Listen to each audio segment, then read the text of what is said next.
I'd like to call this regularly scheduled meeting of the Tennessee Real Estate Commission into order. And I would like to call on our Executive Director, Ms. Eve Maxwell, to call our roll and formally open this meeting. This meeting's date, time, and location have been noticed on the Tennessee Real Estate Commission's website, included as a part of this year's meeting calendar since August the 9th of 2013. Additionally, the agenda for this month's meeting has been posted on the Tennessee Real Estate Commission's website since Thursday, March the 27th, 2014, and the meeting has been noticed on the 10Gov website since Friday, March 28th, 2014. I'll call the roll now. Stevenson? Here. Grease? Here. Alexander? Here. DeChara? Here. Flitcroft? Here. Franks? Here. McMullen? Here. Bloom? Here. Collins? Everyone is present. Mr. Chairman, Commissioner Collins. I'd like to thank Eve for this chicken. And on the way in today, I read on Facebook that this man's wife had sick, and he went to the doctor. And he said, "Doctor, my wife's been acting like a chicken." And he said, "How long she been doing that?" He said, "About 2 years." He said, "When you come for that?" I said, "Well, we needed the eggs." You're out of order. Are we going to have a prayer or something? I think we need time for a prayer. I'd like to, Comments from the record. at this, is there any additions or corrections to our agenda? We need to add the invocation to our agenda, please. Okay, we have been, Mr. Chairman, the Pledge of Allegiance. Commissioner Flitcroft has recommended that we add to our agenda the Pledge of Allegiance, and also that we have our invocation. Commissioner DeChara has asked to have added to our agenda the invocation. Is there any discussion on the? Well, Eve had something to say. She was. Yes? There's an approve the minutes on there, and the minutes are on the iPads, but they're really long, so I think, and I've already noticed a couple of things that I needed to correct that I did incorrectly. So I think that it's probably better to, I send those all to you in a corrected format so you have a chance to read them, because they're like 100 pages or something, so it's probably nothing you could skim over there on the iPad and look at. So if you would like, you could defer that till next month, and I'll send those all to you all under separate cover, and hopefully everyone will get them if I do that. 100 pages, I'm going to take your, assume they're all right, because we don't have that much copy paper in my office. Okay, well, as I say, I did notice some things that needed correcting already on it. Our Thank you. Executive Director, Ms. Maxwell, has asked that we take off of this month's agenda our minutes and defer until next month until they have until a chance to be totally correct. Anything else? Move to adopt the agenda as amended to include invocation and pledge of allegiance and remove approval of minutes. You've heard the motion by Commissioner McMullen and seconded by Commissioner Franks. Hearing no discussion, all in favor say aye. Aye. Opposed, no. Motion carries. And at this time, I would like to, Commissioner McMullen, would you lead us, before we have our Pledge of Allegiance, would you lead us in our invocation, please? You pray with me. Eternal God, we are reminded on this day, as we see the beauty around us, of the many blessings of life that you have given us. Help us to appreciate those blessings and to use those blessings in the way that would be most beneficial to those around us and bring glory to your name. We pray that you would guide the deliberations of this body, that your will would be done, and we pray this in your holy name. Amen. Amen. If you would at this time, let's everybody stand and pledge allegiance to the flag. I pledge allegiance to the flag of the United States of America and to the republic for which it stands, one nation, under God, indivisible, with liberty and justice for all. Couldn't hardly see it, Grover, what you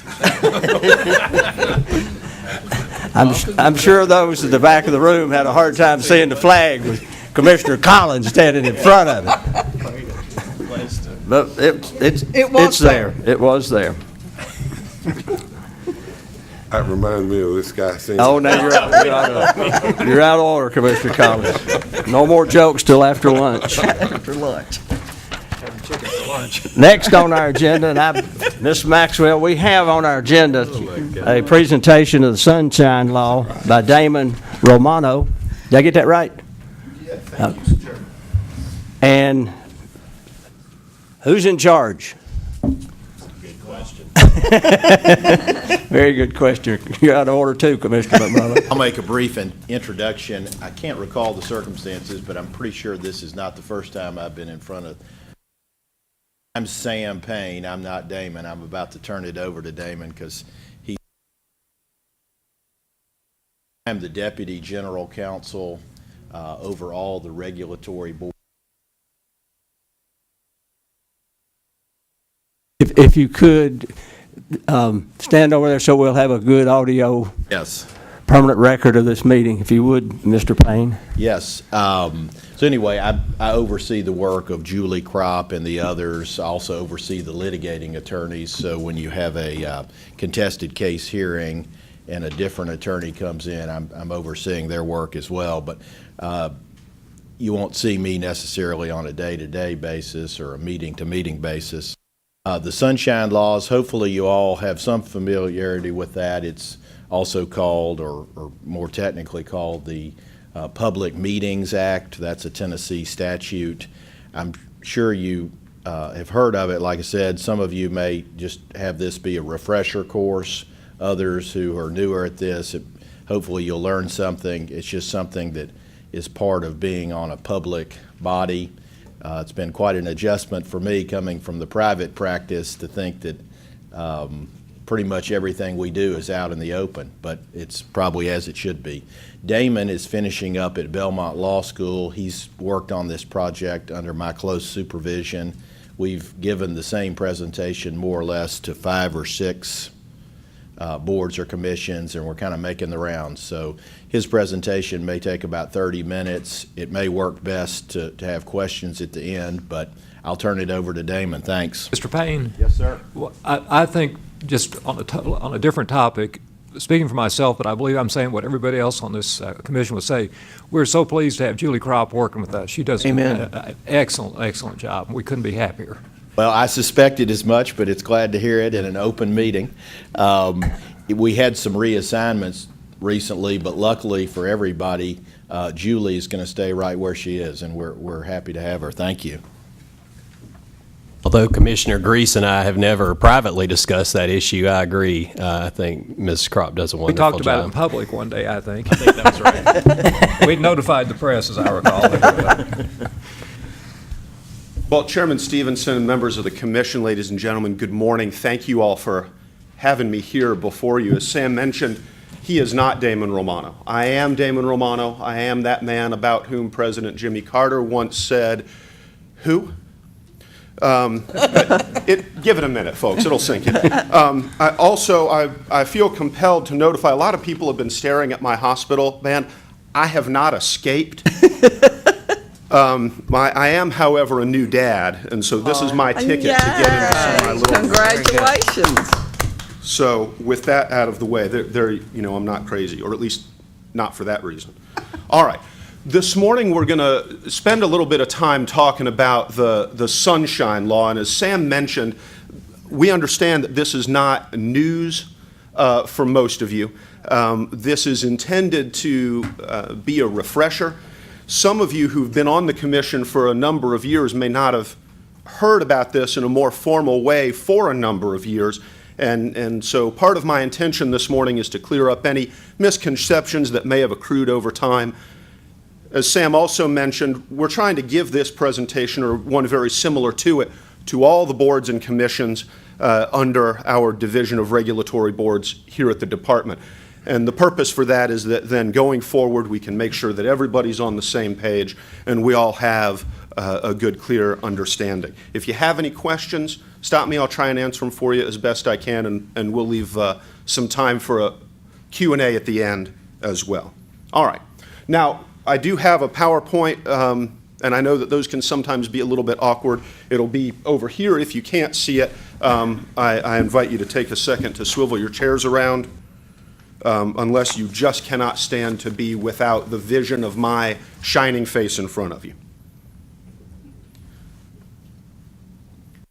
When we're talking about the Sunshine Law, that's a more colloquial term, we're really talking about two laws, two Tennessee statutes, the Open Records Act and the Public Meetings Act.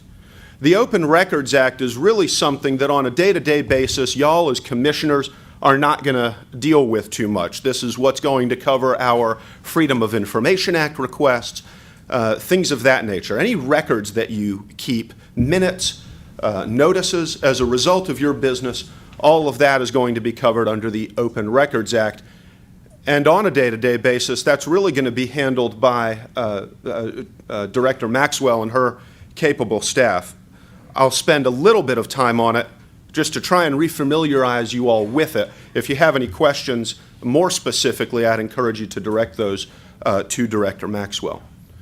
So the Open Records Act then, excuse me, when we talk about Open Records Act for the Commission, what are we talking about? Well, the statute tells us in that smaller print there that public records means all documents, papers, letters, maps, books, photographs, microfilms, electronic data processing, files, and output, films, sound recordings, and if that doesn't sound like everything, other material, regardless of physical form.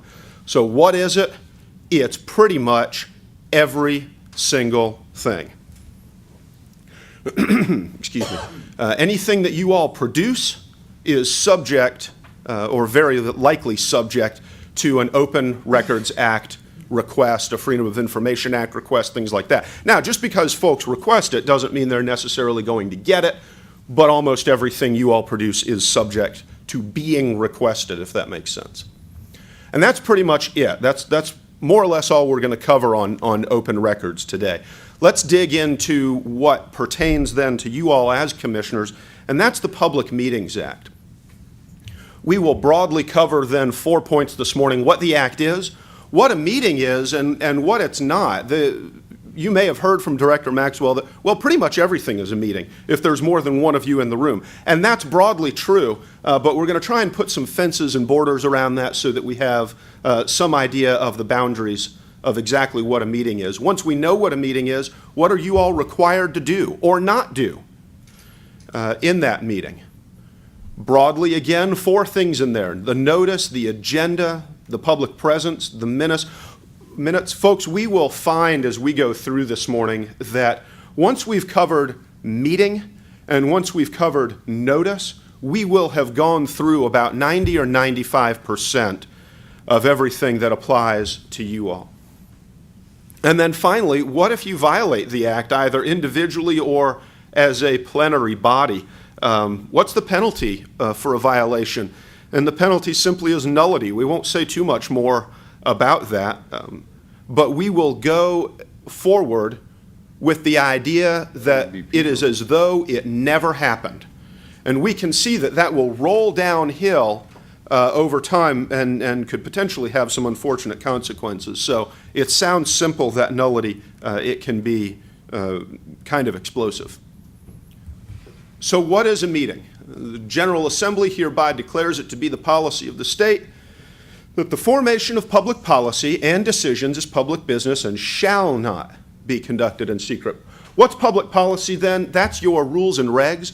Every time you all go to adopt a new regulation or rule, delete an old one, amend an existing rule or reg, that's your public policy component. Decisions, that's everything else you do. Issuance of a license, discipline against a license, suspension, revocation, your policy on how you handle your business and your affairs falls under decisions. So it covers pretty much everything.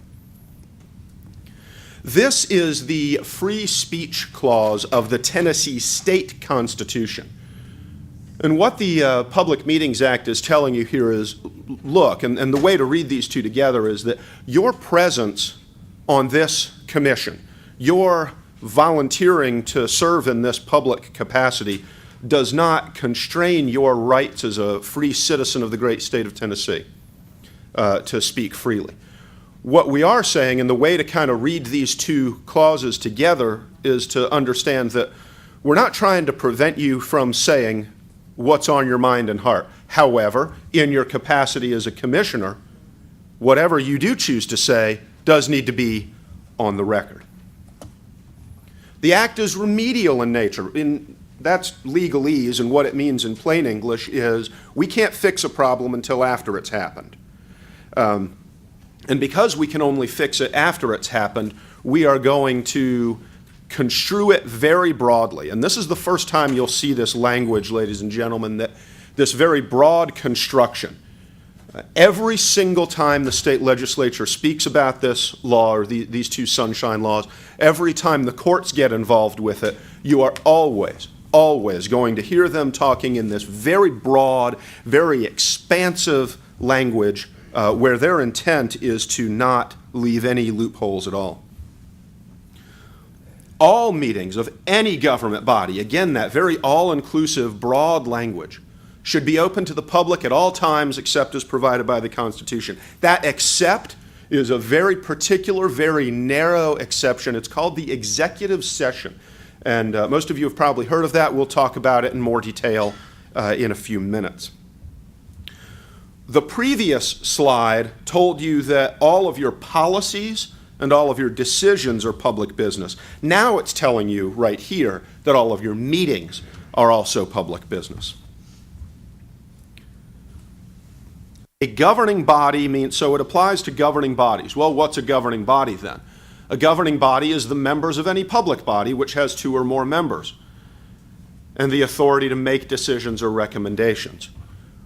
Well, if we say that the law applies to a governing body, but a governing body is just a kind of public body, doesn't that just move the problem back one step? Do we still know yet what we're talking about? And I will tell you that the Supreme Court here is trying to indicate to us that we're picking up subcommittees and committees and all of that kind of stuff. It applies to every meeting. Meeting means the convening of the governing body of the public body for which a quorum is required. So every time you all need a quorum to do business, that's a meeting. And again, we pick up our committees and subcommittees. Let's see if we can put some fences around it, as I mentioned a moment ago. What's not a meeting? Any kind of on-site inspection, any kind of office visit. I don't know if that's something that particularly applies to what you all do here at TREC, but you know, a lot of our boards and commissions will routinely send staff investigators out, and those would not be considered meetings. And we can see how that would get unwieldy pretty quick. What else is not a meeting? This is where we really get into the weeds of it, folks. It does not include, a meeting is not a chance meeting of 2 or more members. Okay, so if you, Commissioner McMullen, happen to run into Commissioner DeChara in the Piggly Wiggly or the Kroger, and that's not a meeting of the commission, okay? It's a chance meeting. However, those chance meetings or informal assemblages cannot be used to decide or deliberate public business. Those are our 3 Ds, by the way, folks, if you feel like taking notes, that the courts will use all the time. Decide, deliberate, and the third one that you don't see up there, we'll see it in a little bit, debate.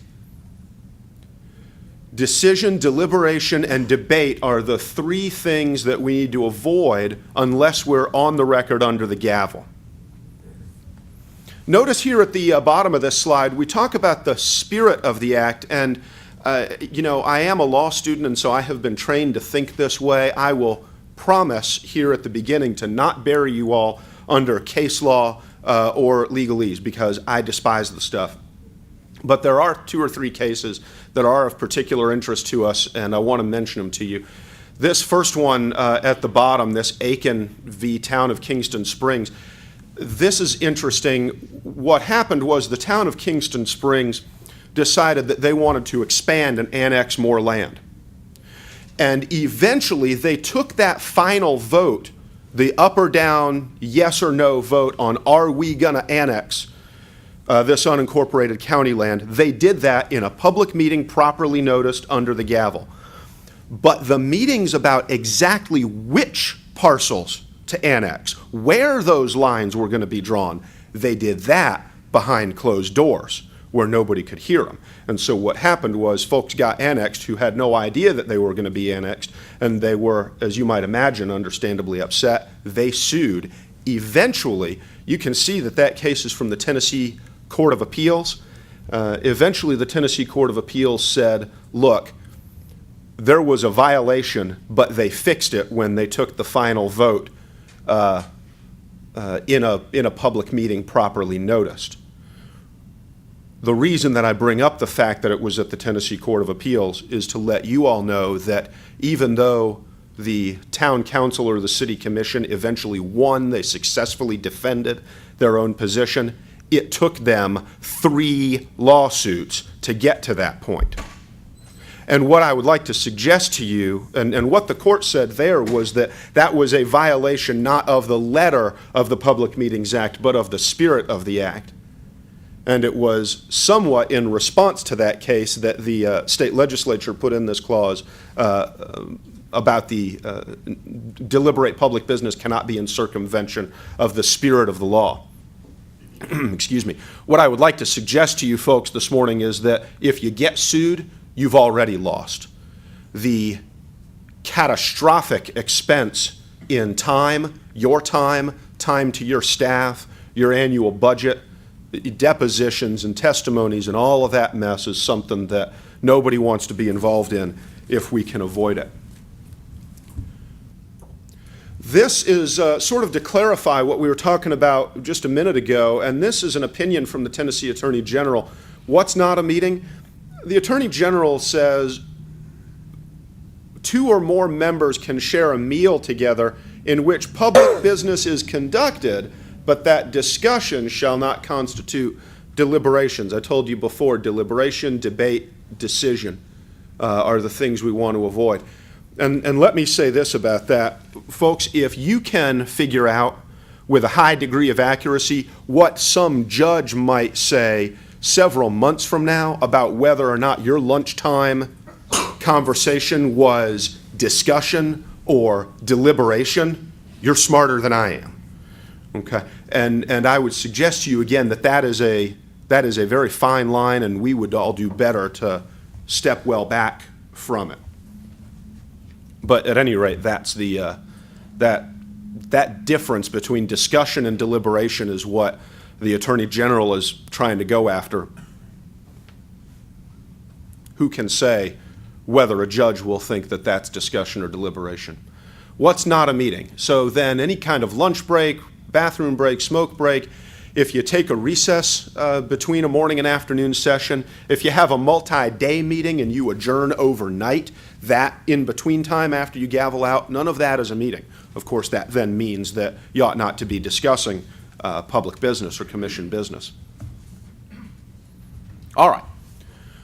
We know that regular meetings are covered, special meetings are also covered, and let me take a moment to mention that any kind of emergency meetings that you all may have had in the past where you say, gosh, we just cannot wait until the next regular meeting. There is an issue that is so pressing and time sensitive. Maybe it's an issue of discipline against a licensee. If you'll notice, even your emergency meetings have to be scheduled out 2 or 3 weeks in advance in order for Director Maxwell to provide adequate public notice. And so those emergency meetings are also picked up there.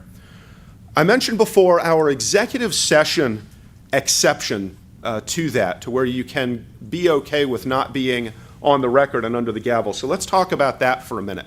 3 things.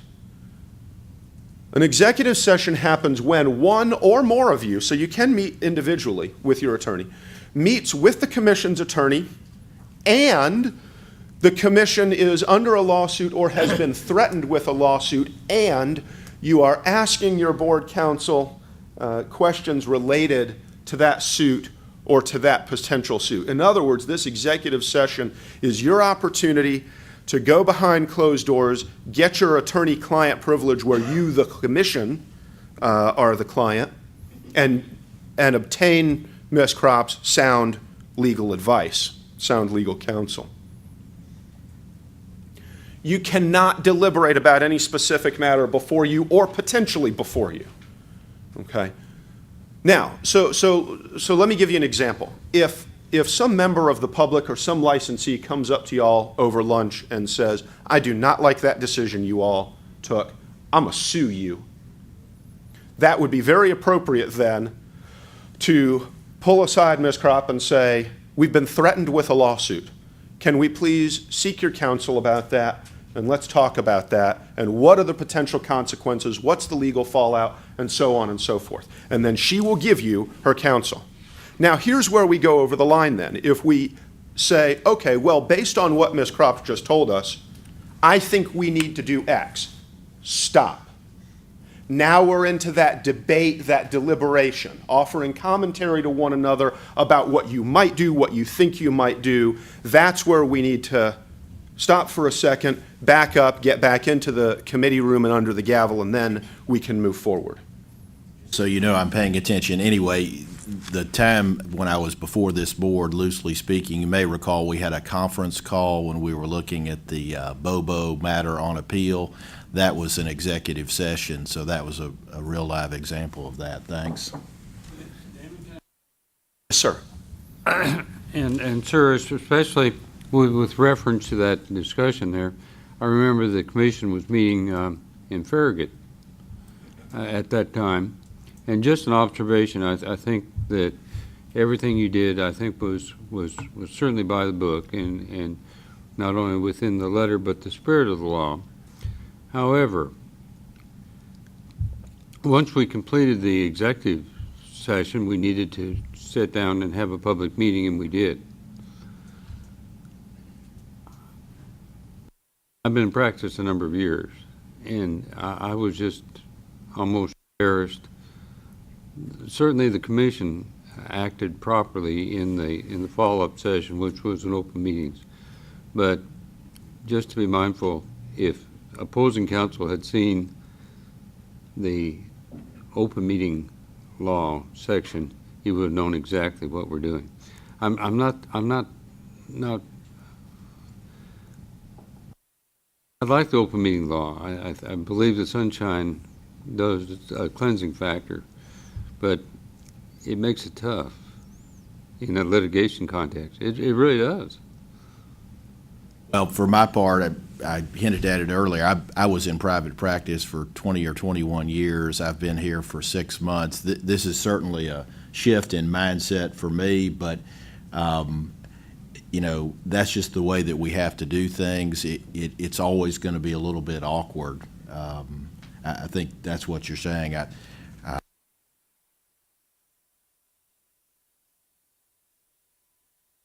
I don't believe there is a way around it, but I just think it's just something to be mindful, because, I mean, opposing counsel, it's the best discovery you'd ever see. You know exactly. I mean, it's so much for attorney-client privilege. I think as Damon has pointed out and will continue to point out, that in this case, the desire to have things be open kind of just overrides any other concerns. Again, it's surprising to me coming from the private practice, but it's just something we have to accept. I think that if this commission ever, or other commissions are ever faced with that, part of the disclaimer that needs to be given is, if you're going to end up in a litigation context, you just need to be aware that the other side is going to know exactly what you're going to do. Not just discovery, attorney-client privilege. It's dealing in the public sector. Thank you. And the Court of Appeals Commissioner, and I know the Court of Appeals has, and I think the Supreme Court has as well, have addressed that topic, and they have said, you know, and as I said, I know the Court of Appeals has said, and it's in one of these cases I've cited in here in the slideshow, you know, look, these are supposed to be an accountability stopgap for unelected officials. And so because that's our public policy, that attorney-client privilege has to take a back seat to, in this case, keeping everything in the public eye. That's the whole point. And you're right, there is a fairly obvious conflict there, but that's the way that they've chosen to resolve it, and so we are thereby bound. And that's really the whole point of this, sort of at a 10,000-foot level. The idea of these laws, folks, as near as I can understand, is to give the public a neck that they can put their hands around and shake if they have to, right? If y'all elect a governor and you don't like what he's doing, or a mayor, you can vote him out of office the next time around. You all have not been elected. And so this is the legislature's way and the court's way of providing some kind of accountability so that the public can have an idea of what y'all are doing, and so that they can go, I guess, complain to whoever they want to complain to, the appointing authority, if they're not happy with your work, to sort of put a cap on your isolation there. All right. This is another Attorney General's opinion. What you had here was the Maury County Civil Service Commission doing first-level preliminary interviews. And those people that were interviewed would then, those people that were interviewed, the Civil Service Commission would get together after the interview and discuss the quality of those candidates. And they would say yay or nay to those candidates, and the approved candidates would go on to a list of vetted people. The county sheriff would then hire deputies and other staff from that vetted list. And the Attorney General says, you know, even those civil service commissions discussing the sort of aftermath of job interviews are very likely subject to the Open Meetings Act. Isn't that interesting? Job interviews. And so that ought to give us an idea of how far this goes and how seriously the legislature intended to apply this Open Meetings Act and these sunshine laws generally. All right. Let's shift gears a little bit, ladies and gentlemen, and talk a little bit about electronic communications. Where we tend to get in trouble, or where boards and commissions tend to get in trouble inadvertently, accidentally, is with a lot of this crosstalk between commissioners during that month or so between regularly scheduled meetings. If one of you emails Chairman Stevenson and said, you know, here's a news article related to our practice, that's perfectly legitimate. Here's a news article, and this brings up a matter of some concern, and I think I'd like to have it included on the next agenda. That's perfectly legitimate. But if you say, here's a news item depicting one of our licensees in a negative light, and I think we should consider disciplining against that person's license, stop. Now we're getting in again to that debate, that crosstalk between each other about what you would do if it was presented before you, and that's again when we need to back up, get into the commission room, and get under the gavel and do it on the record. If one of you emails Ms. Kropp, your board counsel, and says, I have a legal consequence about something I've done, that's fine. If you email Ms. Kropp and say, I've just gotten picked up for my 19th DUI in 5 days, she's probably not going to be able to help you. Remember, she can serve you and give you her sound legal advice as an individual commissioner, but not as an individual citizen. Okay, she's the commission's attorney, not yours. This is the dangerous waters. Here there be monsters. If one of you starts emailing or even picking up the phone to one another, the court's going to say, that's not that chance meeting. That's not that informal assemblage. You didn't just run into each other accidentally at the Piggly Wiggly. This is one of you took an effort, took a deliberate affirmative step to pick up the phone and call the other, or to email another, and they're going to say that's a meeting and that needs to be noticed, and so doing that without notice is a violation of the law. And by the way, even if one of you is just calling the other to say, I understand that your part of the world was hit by that ice storm real bad a couple of weeks ago. Is there anything that I can do to help? Or I saw your granddaughter in the school play the other week, and gosh, wasn't she cute? Is the content of that communication perfectly innocent? Yes, it is. Of course it is. But that's not what's going to be seen first, is it? The first thing that the public is going to see, and the first thing that the news outlets might see, is that what we have is two commissioners of a public body sending private emails to one another outside of the context of a properly noticed public meeting. And so even if the content turns out later on to be perfectly innocent and perfectly above board, and you weren't discussing commission business at all, it gives this strong appearance of impropriety. And it raises a lot of red flags, I can tell you, for the courts, and they're going to scrutinize it very closely. And so that's the kind of thing that we ought to keep to a minimum.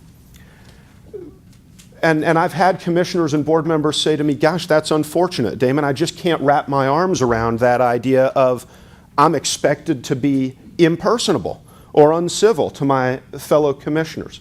And again, that's a balance that you all are going to have to decide about, in your own minds, or maybe with Ms. Kropp's sage advice.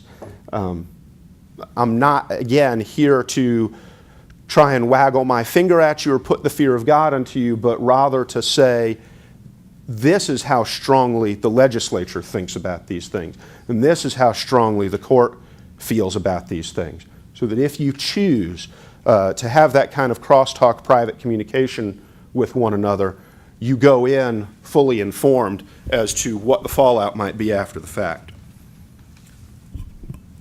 All right, attendance. You all are intimately familiar with this, I'm sure. I won't belabor the point too much. If one of you can't participate in person, we know that we can have that person phone in and have them participate over the PA, and that's fine. However, at that point, then we are into all roll call votes. The reason for that is so that the public who may be in attendance can tell who voted how. If you all are present, then you can get away with that all in favor say aye version, because the public can see how you all voted. But if one or more of you is physically not present, they want to be able to tell how each of you went what way. If you have some members missing, but you can still make a quorum from those present, that's fine. Just note it for the record and move forward. If the number of you that is here cannot make a quorum, and you can only get to a quorum by including the people coming in over the phone, you can still go forward with your meeting. That's when we get into this idea of a statement of necessity. Chairman Stevenson, you probably had to do this at least once or twice. The idea of saying, look, we don't have a quorum here. That presents a problem with our proceeding moving forward with the meeting. However, we have a mandate from the public to do this business, to go forward with this meeting. We can get to where we need to if we include our telephonic members in the meeting, and so we're adopting this statement of necessity. It is, we understand, a little irregular, but we have a necessity to move forward with this meeting.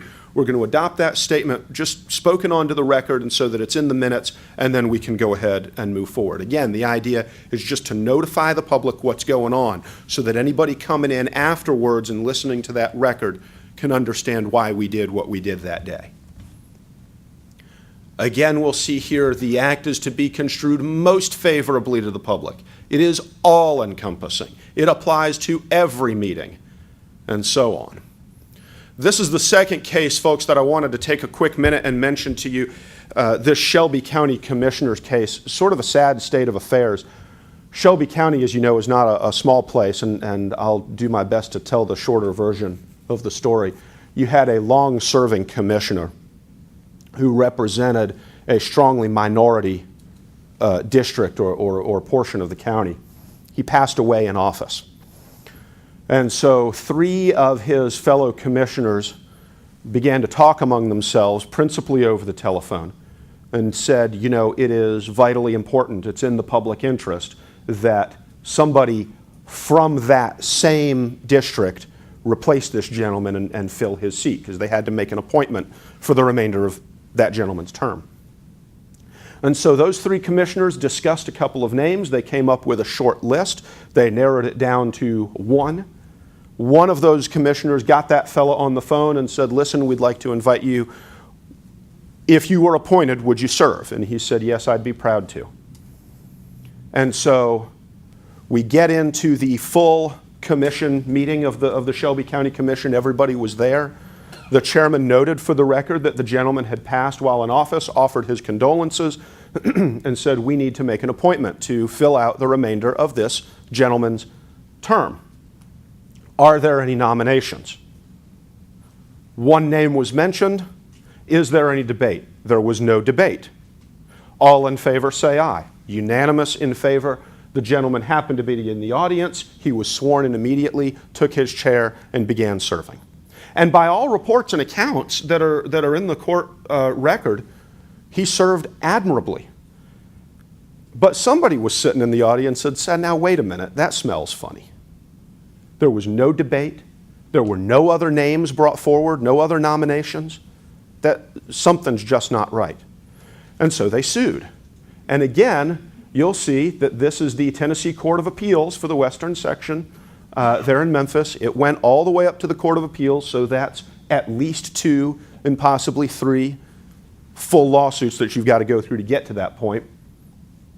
And the court said that is a clear violation. It doesn't get any more obvious of a violation of the Open Meetings Act than that. You had 3 commissioners who took it upon themselves to debate, deliberate, decide in secret, off the record, about who was going to be nominated to fill a seat on the commission, which, of course, how this person votes is going to have broad and far-reaching consequences to the public. That is a textbook violation of the Open Meetings Act. And so what they did, remember we talked before about the idea that a violation, the penalty, is nullity, as though it never happened. It was, they reached back in time. At that point, it was I think it was more than a year and a half. Yeah, because the case there is 1990, and all of these events happened in, I think, late 1987. They reached back and said it was as though this gentleman had never been appointed to fill the seat, as though the seat had remained vacant. And so every decision that was made where he was the swing vote, every committee and subcommittee meeting that he chaired, gone. And then every vote that he made where he wasn't the swing vote was still now called into question, and there was this giant cloud hanging over the Shelby County Commission for months thereafter. You know, and as I said, folks, Shelby County is not a small place. Can you imagine the cost in time and dollars to have to basically go back in time and redo a substantial portion of the county's business? And so when I say nullity, it is, you know, here I confess, I am trying to put the fear of God into you just a little bit. This is what can happen if we, even with the best of intentions, violate this law. All right, let's lighten up a little bit and let me throw you a bone. The public has a right to attend and observe your meetings, but not the right to participate. You are not required to let anybody speak. And now knowing that, I appreciate your continued patience with me. Little joke. Okay, very little. Excuse me. Now, you may allow the public to speak if you wish. Okay, you can say, look, this is an issue with our continuing education. We have a lot of licensees. We feel it's necessary or at least helpful to have some public comment. But then you can put reasonable limits on it too and say, we still have an agenda we need to stick to, so we're going to limit it to 30 minutes and no more than 60 seconds per person. As long as you treat everybody the same, that's fine. But again, you're not required to let anybody speak. You're not required to allow anybody to force you to depart from your agenda. That's the holding in that Whittemore case down there at the bottom. All right, so we've talked about meetings. And as I said before, once we pick up meetings, what they are, what they're not, what's required of you, and once we pick up notice, we will have done about 90 or 95% of the heavy lifting. And so let's talk quickly about notice. 3 prongs for adequate public notice: the contents, the location, and the timing of the notice. Contents have to reasonably describe the purpose of the meeting or the proposed action to be taken. The key there, ladies and gentlemen, is reasonably describe. It is not, once you publish the agenda, then Charlton Heston is standing up on top of the papier-mâché mountain with the tablets of the covenant, and it's carved in stone, and it shall never be changed thereafter. Okay? It's reasonably describe. And we see that at the bottom of every one of our agendas, there is a line item that says new business, and we obviously don't know what that's going to be beforehand. The idea then is that if there is an issue about which a particular member of the public is particularly concerned, they can read the agenda, see that it's probably going to be, or that it is going to be discussed in some fashion on this day at this time, and they can show up and listen to it. Okay? You are not bound with iron chains to your agenda. And I've had some commissioners tell me that they thought they were violating the law if they went off the agenda or even changed the order of it. That's not the case. Timing.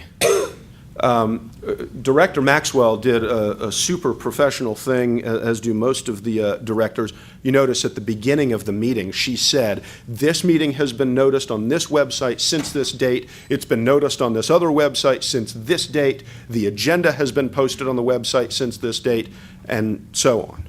Okay? And that's her satisfying this portion of the law for the record, giving notice of the notice, as it were. Okay? By the way, the rule of thumb is about 7 to 10 days.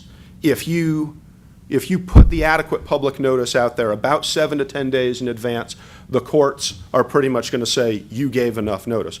Of course, Director Maxwell is doing much more than that. You heard her say that your agenda has been up at least since several weeks ago, and that the notice of the meeting itself, the date and time and location, has been up since well into last year. And if you were to go on your own website right now, you would see that all of your meetings for the remainder of this year are already up there. So we've got that covered. All right, location. If you give the world's best notice and you give it a year ahead of time, but the only place you post it is in the basement next to the boiler room, what good does it do? So you have to promulgate the notice in a location. Usual methods, as we see there: internet, newspaper, bill posting, stapling a poster up somewhere. Bill posting is not really done so much anymore. However, we do staple up a notice in the lobby on the day of the meeting saying, hey, the room is down this way. That's not really part of the public notice, but that way nobody can come back at you later and say, well, it was a big building, I got lost, and therefore you didn't give me notice, and I'm going to sue you. Newspapers, those of you who've been on the commission for a while may remember that phrase, newspaper of wide circulation. We don't usually do that anymore because we now have the internet, which gives us the widest possible circulation. But that newspaper of broad circulation or wide circulation clause, you'll still see a lot of that in the county, at the county level or at the municipal level, so that they're required, if they're going to do an auction or a land sale or something like that, so that the public in that place can have reasonable notice. Again, backed up by an opinion of the Attorney General, our usual practice is to publish notice of the meetings both on the state's website, the department's website, and the commission's website. We also have a neat thing I found out recently. It's an email type of a program where a member of the public can sign up And when their issue comes up or when their meeting date comes up, it will blast them out an email saying, hey, be notified. The thing that you care about is about to be discussed before the commission. So that's kind of neat. It's an all the facts and circumstances, no single factor is dispositive. What that means in plain English is that you can't give a notice that's a year ahead of time and published all over God's creation and leave it blank. You've got to do all three. You can't do extra on one and then leave off on another. So it's got to be that contents, the contents, the timing, and the location. All right. So then let's bring it home. We talked briefly about the legal effect of a violation of the Sunshine Law being nullity, as though it never happened. We talked about that unfortunate case in Shelby County.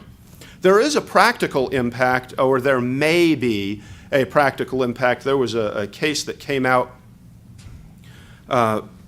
in February, on February 14th, Happy Valentine's Day, departing from the usual American rule that everybody pays their own attorney's fees and court costs, win, lose, or draw, said that the board, it was a commission, the state commission, was in fact required to pay $70,000 of attorney's fees to the member of the public who had sued the commission, and it was kind of a departure on the grounds the court said that if the commission had acted properly in the first place, the lady would never have had to sue and would never have had to incur these costs.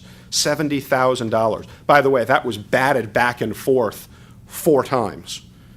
So that in itself generated a lot of costs for the commission. Imagine taking a $70,000 whack to your annual budget, and what would that do to your ability to get your business done? That was an open records case, not a public meetings case, but the two laws are sort of closely related. So that's something to bear in mind as well. In a nutshell, the Public Meetings Act then is designed to ensure that all commission business is conducted in a way that's accessible to the public. It applies both to you as a body and to you as an individual when acting in your capacity as a commissioner. If the rule of thumb is this, if it's more than you standing in a mirror talking about public business, it's a meeting, and it needs to be properly noticed and on the record. If it's only you standing in front of a mirror discussing commission business, I might suggest that maybe you need one of these little hospital armbands. The only exception, again, is that executive session, which is your opportunity to be very open, very frank with your board counsel, Ms. Kropp, and to gain the benefit of her sound counsel. For every meeting, you have to give adequate notice in content, location, and time. Remember, when you're in that executive session, don't discuss, don't deliberate, debate, or decide board business. If you violate the law, the violative acts are void. Costs of litigation might be assessed against you, according to that related precedent that we now have. You know, and at the end there, I say be paranoid. I should probably amend that or take that out. Gosh, if you're paranoid, then you're going to be too afraid to act, right? I mean, if you're truly paranoid, and that's not where we want to send you, and that's not the purpose of me being here today, is to paralyze you. I guess I should change that more to be scrupulously diligent. And if there's any question in your mind as to whether or not something would or would not satisfy these sunshine laws, then they probably don't. It's pretty all-encompassing, or at a minimum, you ought to seek the counsel of Ms. Kropp to see whether or not it would pass muster if you didn't do it in a public meeting. That's the end of the formal presentation, folks. If you like, I've already heard from Director Maxwell that she'd like me to forward a copy of the PowerPoint to her for her edification. I'll be happy to do that. Chairman, if you'd like it for yourself or for your commissioners, I'll be happy to do that as well. Any questions at this point or comments? Sir? I have two questions. So, during your research, have you found any attempt by the General Assembly to apply it to itself? The answer is no. Thank you. The- That's what I thought. Okay. Yeah, In fact, they are it doesn't explicitly apply at exempt. all. Yeah. So double So- standard, if you will. It's a wonderful law, except when it applies to the General Assembly. Is that? That's right. Yeah, and the thinking there, the public policy reason that lets the courts let them get away with doing that is to say, again, they're elected. And so, if they're doing too much behind closed doors and the public doesn't like it, well, we can just, give them the boot, as I've heard it said. And, and elect somebody else. Other elected bodies are not exempt. That's right. Not to argue with you, I'm just, that's the counterpoint to that. Yeah. I mean, so Yeah. they make the law, they can decide who So who applies if to. if planning commissioners, as in, I think it was Shelby County, are appointed and say, the aldermen, commissioners, whatever they call them there, are elected, it affects those planning commissioners and not those aldermen? No, it would. Both? Commissioner McMullen was right, and if I misspoke, I apologize. The only body that I'm aware of to which it does not apply is the state legislature. Okay. We know it exempted applies to themselves. Okay. us. Yeah. We know it applies to us, whether we like it or not. We know that it doesn't apply to the legislature, whether we like it or not. And there you are. So, historically, are the recent cases of the of prosecution of a violation of the Sunshine Law as it relates to state commissions? I mean, I appreciate the advice and the warning, but in reality, has a state commission been sued or found guilty of violating the Sunshine Law in the last several years? That court case that I mentioned to you that just came down the pike about this time last month involved a state commission that was ordered to pay some $70,000 for in legal costs to the person that sued them for a violation not of the Public Meetings Act but of the Open Records Act. So yeah, there's your recent case right there. Is that it? Are there others in the last 6 years? Off the top of my head, Commissioner, I can't quote you chapter and verse. Peppered throughout my PowerPoint there are the what I thought, for the purposes of this presentation, were the most relevant cases, and the oldest one of those I think reaches back to, I want to say, about 1976. The majority of the cases that I used in putting together this presentation that I've cited for you today are from about the early 90s going forward. And there's about, I would say there's about a half a dozen or maybe 8 of those. Those are all basically local government, at least what you cited, it appeared to me. There's a county government, there's a couple of local governments, and there's a couple of state agencies. It's kind Well, of all over. I see the point of the question, but I think if you go back to one of the first several slides, when you look at the Tennessee statute that binds us here, there's no distinction. So we would suggest if there are, in fact, I don't know that there are less cases where bodies like this have been taken to task in court than local bodies, that's just a fluke. There's no statutory distinction. Probably because of the good legal advice that the state bodies are getting. It's probably what the difference is. I'll go with that. Thank you. Commissioner Grease, as we wrap this up, just before we take a break, is there anything you'd like to share with this body earlier that you said you're probably the only one here that has been indicted for a violation of the Sunshine Law? Commissioner Grease served for, I think, 12 years on Knox County Commission. Indicted is your word. Found guilty, was that what you said? The commission I served on as a whole was found guilty of violating the Sunshine Law, primarily because the Supreme Court of the state of Tennessee found that commission, members of that commission, term limited and told to immediately leave the commission. But on the way out, we got to appoint our replacements. And so a subsequent court found that members of that commission talked amongst themselves about who they would recommend to take those seats.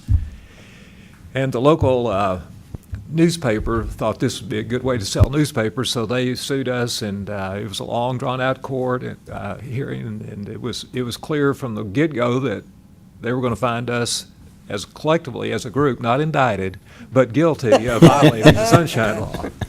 And so those appointments that we made, back to your point, were nullified, and then people had to be reappointed again.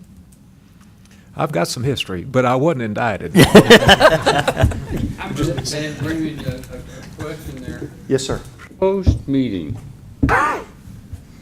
just chance meeting, I'd see Barry Stevenson on the street there, and we say, well, let's just talk about a decision we made. We discuss, there's nothing to deliberate because the vote's already been taken. Decision's already in the can, sure. Yeah, is that okay? That is, first of all, a question primarily for Ms. Kropp. Since I am not yet a lawyer, there is a limit to which I can comment on that. And so now I've covered also, my it Good could- answer. it could depend on the specific facts at issue. I mean, it all depends. Obviously, what we're giving today is best practices, but also general advice. So it's not just that we want you to use Julie, it's just that that can make it real. You know, it's a real set of facts and circumstances. Go ahead. Let me just follow up to that real quick. And what Sam said is absolutely correct. It is very fact-driven. I would suggest this to you, though, Commissioner, that let's further your hypothetical, okay? So the decision's already been made. The decision is already in the can. The meeting is over, and you go out here on the sidewalk and are chit-chatting about the aftermath of that decision with, say, Commissioner Goose, okay? Let's further assume now that some member of the public overhears that conversation but may not have heard the entire deliberation that you all just finished taking on that decision. And so what I would suggest to you that you consider in addition to the legal ramifications is how's it going to be viewed in the public? Is it going to raise a red flag? Is it going to raise eyebrows? And that's where to the very limited extent I might be able to give advice based on the research I've done, I might say, if it's going to raise that kind of red flag, it might be something best avoided so that you don't get yourself in hot water. I said earlier that once you get sued, you've already lost. And so that scrupulous, above board kind of behavior, I think, would go a long way to solving problems before they start. Just want to say before we break, I just want to say that Damon Romano and Sam Payne, thank you for coming and sharing with us and enlightening us as to what the Open Meetings Act and Sunshine Law is all about. My gist of all this, when in doubt, keep your mouth shut. Very hard for you to do. Yes, it is. And with that in mind, we're taking a 10-minute break. Thank you. Thank you, sir. You know, one thing about it, all the insults you get are on record. So nobody's doing that in violation. I was taking lots of notes because my husband's about the development property. Send that to me. I'll distribute it to them here.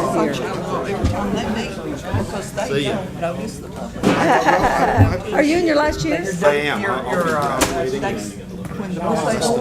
You know Ann Ross, she's in that class of yours. Anything that's discussed in Belmont.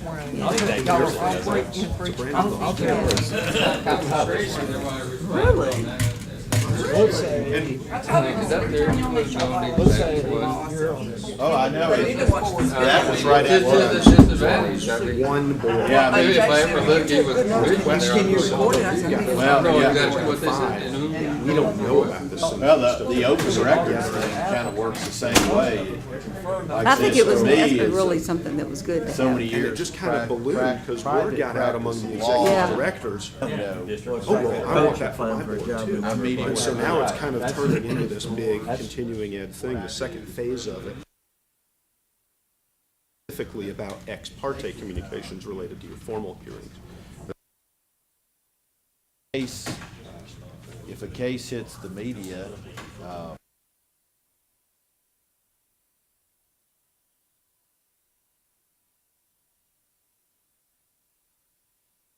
John's right there, he's gonna try to sell news. That's right. yeah. But it is good for them And to, I it's was good gonna say information something. because we have gotten on. appreciate y'all being be so clear. personal. The I fact, worked before and I think his question is true to some extent. All of them just sat there like bumps on, I mean, no, nothing. I can't No remember who told me it questions, was no their board that comments. The did good that. feeling I would have Good about morning, that no, is thank you. mitigated by the fact There's Awful House. All night. I think it was, it wasn't a president of appraisers. I can't remember who it was. So whoever it was told me that their board was like that, just, we know why they're just here. blank. Sometimes they should. Cosmo or Barbara Cosmo. Or if you have no idea why they're here. Yeah, that was great. Public speaking. Strange world. Yes, it is. See you later. Thank you, Chairman, I appreciate you. Thank you for coming. Okay. Okay. Yes, Let's have a picture taken out. outside, we're gonna do that outside later. With everyone? Yeah. Is that what you, like what Grover wanted to do that? Yeah, we'll do that. It's a pretty day to do it I'm just outside. I guess along we could for do the it in ride. here, but, you know, we could do that. Yeah, Sam, what am I gonna do after I graduate? As I heard it, you're closely supervising. I had, Knock on wood, there'll be a spot open, let's just put it that way. I worked for Department of Labor for about 2.5 years before I went to law school, in a somewhat legal capacity as an administrative hearing. What happened was, once I got to law school and started seeking summer jobs, I'll just carry this, but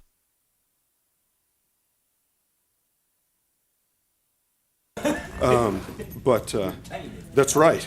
But the government agencies have loved me. So, oh, you've had some experience working for state government. Come on. So, Hopefully. We're going back on the record. Punch the button, Steve. I call this meeting back into session. They got outside.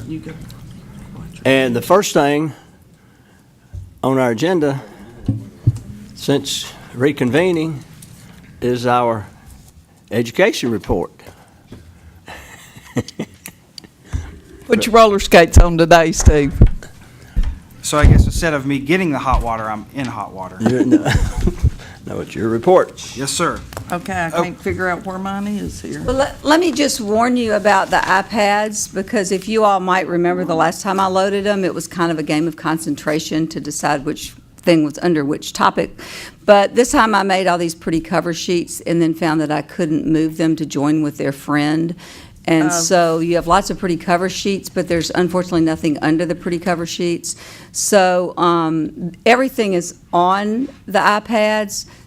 It's just that you might have to look to find exactly which thing is which I know is kind of difficult because it's kind of small when you see it in the little picture. I'll perfect some other system before next month for the iPads.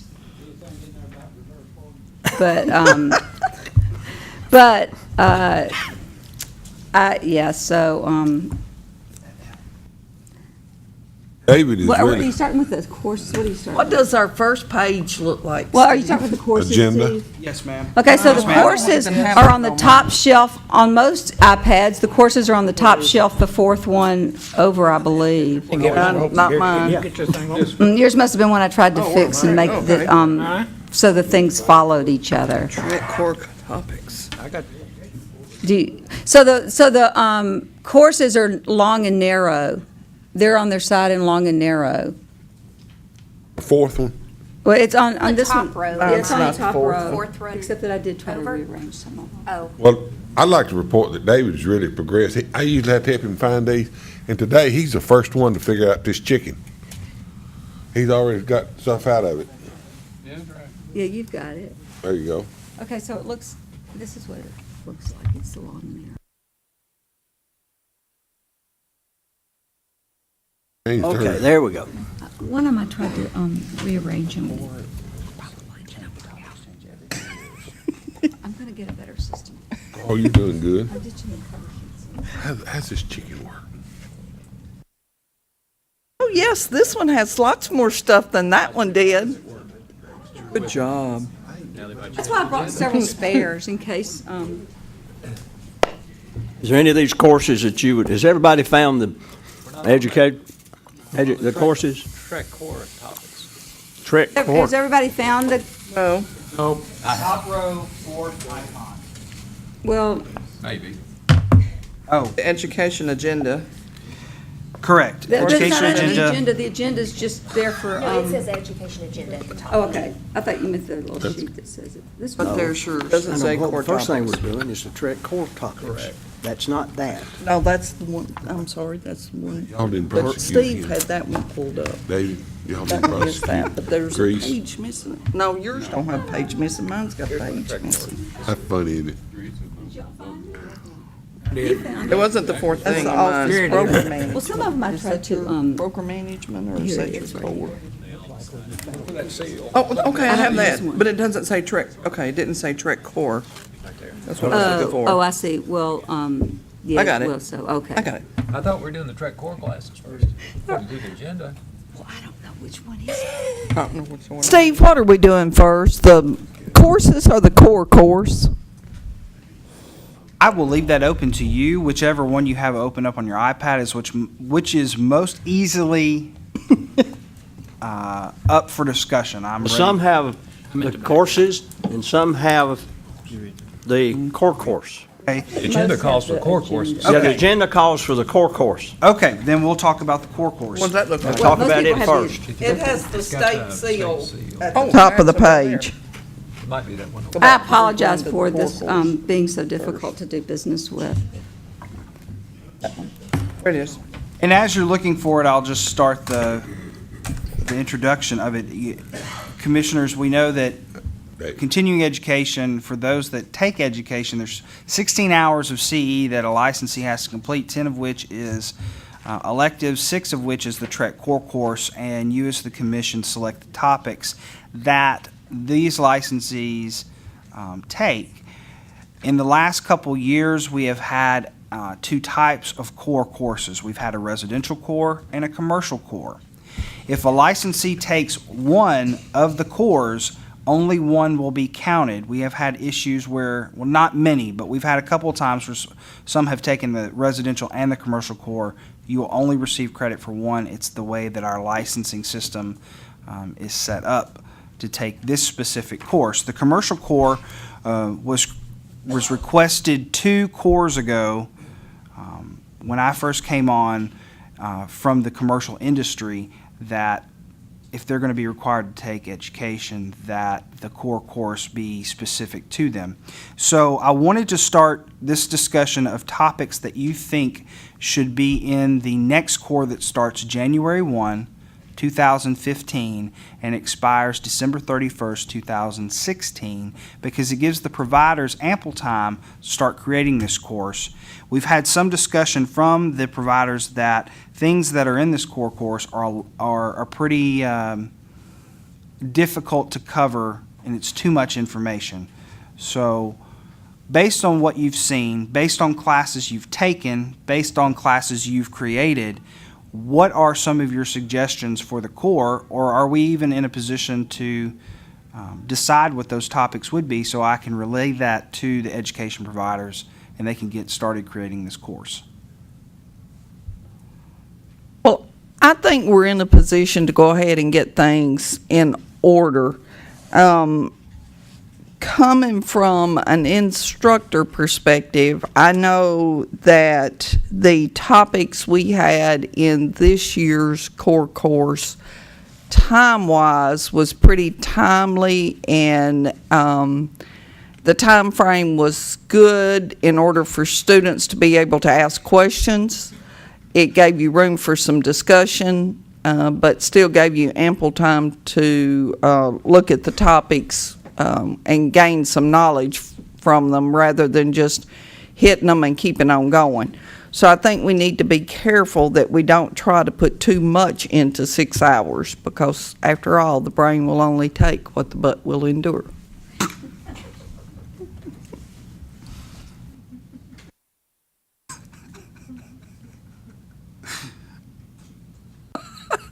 I'm thinking of that wind-up chicken there. That chicken has caused lots of discussion today. You'll stay up all night, it'll dawn upon you.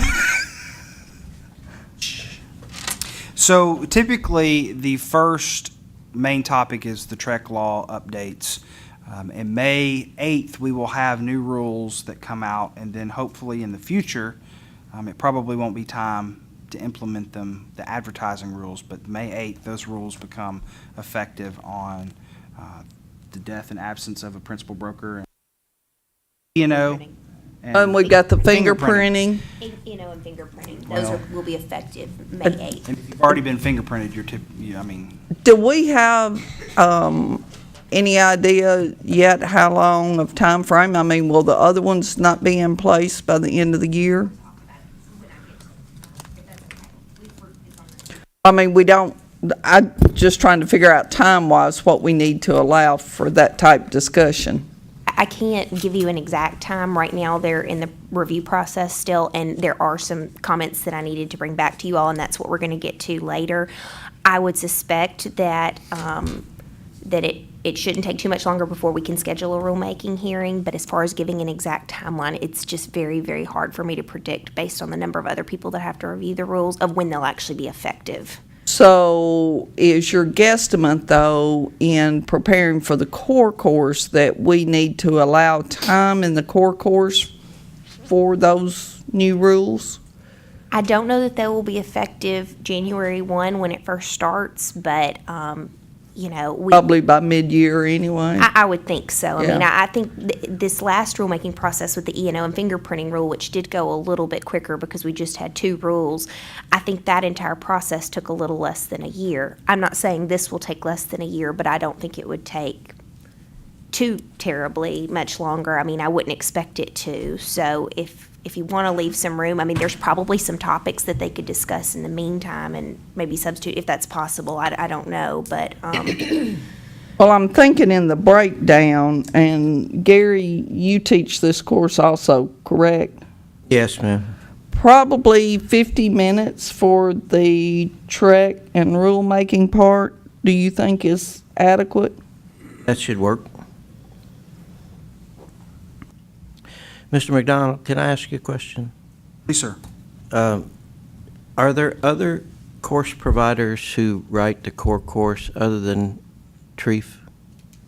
Yes, sir. Your online providers such as CBT Alliance, the CE Shop, Kaplan, they all take this information and then they usually follow up with the commission's kind of spirit of the course. But on for how- in-class material?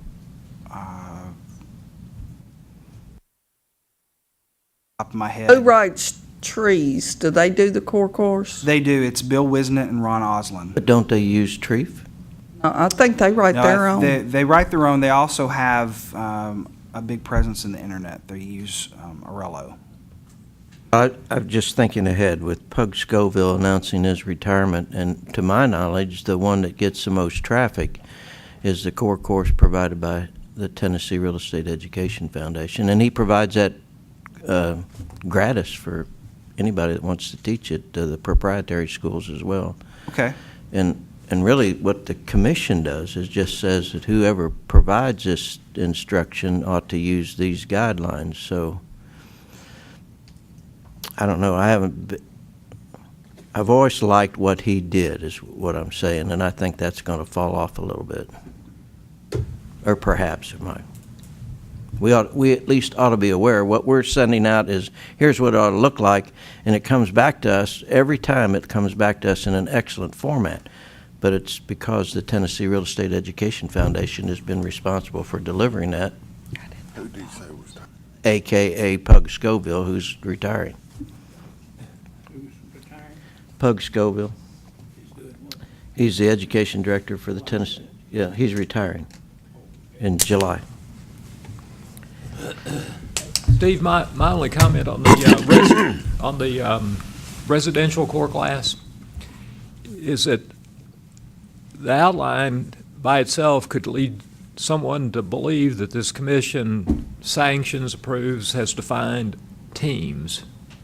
And so I would hope that that outline would say as we've kind of put in our rulemaking, the agents who hold themselves out as teams, or the course itself says, we don't recognize teams, but we understand there are people that are doing it, so I just want to be careful, whoever writes these core classes, they don't think we're sanctioning them in some form or fashion.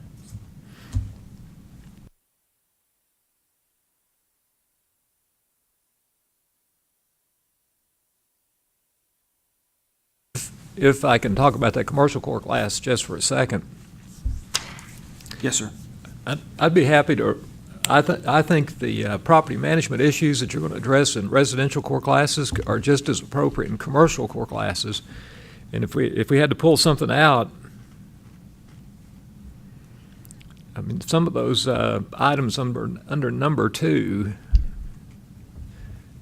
we could pull some of those out. With the issue with the new flood insurance, should we change that category or keep it? I know Appropriate to residential as it is it commercial. is commercial, Probably more so to residential. Which of these under number 2 do you think under property disclosures should be amended or deleted? Well, you know, you could pull out, from my perspective, if we're doing commercial type discussions, mold, stigmatized properties, floodplains.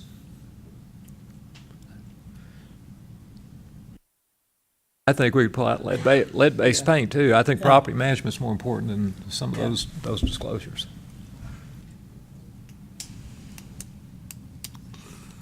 I'm not sure about gifts, prizes, and rebates. I'm not sure how big an issue that is in commercial relative to residential sales. Okay. Housing, It applies multifamily, and it applies in property management and leasing, so I think we should probably leave that in there. I'm not sure about ethics. I don't know what the sense of that is, as far as, I'm all about good ethics, but from a real estate commission's perspective, what is the basis for that discussion? The Code of Ethics of the National Association of Realtors? I think it goes back to the license law, the Brokers Act, talking about being of upstanding moral character, and I'm sure commercial agents do have good ethics, correct? I mean, they apply to us as well, but I think if I'm trying to, I think property management is probably more pertinent and timely discussion than the Code of Ethics or some set of ethics that commercial practitioners are supposed to subscribe to. With property management, what are some of the line items that are going to help edify this course? Well, I'm all about just copying the residential part of it. I mean, those TREC rules are identical whether it's commercial or residential, I think.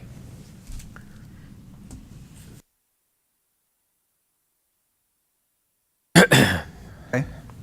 We really want to have a discussion. And this could just show up under different parts of the discussion, but there's always a question in commercial agents' minds about who can sell real estate or lease real estate inside the state of Tennessee.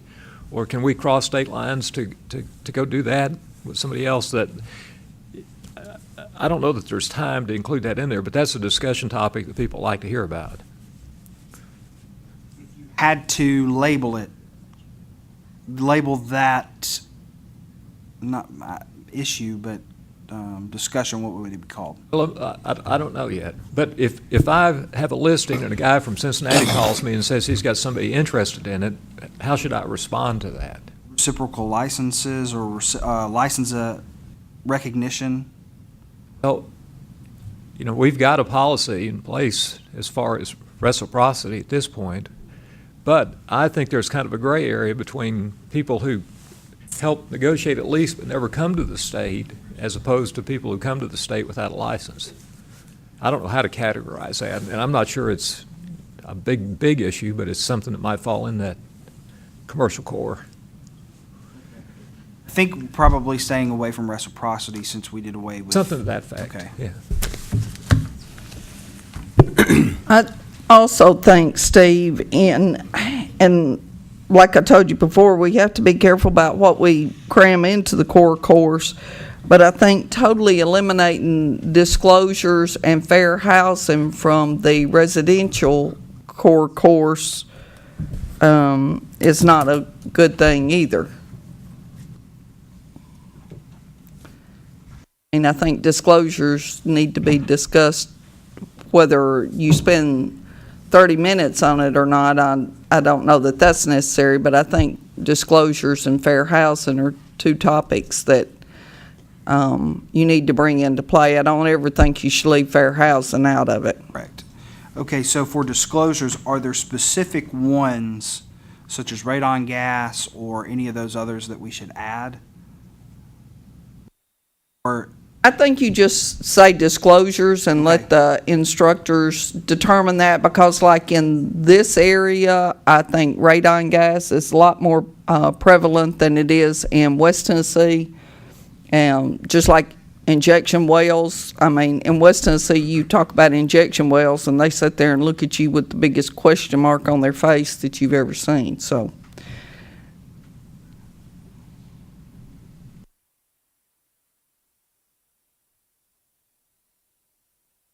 I'm just going to say, as we continue on with this discussion, I want to rely upon Mr. DeShara to, and those of you, and I know Commissioner Bloom, you as an instructor, you having taken these courses and taught these courses, and I know Commissioner Franks, you as well, and Commissioner Grease, those of us who are grandfathered, I want to rely upon y'all who are involved in the teaching and involved in the taking of these courses and then more involved in the aspects of what the typical licensee's involved in. I want y'all to step up and help Steve with topics that would be appropriate for our licensees to hear about.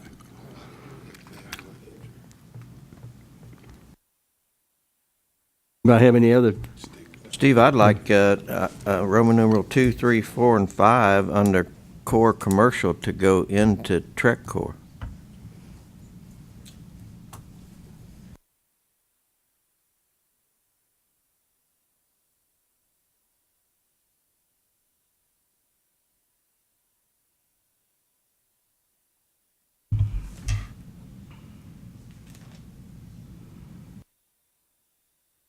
Dave, when do they typically start getting their new courses submitted to you? About October, September, October?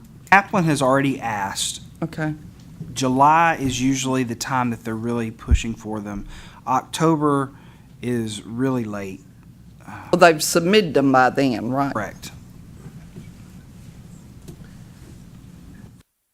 So, I mean, this is not mission critical at this meeting. It is important.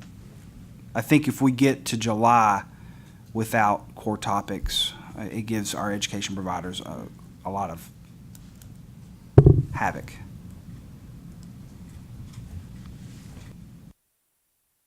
So when you provide these outlines to providers, can you say these are particular points of emphasis? For instance, principal broker supervision that Gary has just added back up into the residential core class. Can you instruct writers of those programs? These are important issues to the commission at this point. If you have disclosed to me that they're important issues, what I usually do is point them, I'll pull out my green manual and point them to places in the law and allow them to reference that. Because where we're having problems, that's where we need to have the emphasis. Do you provide the providers with that pie chart of the different types of alleged violations that we see occasionally that have to do with agency, disclosure, earnest money, property management, those kind of things? They see them periodically in the share line when they are starting the process of writing the core. We have meshed those pie chart items as core topics.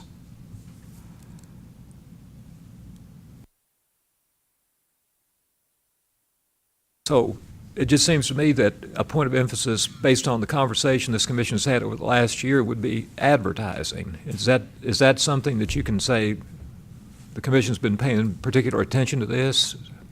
Yes, sir. And the print- DAR report substantiates that. Well, regardless of TAR, I think from our perspective, that's important at this point. And principal broker supervision is, I mean, obviously, we've taken a position that's very important at this point.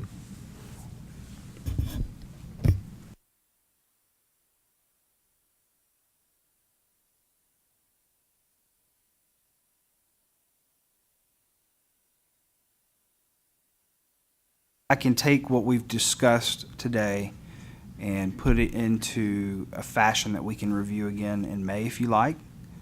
Please do that. That would be very beneficial. We'll tweak it and have it ready to go out to the providers by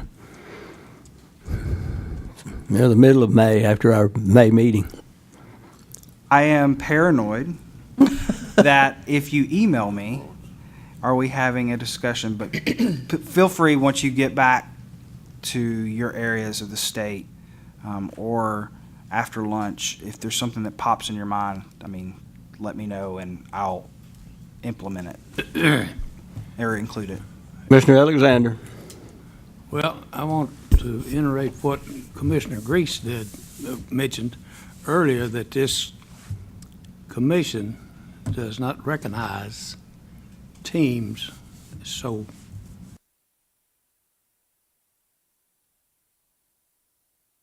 Up now. Speak up. and for sure that you need to, the brokers, principal brokers, this commission expects them to be responsible for their agents. Yes, sir. Can I ask a question? Because I was just looking through this. Do all of these topics typically have something that at least touches on an aspect within the Brokers Act or rules? Because, for example, under 6, Roman numeral 6, under the commercial part, the net, triple net, that's not things I've seen a lot in the laws. Is that just something that's kind of a spin-off of something that's in there, or is there a reason? I'm really just asking because I'm Well, not familiar. I think that's a fair question. So if the core, I think the core class is important for issues like a commercial agent going to learn about a home inspection in a residential core class, which I don't know is spoken to in the statute at all. It's just, it has very little value to the experience. So I think some of these are federal issues, some of them are practical issues, and some of them are related to the statute or rules and regulations of track. All right. Surprised that people don't know what a triple net is. Well, and that's the problem with residential agents trying to sell commercial properties when they don't have a clue what triple net is. Yeah, but residential agents will come to the commercial core class, and so there ought to be value for. Well, no, I'm saying I think it's important that it's in there. Well, I think it's most important if you get to us country brokers, because we do residential, commercial, farming, and all. We're not just residential brokers, and it's just as important for a agent that nothing says that I can't be a commercial broker. Nothing in the act says I can't be. And I think that it's certainly an injustice to those of us that even though we might be grandfathered, we still have an interest in knowing and having the knowledge of what's available if you're going to survive in this world. Well, that's not what I'm saying. I'm saying that triple net is important to know what it is, because if you're a residential broker and you want to do commercial, then going that commercial core class is what you need to do. So you learn about those things.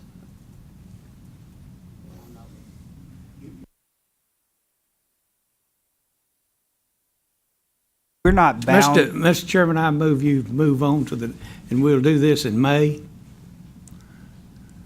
Okay, be thinking about it, just like Yes, sir. Mr. McDonald said. When you get back home, if you think of anything, share it with Steve, and he can add all of what we have suggested and our thoughts and comments. He'll give it to us in May, and we can I believe you will not be breaking the sunshine law if you talk to Mr. Bloom or any one of these other commissioners individually and get their expertise. Don't bother us folks that are grandfathered.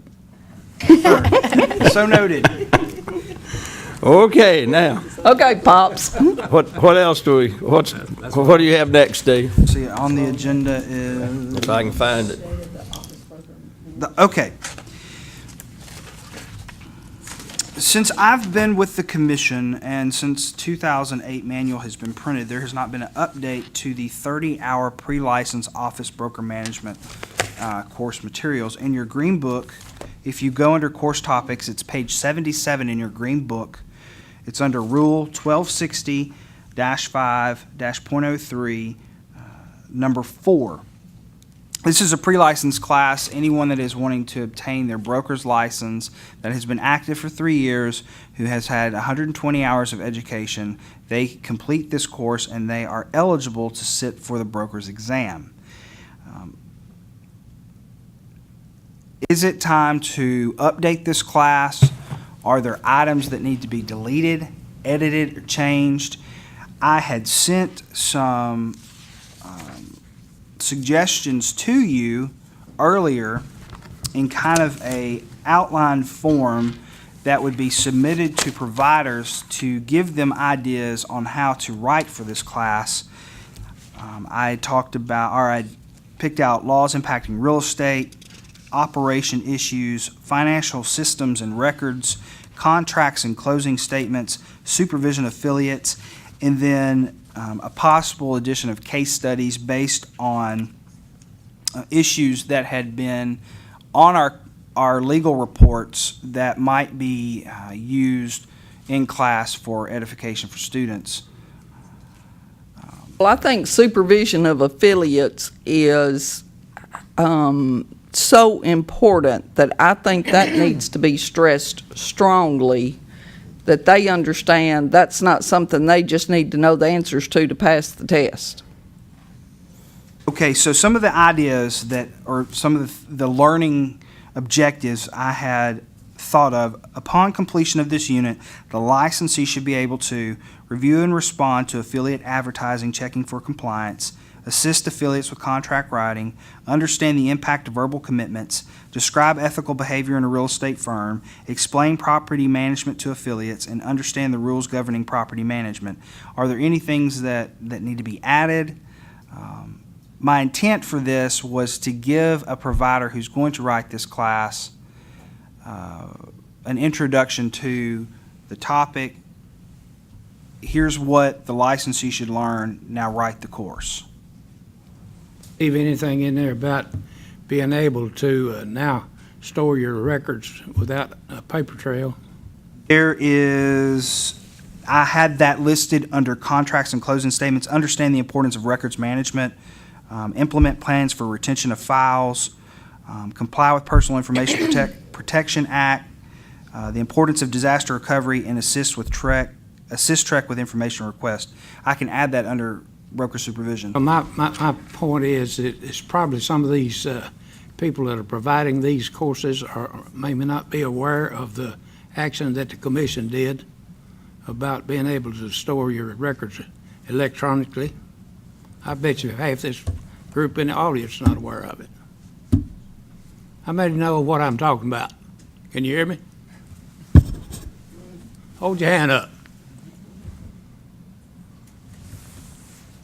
They can't hear you or they don't know it. Reason I encourage everybody to speak up so we can have our And for those audio in the record. audience, that is, if the commission asks you for your files and you store them electronically, you have 24 hours to be able to produce them is that correct, commissioners? It's correct, but my point was to the audience is they're probably not aware that you now can do that. How many of you think you still have to keep your files 3 years or 5 years, if that's the number of years? If you've had a complaint, you have to keep it longer. But now you don't have to keep those records paper in a filing cabinet. You can do it electronically. How many of you were aware of that? Time limits a second. time limits are the same, but you've got to, and this is the thing I'm saying, Steve, that the providers it needs to be in that course. Okay. And That's my opinion. And to follow up on that, Steve, I think a critical component of that course should be this notion of how we're going to audit firms in the future, including perhaps even the form that we're going to send out. I mean, that's brokery office management at its best at this point. Yes, sir. I had given that a consideration. I didn't know where to put it in the course, and specifically, we haven't adopted a type of audit is the only reason why. I think they should go under operations Okay. issues. And how far away are we from adopting that?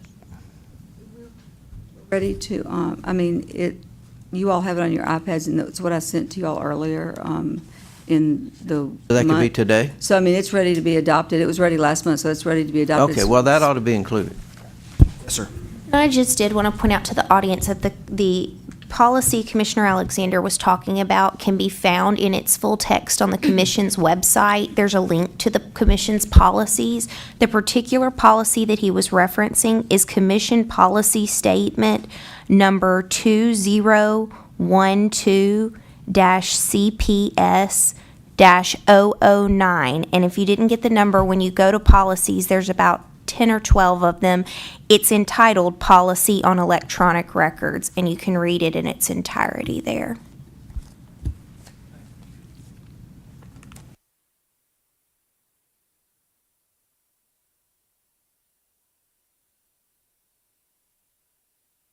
Steve, it might be helpful in that course to just indicate what Julie just, there's a lot of people don't know that you can't just get everything from here. Okay. Everything is available on the website, the Right, statutes, but- laws, but, and rules. So, everybody references this. Mhm. And it's way out of date in some. And there's so many times that I have to tell people, they'll say, well, where do you get that? Where is that, And they don't even know to go to the Trek site for it. So That's unfortunate. It used to in the old days, everybody got a book, and you're responsible to keep up with your book, and which, I don't think that's necessary anymore. But a lot of people are not keeping up enough to even know where to look. And as the principal broker, I just think it really has to be stressed about what their responsibilities are, because I think the biggest thing that a principal broker would say is, I didn't know what they were doing. I didn't know how to watch them. I didn't know how to oversee them. And I also think it's very important that they keep up with what the new laws and what the changes are, because if you've not had a class in many years, or you come to the Real Estate Commission meetings, you don't know what the new laws are. You're probably not paying attention to other forms of communications. And that's, my short time, that's where I've seen the problem with the principal brokers is just not keeping up.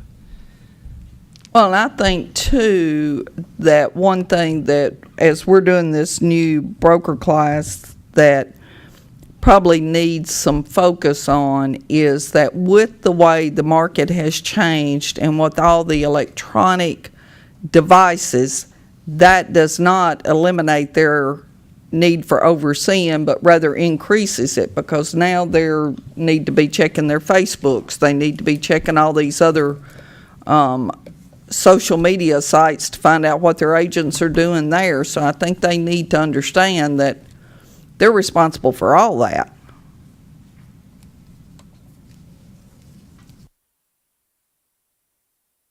Anything else you need from us, Steve, that we can? Just a question. Does this have to be changed by rule, the topics we're talking about? Yes, because they are written in rule. And so this is a 12-month process at best?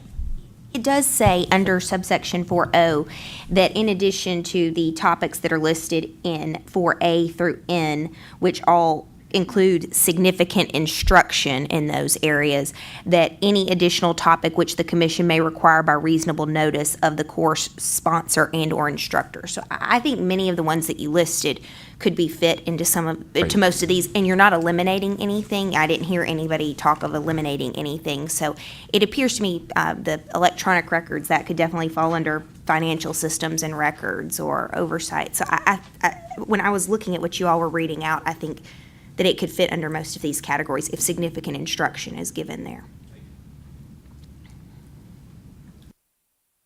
My question would be for like letter L, horizontal and vertical expansions. I don't know.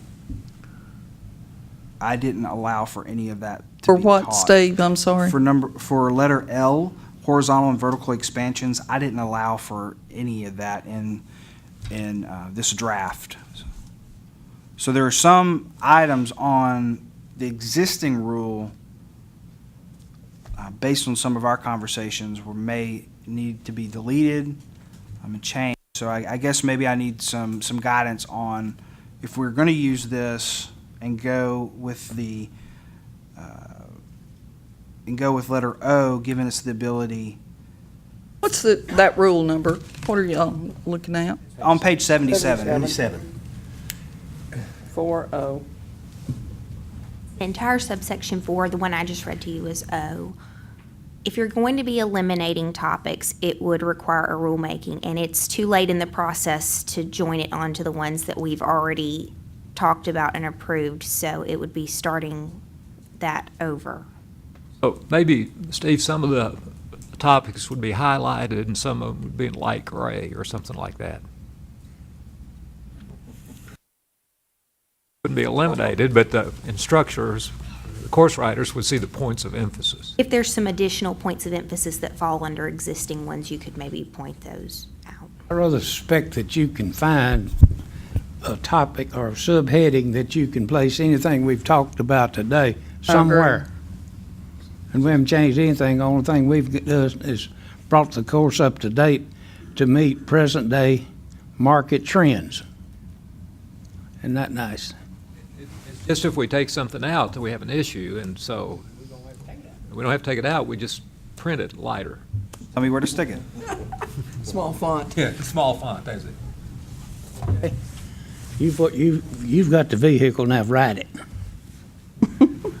But it would be okay to bold some things, I I think. would think so. Points of emphasis. If you wait for rulemaking here, and you would change these courses, or you'd take 2 years to do it. Huh?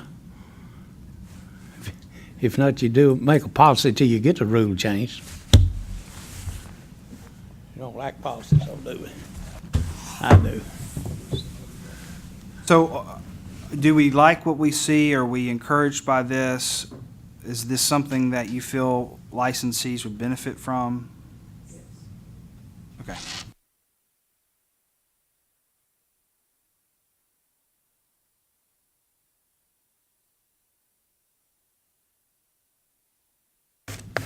Well, then I will take these points and I can reintroduce them in May after I clean up my notes, and Clean up your act, Steve. I will clean up my act. Okay, now, if you got all the information you need for all of this, now we need to go to course and instructor approval. There is, Course for New Affiliates was. We've got to go to next. Ken. Okay, got to go to CAN. I know, I always put that for that, I don't know.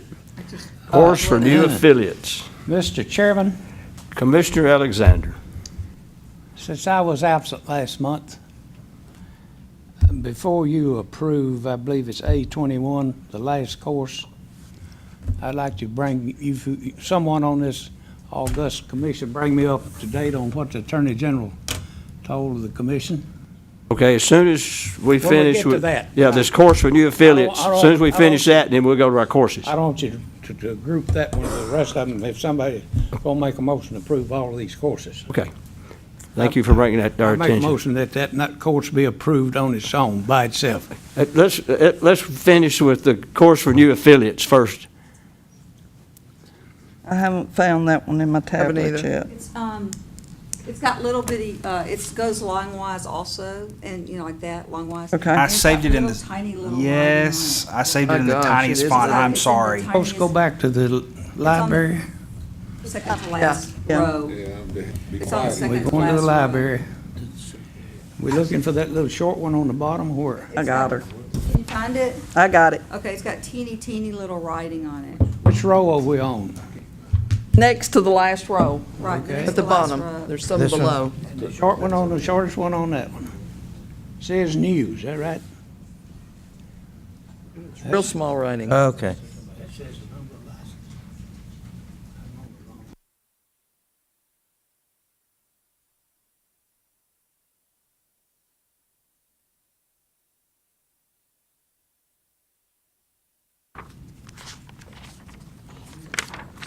Yep, that's what we're looking for. You found it, Wendell. Lost them, which one that is. This was an eyesight test. Does It- everybody see it? Yeah. I got it. Is there a reference in the manual you want to send us to start this discussion? In the statute, it is Page what? 26. 26. This is what confuses even a lot of AEs today because they forget to move from 26 over to page 27. There was a change from having folks that get their license to complete this class within 6 months. That was the initial intent, was changed. It is now a pre-license class, so you have to move over to 27 that talks about that this is a part of the 90-hour pre-license class. So the basic principles class allows someone after completing it to be able to sit for the exam. The 30-hour class has to be completed before issued a license. The topics were last updated July 11th, 2001, and they were Wow. implemented in 2002. So I wanted to put some topics before you to see if those were a good starting point, what needed to be done to this course to bring it current.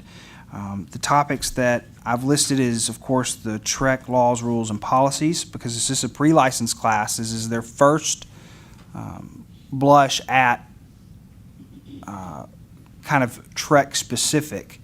And some folks don't have a recruiting class or an orientation class with their firm. They're basically just set free to sell. So this is to hopefully give them some idea about the business. So there's agency, listing agreement, contracts, earnest money, property management, fair housing, antitrust, and environmental, advertising, finance, and then lastly is kind of a risk reduction and maintaining your license, the maintenance of this property right that is your real estate license, how to maintain it in the future.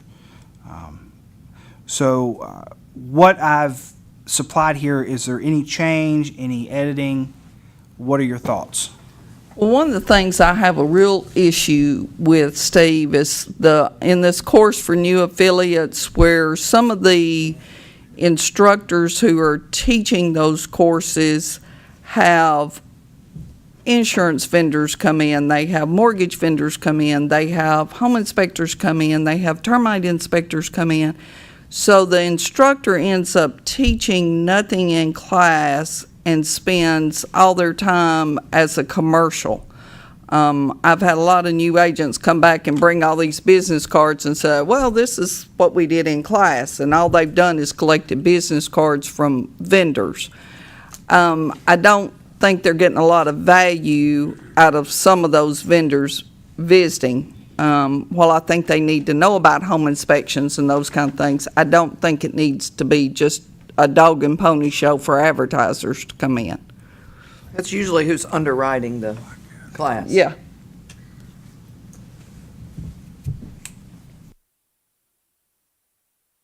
I think Like it's me to send out, before we even do anything with what I provided here, a follow-up or maybe a commission's interpretation of courses that any overt solicitation of goods or service during a pre-licensed class or any class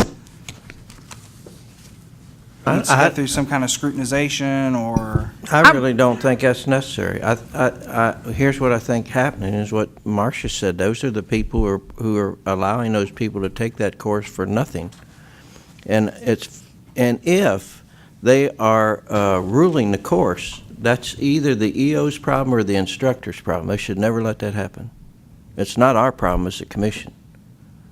If you're teaching a class and somebody takes over by taking too much of your time, I think you ought to be in charge of that class and say, we don't do that here. At the Williamson County Association, we allow a 5-minute commercial, and they can have handouts there that people can pick up. But it's not to teach the class. So I think there's an important distinction there. Well, and I think the instructors need to understand that every day they don't have 6 vendors come in. And let them speak? Is Yeah. that what you're saying? What they're doing is having the class instead of the instructor, and the instructor sitting watching. Yeah. That'd be pretty easy, you know. But the instructor is letting that happen, is what I'm saying. Right. That hasn't anything to do with the way we're The preparing instructors for need it. to be scrutinized, not the vendors. Seems to me like that you all that are teaching classes, it ought to be something in there where you limit the amount of time that or suggested in this course outline of how you handle a vendor. The other thing, too, in this is, you hear the word, I'm an independent contractor all the time.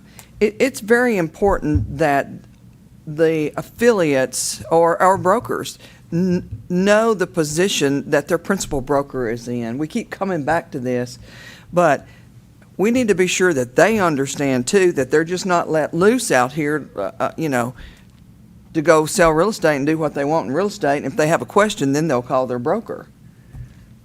So there needs to be something about, here's what, what happens.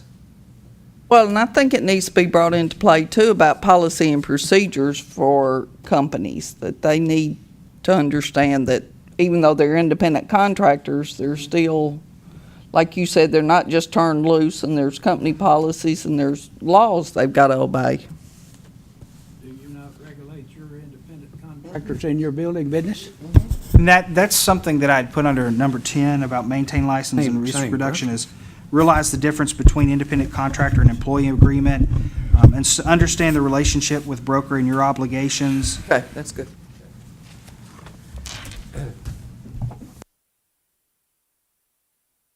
This is just really kind of a minor point, but I would like to make sure that new affiliates understand their broker can release them unilaterally. This notion of supervision goes two ways, and if an agent is a rogue agent or does something that the principal broker doesn't like, unilaterally without notice, she can or he can send that license back to Trek. And I think that's important to know, that it's a two-way street in this situation. But the other side of that street is the affiliate can get the principal broker in a lot of trouble real quick. And so I think that relationship's important. Sure. I provided for that, but I will take your suggestion and clarify, realize the differences among active, inactive, retired, and broker released. That's the way I've always kept my agents in line. I just tell them, say, you mess up, I'm going to send your license back to Nashville, get rid of you. You're down to one agent now. I'm down to, I've got two. Count yourself. No. Left on their own, he didn't I've send got them back. three. He got tired I've putting got up three with counting me. I know, Steve, that coming from TREEF, when we do GRI courses, and Gary has been a GRI instructor in the past, they send in monitors that just go in and sit in the class occasionally to make sure the classes are being taught up to par and that they are doing what they're supposed to do. And I'm not sure we don't need to do that in some of these courses. The office management and the pre-license, as well as the course for new affiliates, I think are very important classes that probably need some monitoring done in some of them. There are some jurisdictions that do that. North Carolina does that. They'll ask someone to be a tester and they'll reimburse them for the cost of that class and the time they spend doing that. If I show up, of course, not that everyone in the state of Tennessee that teaches real estate or is involved knows my name or face, but if I show up in a pre-licensed class, I stick out like a Busted. sore thumb. I'm busted, yeah. How would we would need to discuss how we would propose that and how administration gets involved with sending in those type of inspectors. I think the fact that you're busted is irrelevant. When I was teaching school, you had supervisors come in, you knew you had to, but the point is your lesson plan shouldn't change. So if somebody's teaching that day, they're not going to change just because you're there. And if they do, they weren't prepared anyway. So I think that's not a valid reason not to bounce in on them. True, I guess I see that their best behavior or their best presentation would be if I were present. Well, you're going to be able to tell if that's normal or not, most likely. If the home inspector gets up and gives them 30 minutes on home inspections, you're gonna know.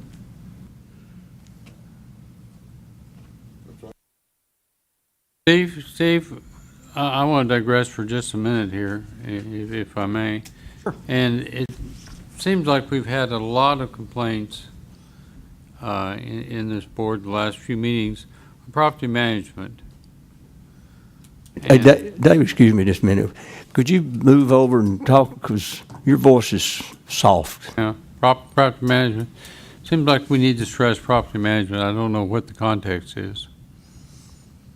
I think they need to know if they've not had a class on property management, if they have no experience with property management, if they can't back up what they're doing, they have no expertise, that they can demonstrate to the commission that there's a problem, that they need to know that there's going to be some things expected of them before they put themselves out as a commercial realtor or as a property manager or selling, anything that's unusual.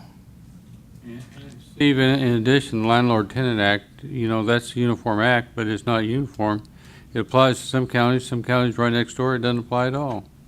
And I provided for property management in this, just define property management, comply with requirements, realize the importance of security deposits and how they're maintained, and familiarize themselves with Landlord-Tenant Act and which agency governs.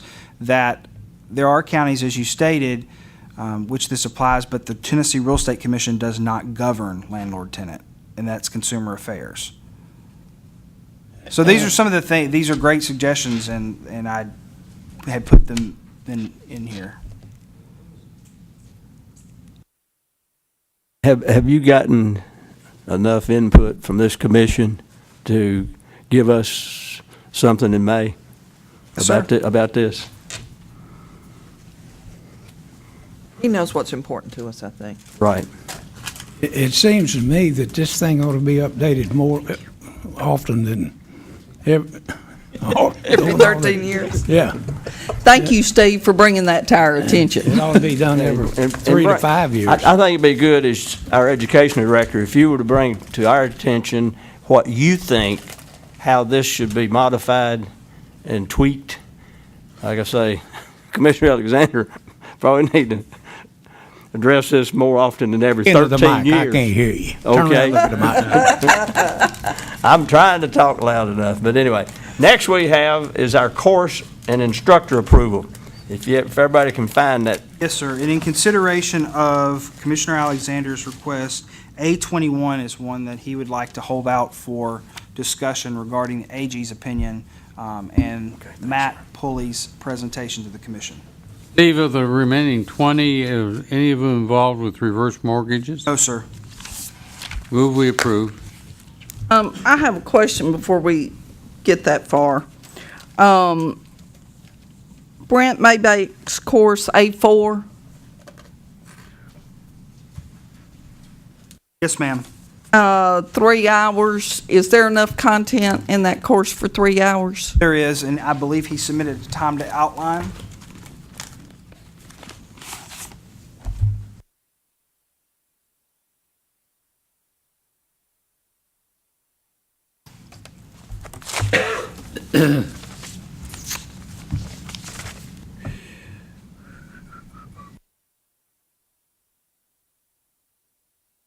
In his course, he is going through the whole introduction of a home warranty, the why you need it, the basic rules. Then there's a definition of terms, limitations, repair versus replace, all of the terms of a home warranty, the identification of the HVAC unit and the source, the ductwork, the non-covered items and the add-ons, plumbings with leaks, stoppages, water heaters, non-covered items, possible add-ons. Then there's the coverage of electrical appliances with garbage disposals, range, ovens, cooktops, trash compactors, kitchen refrigerator, what's non-covered, some add-ons, some limitations, the washer and dryer. Then he talks about pools and spas, well pumps, septic pumps, ejector systems, termite treatments. I guess my concern with this is kind of like some of these other courses is how much we really need to get involved in that and set ourselves out in that arena. I may be the only one that has any concerns about that. With the time, he has submitted a very professional time outline, and I'll be happy to bring it up there to you, that illustrates how much time is devoted. And will he be teaching the class or Stephen Meadows? Brent Maybank will be teaching the class. Stephen Meadows is being requested to be an additional instructor for the course, and he is, his credentials are listed on the instructor portion of the education report.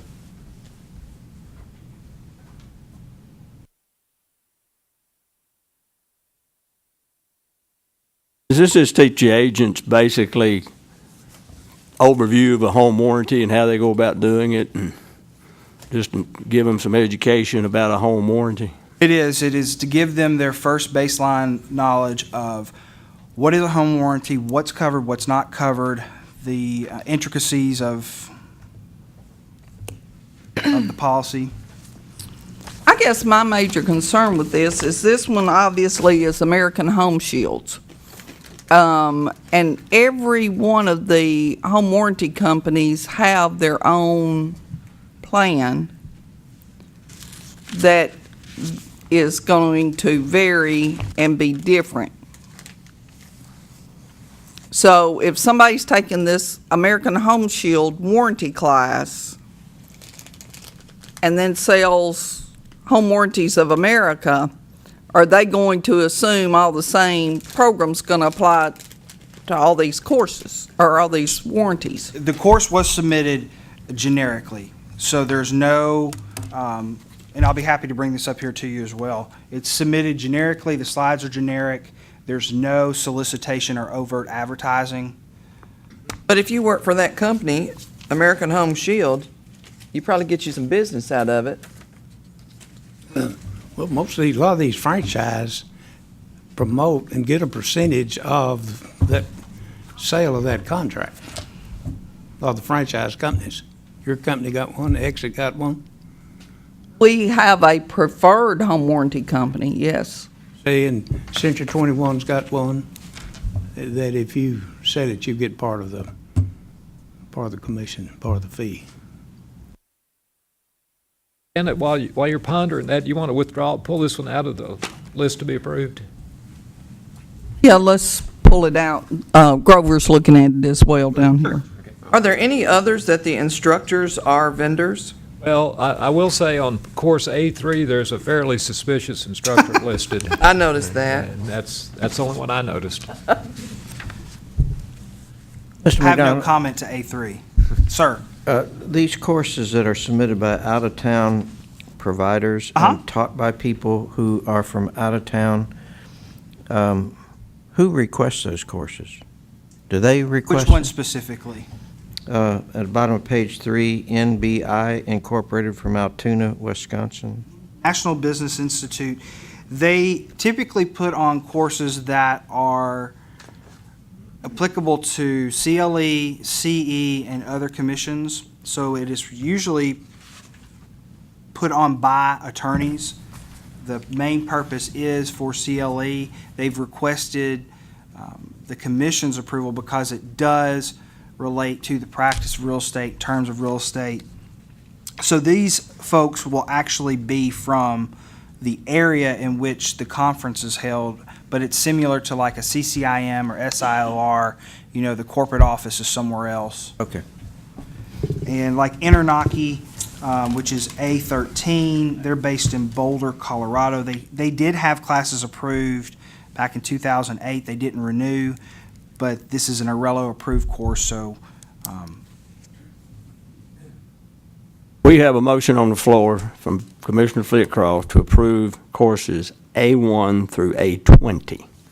There has been no second. I'll second it. We have a second on the motion. Mr. Chairman, with the exception of...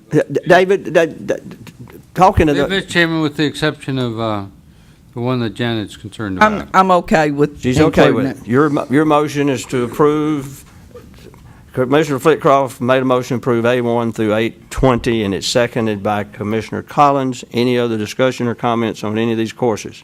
Hearing none, all in favor say aye. Aye. Opposed, no. Motion carries. Now, abstains. and yes, and let the record say that Commissioner McMullen abstains from the vote. So it passed 8 yes and 1 abstention. Now, Commissioner Alexander, Yes, sir. did you have any comments about A21? Well, I just see that AG came before the commission and spoke about reverse mortgages, and I just kind of like to know a little bit what he said before I make a motion.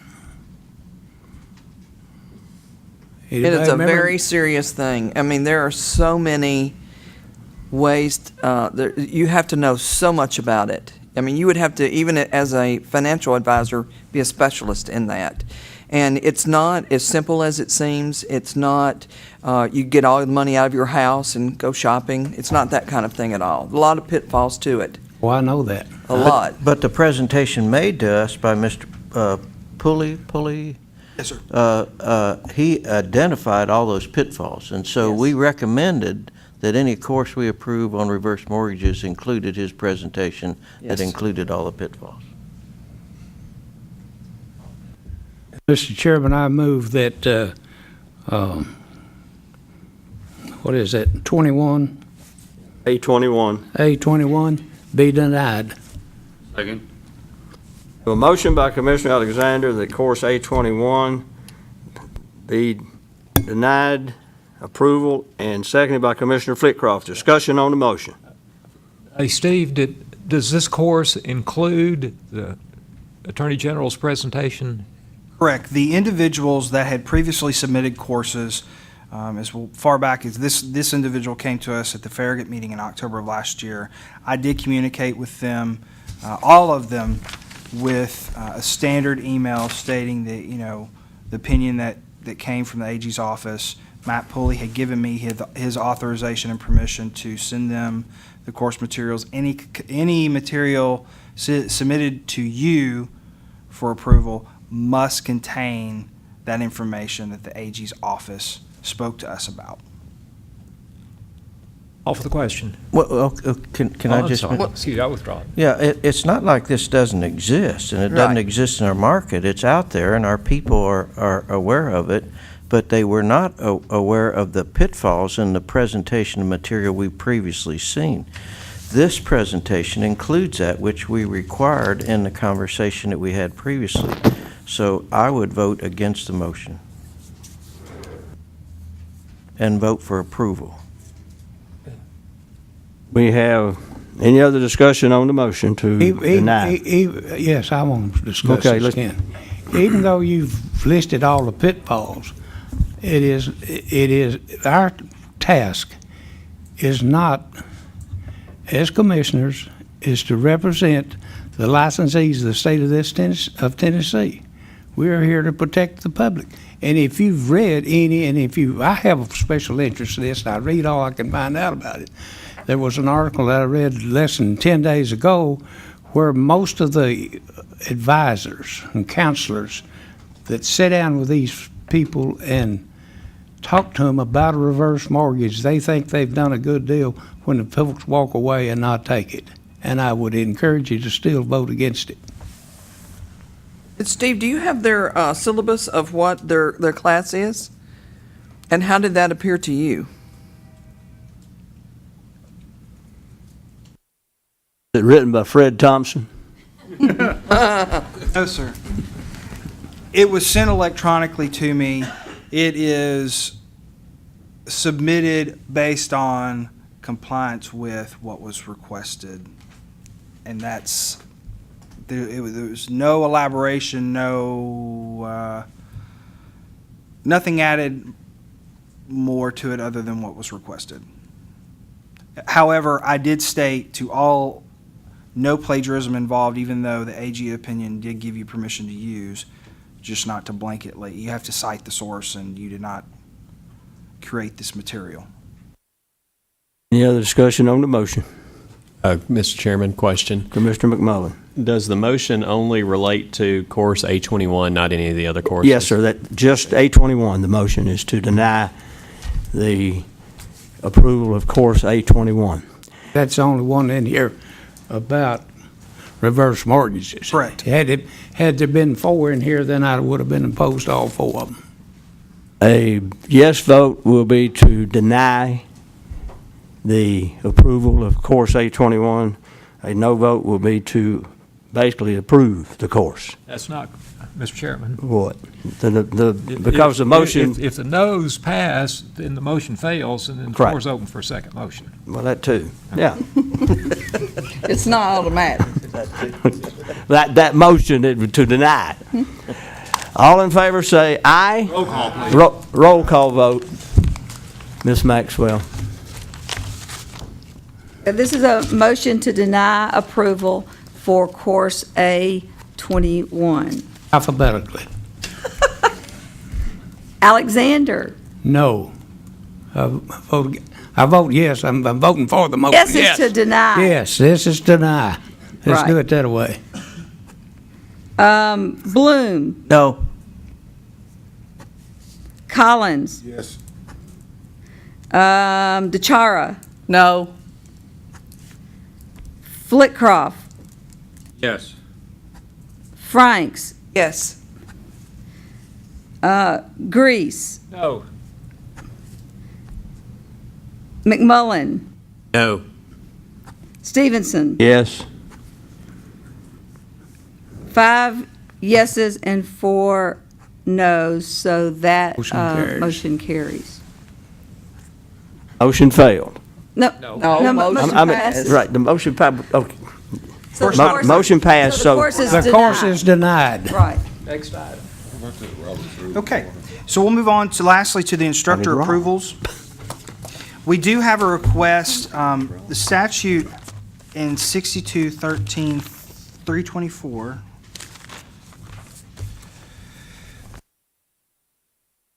states if, and correct me if I'm wrong, Ms. Crop, that if an individual just has an affiliate broker's license and a minimum of 5 years' experience, they can go before the commission to request approval to teach a pre-licensed class.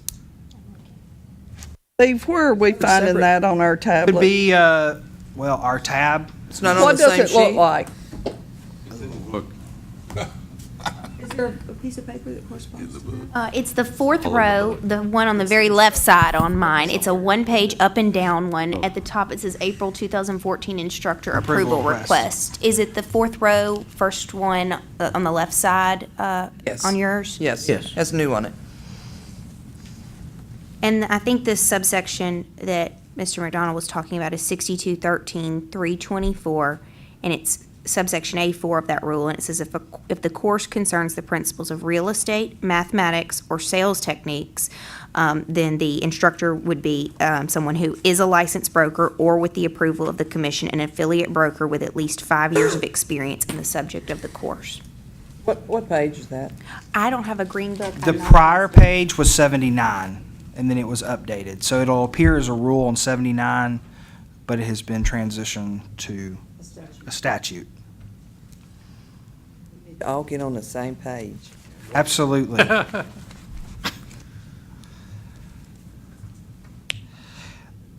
In layman's terms, how does that change the old rule? This becomes the. It's now a statute. Statute. Is what he was saying. It wasn't a rule, and it was codified into a statute. So I think what he was saying is it's listed as a rule in the In the book, just for simple But it is now- visibility. It is now found within a code section 6213-324.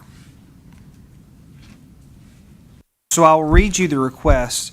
Cheryl Harris, administrator of Fast Track Real Estate School, their provider 1413, requests the commission to review her credentialing to allow her to teach the Basic Principles of Real Estate course, Internet Delivery 6019, Course for New Affiliates, Classroom Delivery 6043, and Basic Principles of Real Estate Classroom Delivery, course number 7379.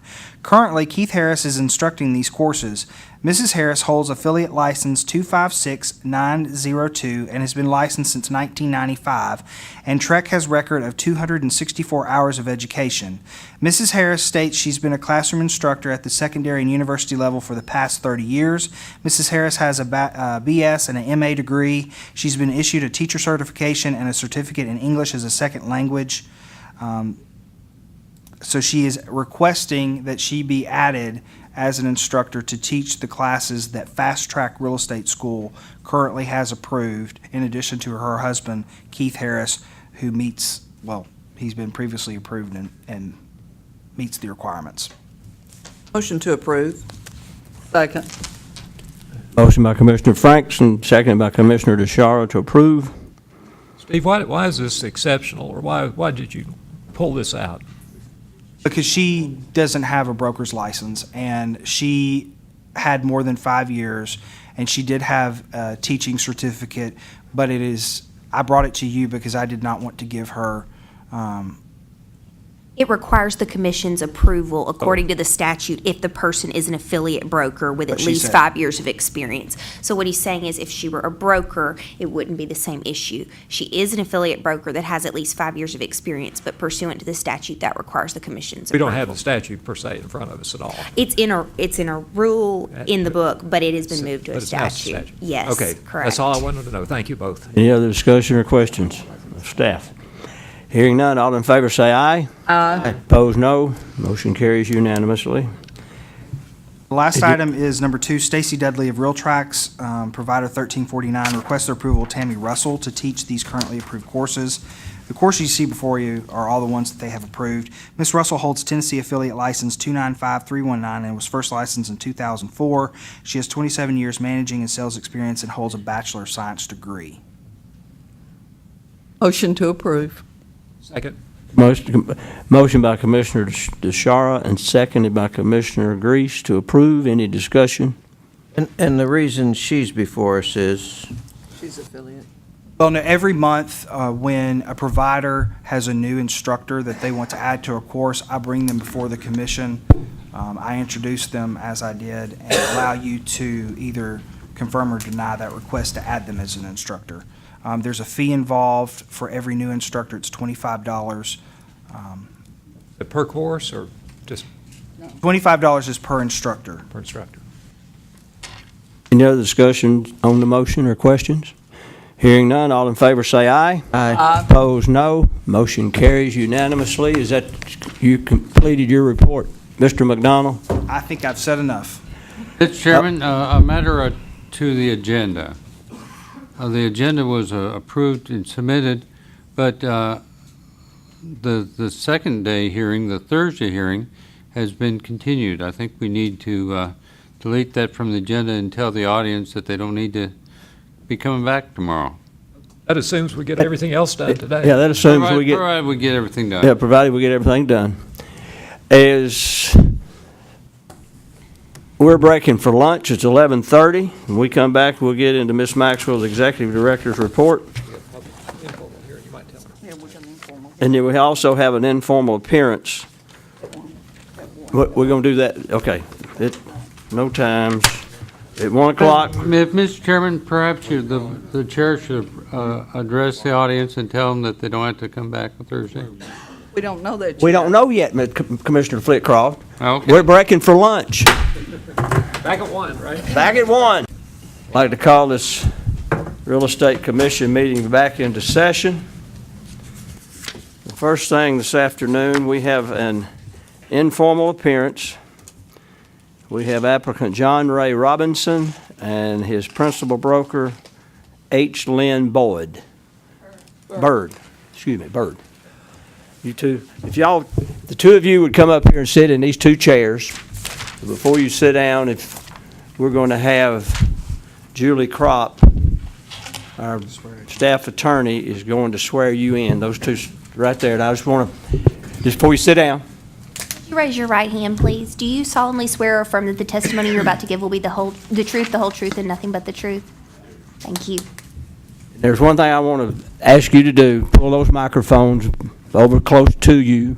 And when you talk, you lean over and talk loudly so we'll have a permanent record of the audio of this meeting.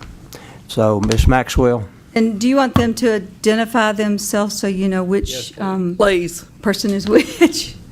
My name is John Robinson. I'm here to pre-apply for a real estate application. And I'm Lynn Bird. I'm the principal broker of RE/MAX Results in Kingsport, Tennessee. As the individuals have just introduced themselves, Lynn Bird is the principal broker of the Bird Home Team, Inc., DBA RE/MAX Results in Kingsport, Tennessee. Mr. Bird was first licensed in 1993, and he was became a broker in February of 2000. The firm was first licensed in 2002. It currently has, according to the TREC records, 13 affiliates, 3 brokers, and one principal broker. Mr. Robinson has applied for his real estate license. At the current time, he has not tested. I don't know if you've tested by now or not. Never taken the test. Okay. He is not tested. He wants to be an affiliate broker. He has disclosed to the commission several charges, one of which was a felony charge, and that dates back to February the 15th of 1994. Mr. Robinson was convicted of possession of a controlled substance, which was a second-degree felony in Texas. He received deferred adjudication with probation. His probation was revoked in 1996, and as a result of the revocation of his probation, he was sentenced to 5 years in the Texas State Penitentiary. He finished his sentence and parole as of September 15th of 2001. He ended up serving 2 years in prison and 3 years on parole from that particular incident.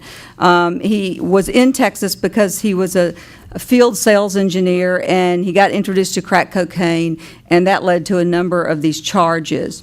While he was on a deferred adjudication from the first charge and conviction, he was allowed to go to Kingsport to visit from time to time. And so while in Kingsport, he was arrested and convicted of possession of drug paraphernalia, possession of a controlled substance, possession of marijuana, and public intoxication. And that date of judgment was January the 25th of 1996. It was primarily the result of that second conviction that his parole was revoked. His probation was revoked in his first conviction because he was not able to appear before the Texas court as required as a condition of his deferred adjudication. So then he was arrested and went back to Texas, and that was when he served time in the Texas State Penitentiary. He got out, and then he was convicted in 2000 of possession of a controlled substance. He spent 2 days in jail then, and he had a conviction in December of 2006 for domestic vandalism under $500. He spent 6 days in jail and had supervised probation for 11 months and 29 days, and that ended in January 23rd of 2007. Mr. Robinson has said that, as I mentioned earlier, that The bulk of these charges, the first 4 related to his drug addiction, which he had to crack cocaine and a number of other drugs, and he was caught on these number of occasions. That's kind of a synopsis. He's since 2007, he's been working for RE/MAX Result as the client care manager. He works directly under the supervision of the principal broker, Mr. Bird, and as an assistant to Mr. Bird, he deposits earnest monies, he pays the bills, he oversees the day-to-day office operations, and he's been doing that, as I say, since March of 2007. And I'll let him, Mr. Robinson, explain some of the further details of his convictions. Yeah, Mr. Robinson, if you would, I know Ms. Maxwell has gone over, given a summary of your past, but if you would, just in your own words, just tell us what happened and why you did what you did, and to let all of us know so we'll be able to make a decision as to what this request is about. I graduated high school and went to college at the University of Tennessee in 1981 and graduated with a Bachelor of Science in Mechanical Engineering in 1986. And I took a job working in the telecommunications industry for a company called Secor, which is owned by Siemens and Corning Glassware. And after 5 years, I was moving up in the company, and I was offered a field sales position in Houston, Texas. And I then transferred from Hickory, North Carolina to Houston, Texas in 1991. In 1992, I was introduced to crack cocaine, and after 6 months, I'd lost my job, my family, my house, my car, everything. I'd been arrested and was in debt to everybody I knew just about. I don't know what happened or how that took over. Crack cocaine at that time was populating a lot of the major cities. It was one of the most powerfully addictive drugs out there, and I found it, and it found me and took me. And that was in 1993 I got arrested. It took me probably 5 or 6 more years of being arrested for other misdemeanors where I had pills on me or marijuana on me. Never again arrested for crack cocaine, but I was still dabbling in other drugs. I was at the point where I didn't really care a whole lot anymore, just was existing. That's what you want to call it. I had a part-time job in a restaurant. Here I was with a mechanical engineering degree and not really doing a whole lot productive with my life. And then after I got off parole in 2001, I started working for my mother at RE/MAX Results as a unlicensed assistant. She took me under her wing and tried to get me back on the right track, and I did fairly well for 4 or 5 years. And then I had another situation where I got in an argument with a roommate. He wanted to kick me out, and I threw his stuff out, and I went to jail for misdemeanor domestic vandalism. And that was December of 2006. At that point, December 2nd, my father left me in jail for 60 days until I got right. And to say got right, he wanted to talk to me and listen to me and see me. And I wasn't right for a while. And he finally came and got me out of jail. We went and talked. And I say talked, if you know my father, I listened, and more or less. And I had no choice at that point in my life. I was either going to live my life on the streets, or I was going to be dead, or I was going to be in jail. And I was 43 years old, and I didn't know if I had much life left to live. Well, I finally decided I do. I got a lot of life left to live, and at that point, I've turned things around completely. I just quit. I had no choice. It was either, like I said, jail, the streets, or the coffin, and I wasn't ready for that. And if it wasn't for my parents at that point, I don't know where I'd have been. But I lived with them for 2 years, and that's when I was working for Mr. Bird in our Abingdon office and as a client care manager. And then after 2 years of living with my parents and working in Abingdon, I actually moved into my own apartment or a condominium, which I now still live in to this day. And I then moved to Kingsport to become the client care manager in our Kingsport office for Mr. Bird. I've been in real estate for 13 years, the last 7 years very productively as far as an individual in society. I think I've done a lot of things to turn my life around, to stay square on the ground, and to face things instead of running from them. And it's time for me to take that next step in my life, and I can't do it working for the amount of money I make, which is, well, I'm a client care manager. I mean, there's an opportunity for me to do a whole lot more in life. I'm 50 years old. I've gotten a lot of motivation and fellowship and support from my close friends who've written reference letters that you have in the package there. My daughter is going to be I'm going to be a grandfather, I should say, in August, so I've got a lot of life left to live, and I wasn't really thinking that way 8-10 years ago. Well, today I am, and I feel much more confident in my abilities, and also I have the desire to continue on with my life in a very positive manner. Does any commissioners have any questions of Mr. Robinson before we hear from his principal broker, Mr. Lynn Byrd? What does a client care manager do? Tell me what you do. Well, when you walk in, you meet me. When you call in, you talk to me. When you want to get paid, you bring me your closing file, and I go through it and make sure you've got all the documents, and I deposit your check, and I write you your commission check. When you've got one under contract, you bring me your file, and I deposit the earnest money, and I go through the file to make sure all the documents are correct. The mail that comes in, I go through all the bills, and I pay all the bills, make sure they're paid on time. I pay our franchise fees. I pay our IRS and Tennessee Department in taxes every quarter. Basically, everything that needs to be done with Lynn, making sure I do it the way he wants it done. I pretty much know how he wants it done. Any questions I have, I go to him. Other than that, I run the place. Did you ever go through a drug rehab program? I went through two back in the early 90s, 92 and 94. So I got out of both of them and went back to using again.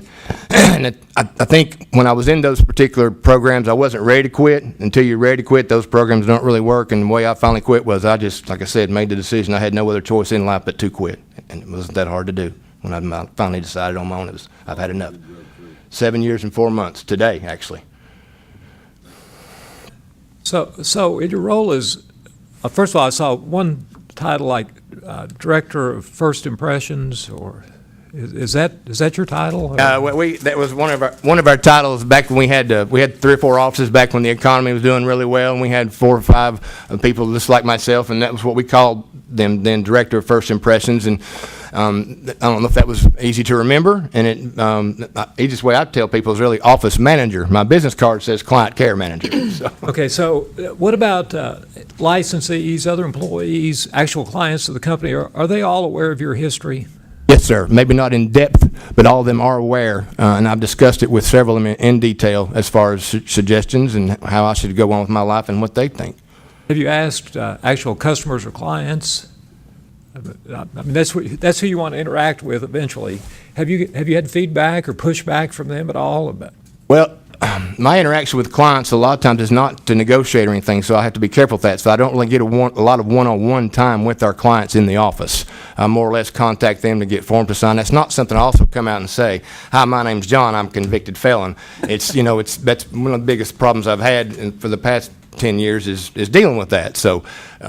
Don't you think you're going to have to deal with it if you have a license? The word is going to be out.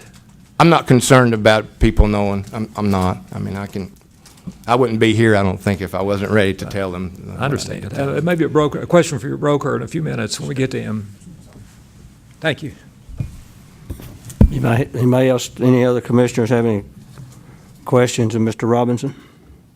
If not, then I'd like for Mr. Byrd. Mr. Byrd, tell us about your company. Tell us about your training program. I know Mr. Robinson has been affiliated with your firm in the capacity that he has for some time, but just tell us how many agents you have, what kind of training program you have, and how you're going to make sure that if this request is granted, that you're going to make sure that Mr. Robinson becomes a very productive part of this profession. We've, as far as our training program, we have new agent training programs. We have training every Tuesday. We call it Tuesday training. John he came to me, like he said, I've known his mother for years. She's been a realtor since 1993 or 94. I think that's correct. And in 2006, I think it was early 2007, we talked, and he told me his whole background. I knew he had some problems. I've known the family for years. And I knew he'd had some problems, but I didn't know the exact details of all the problems. So we sat down, we went over them, and I hired him with the understanding if there was ever any problem that there wouldn't be but one shot. And I'll have to say there has been no problems. And his title is Client Care Manager. I would refer to John as our office manager. Since the Great Recession, we've our firm is smaller. We've had some agents get out of the business and so forth, and we're to a good manageable size. My office is directly behind his, and it's actually a large cubicle. So I hear everything John says on the phone. We have our accounting, bookkeeping just adjacent, so we work on that together. I have found him to be extremely honest, extremely ethical. And when he came to me in early 2001 and we talked, I told him then, I said, you know, everybody has a past. You can't change it, but you can change your future. And I feel like he has done that. I feel like he has worked hard. He's very intelligent, learns quickly, picks up on things quickly, and if I had to hire him again today, I would. That's why I'm here. Does any commissioners have any questions of Mr. Byrd or? Does his Mr. mother Principal work Byrd? for you also? He does not. No. She did for several years, and she's with a non-franchised firm now. How many teams you have? How many teams? Actually just one team within our company. The rest are individual agents. How many? Who manages those teams? My wife manages one of them, and that. Is she a broker? She is not. Who's responsible Who's responsible? for the team members? I am. I'm the principal broker. I'm licensed in Tennessee and Virginia. So, Mr. Byrd, back to follow up on a previous question. So, if your new licensee gets out in the marketplace and a customer objects to working with him because of what he or she has heard about his past history, how do you plan to handle that situation? Well, I would talk with them and try to just, see what the problem is. I've had that happen with other agents. And then I would ask the customer if they would like to be reassigned to another agent, or in some cases, I'll work with them personally. John, is that your understanding of how it would work as well? Yes, sir, it is. I think we've got each other's support all the way in this. My last question, Mr. Chairman, is how long a drive was it down here today? It's about 250 miles. About 250 miles back? Correct. 80. With that said, Mr. Chairman, I'd move that we approve this application. I'll second that. Have a motion to approve John Ray Robinson's request, and it's seconded by, it's a motion made by Commissioner Grease and seconded by Commissioner DeShara. And is there any discussion on this motion? I need to know when Mr. Robinson will be a grandfather. Supposedly August 9th. August 9th, okay. Any other questions or discussion on the motion? Hearing none, all in favor say aye. Aye. Opposed, no. Let the record show, Mr. Robinson, this was a unanimous vote. You do this industry proud. I'm proud of you for turning your life around. And And thank God for your parents. I have something, this is sort of a personal thing for me, listening to Mr. Robinson's story, because I had a brother that died at the age of 63, 7 years ago, who was addicted to cocaine, and he never got off of it. So just want to say, this is personal to me, your story, but go forth and do this industry proud. I will. Thank you. Would you let Commissioner Flitcroft address that? Well, I'm going to tell him something. Being a grandfather's the best job you can have, because being a grandmother's awesome. Thank you. Mr. Byrd? Yes. He comes back, you come back.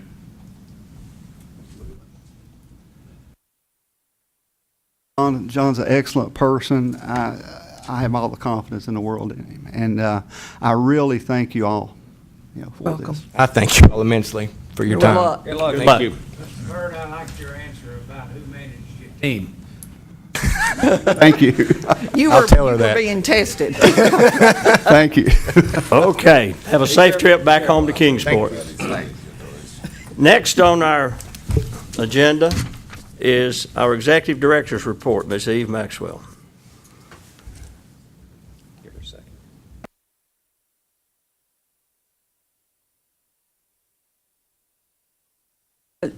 Are you ready?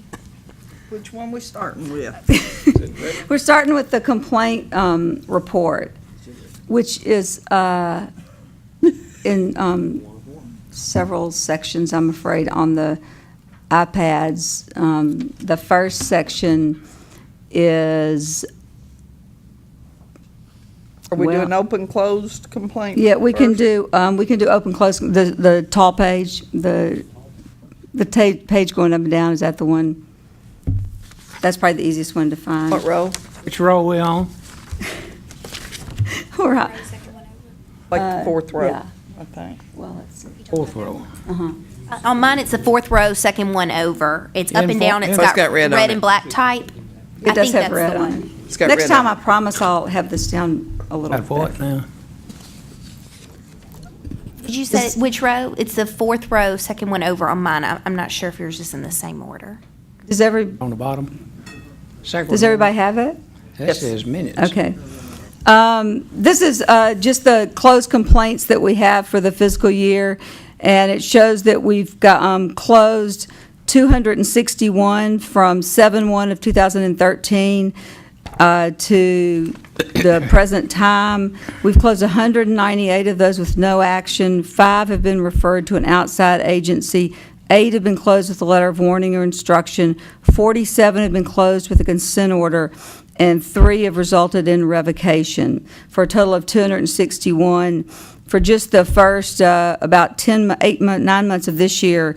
And all of last year, we only closed 250. So Julie's doing a great job of presenting the complaints, and the commission's doing a great job of hearing them and disposing of them, either with some action or with no action. The next part, really, I guess you probably, I mean, it doesn't, the next one is the open complaint report by source, which is one of the long pages, and it also has the complaints over 180 days. Second row, second one over. Bingo. And this just shows the number of complaints that we have open, and the number that we've gotten in over the last 30 days and over the year. From the first of the year, from the first of the fiscal year, we have gotten in 239 complaints so far. And this past month, we got in 27 complaints. So they've picked up a little bit over the last several months. And I think as business picks up, probably the complaints will pick up as well. This shows that the total open complaints that we have are 120. We have no E&O complaints, which is good, except that everyone's in suspension who doesn't have E&O, so they don't have any complaints against them. But anyway, we don't have any of those, and we have primarily the complaints are against brokers and affiliates. As you can see, 116 of the complaints are actually against the brokers and affiliates, and then we have 4 against timeshares currently outstanding and 2 against vacation lodging services. The next sheet shows just the dollars amount that we've received. And in March, we received $30,030. E&O penalties thus far, we've received $7,100 off the penalty fee. That's 8 individuals paid the $500, so they paid within the first 6 months. 2 paid within the 6th month, that was $700. 1 paid $800, and 1 just recently paid $900. So again, as has been the case for the last several months, not many people are rolling out of suspension for the E&O. The people seem to have, licensees seem to have gotten in that status, and they haven't tried to get out, except for these few people that we've had, these 12 people that have paid to get out of the E&O suspension. But we are reminding everyone every time we see them that E&O comes due 1/1 of 2015, and hopefully everyone will get it, or the majority of people will get it, and we won't have to put a whole lot of people into suspension at that point in time. Are there any questions about any of those? Mr. Chairman, request permission to address the audience on E&O. Commissioner Flitcroft, you have permission. January 1, 2015, E&O comes by. If you're a broker, tell your affiliates. If you're an affiliate, tell your broker, tell the other affiliates. If you do not have E&O, your license is going to be suspended. Thank you. Hopefully, everyone remembers that, because it's not a choice. It says we shall suspend them, so it's not like we have a choice but to suspend them. The pie chart, which I hope everyone, I think that's probably the most easily recognizable thing on the iPads, because it's colorful. It shows the breakdown of the number of complaints that we have.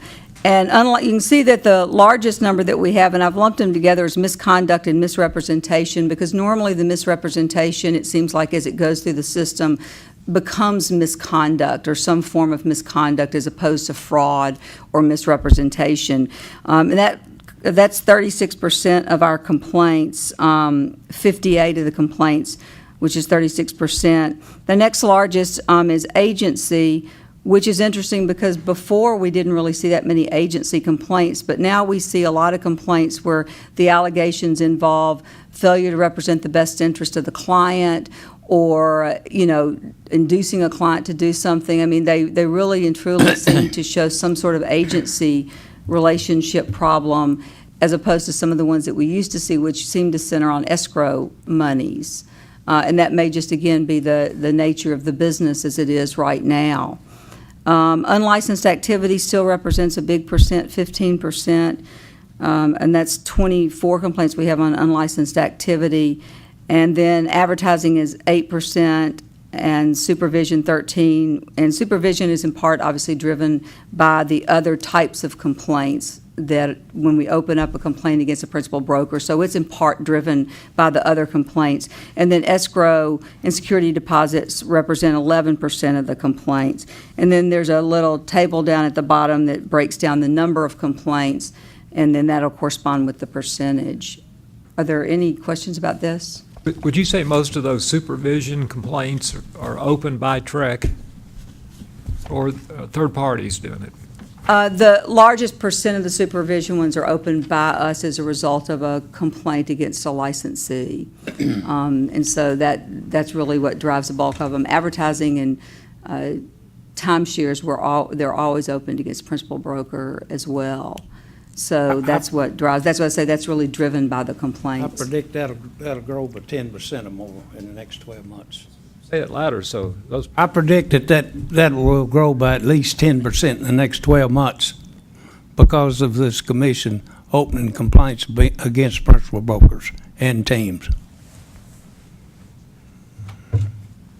And then the disciplinary action report, I don't know if you have any questions about the disciplinary action report or not. It's the listing of the names of the individuals that the commission has taken action against and the amount of their civil penalties. Fifth row, third one over. Sorry, I just wanted to be able to look while you're telling them. And if there are any questions about any of these, I'll be happy to answer that. As I say, it's a listing of the individuals that have had consent orders issued, or they didn't complete education, say, timely, and so they paid the penalty for not completing education, or citations in some instances. And we've tried to describe those in enough detail so that they're meaningful to the licensees and the principal brokers who might use those for teaching purposes. And I know TAR tries to include those in the TAR Digest now as well, which I think is great. Are there any questions about any of that? If not, we'll move to the statistics report, which is, of course, not in one easy sheet. But the first page is not there. Is that the one you want first? Yeah. Okay, it's the fifth row down, the first one there. It's an up and down one, but it's turned. So it's got about 5 lines on it. Good luck with that one. It just shows the number of licensees that we have currently. We have 24,044. That's not the one I thought it Oh, okay. I'm sorry. That's okay. Which one do they have? They have this approved by title? It's February 2000. That might be E&O. I'm sorry. I thought that had. Yeah, I think you led us astray. I thought it looked like it. I'm Took sorry. us to budget. I think that is the budget, yeah. Is it this one right here? It's that one. Yeah, it's that one. It's the 1, 2, 3, fifth row I got down, it. fourth over. Sorry. Because you have it, doesn't mean everybody else does. Fifth down, fourth over.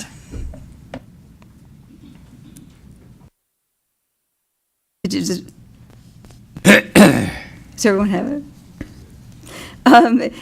This shows the number of licensees as of 3/28 of 2014. There are 24,044 active individuals, which is up 140 from last month. Our inactive licensees are up as well by 24. We have 1,132. The retired licensees are down 114 from last month. We have 8,056 retired individuals and 286 individuals who are broker released. That's up 11 from last month, and those broker release people all have insurance. Otherwise, they would be in suspension. So we have a grand total of 33,518 individual licensees, and that's timeshares, affiliate brokers, and brokers. So that's up 61 from last month.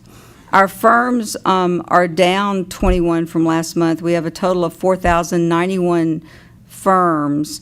There were 16 less active firms. We have 3,885 active firms and 2,006 retired firms, which is 5 less than last month.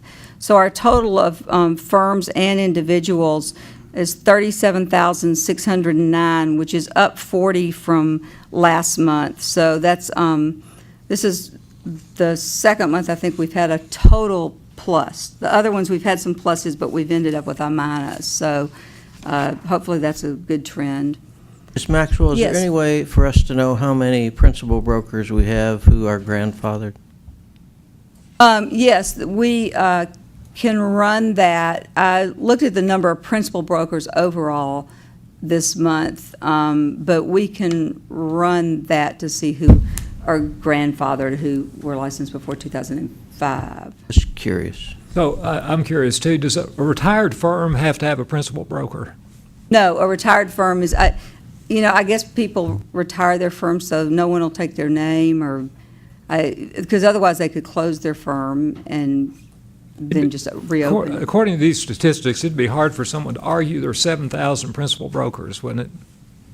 Yes, it Like would be hard. 6,000, aren't there? 6,000. Of principal brokers? No, No. 6,000 brokers There's that one are per- grandfathered. Oh, that are, No, I'm not talking no. about grandfather, I'm talking about active principal brokers. Active principal brokers. Yeah, I stood corrected. Well, there should be 3,885.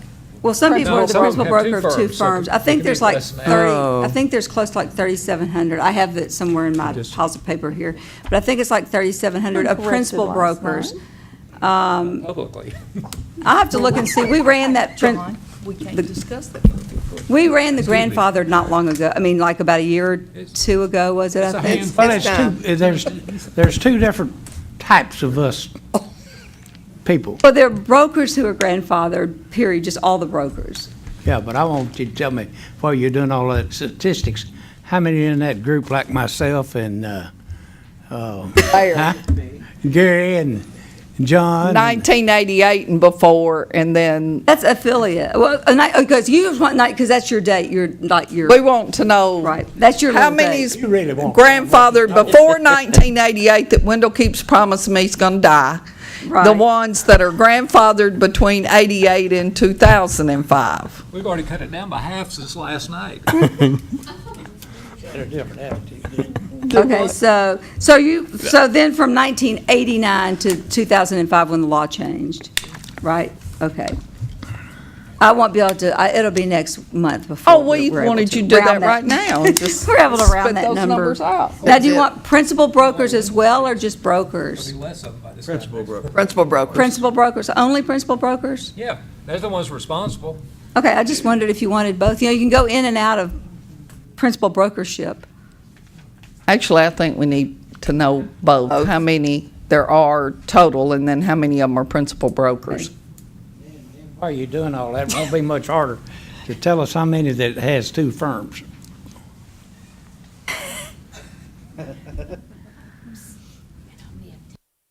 Do you sense a debate coming? I sort of do.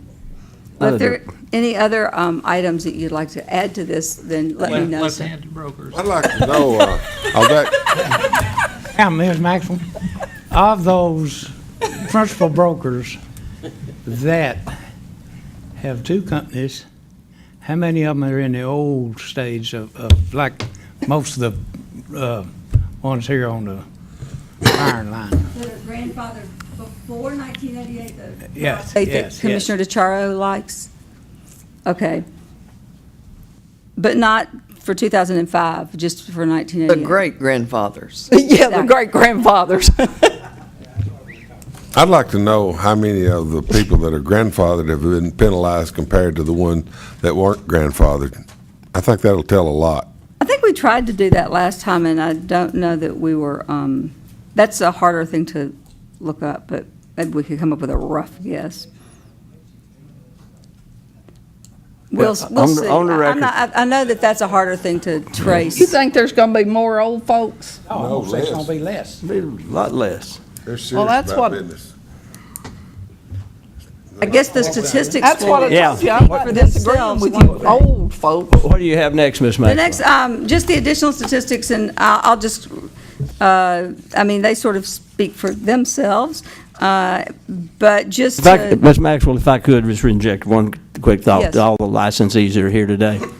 In January of 2007, we had 34,610 active licensees, 34,610 in January of 2007. As of the end of last month, we had 24,044.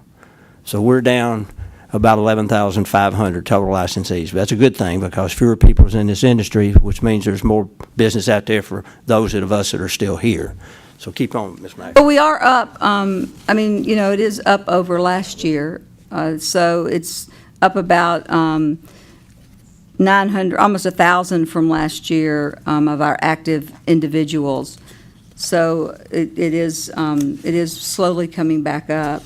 The additional statistics are the third row, third one over, if you're interested. And I think that might be the rest of this part of the report together. Just real quick, the number of exams that were taken in January versus March of this year, we had 477 exams that were taken in March and 311 in January of this year. So we're averaging about 400 exams a month. Our applications that were approved for March was 322 versus 283 for February and 200 for January of this same year. And over last year, for 2013, in the same month, we had 375 exams taken, as I say, versus the 477 that we had this March, and 235 applications in 2013 compared to 322 this year.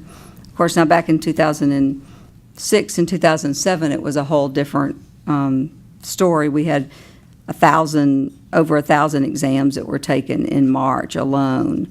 But it is we are making a slow comeback.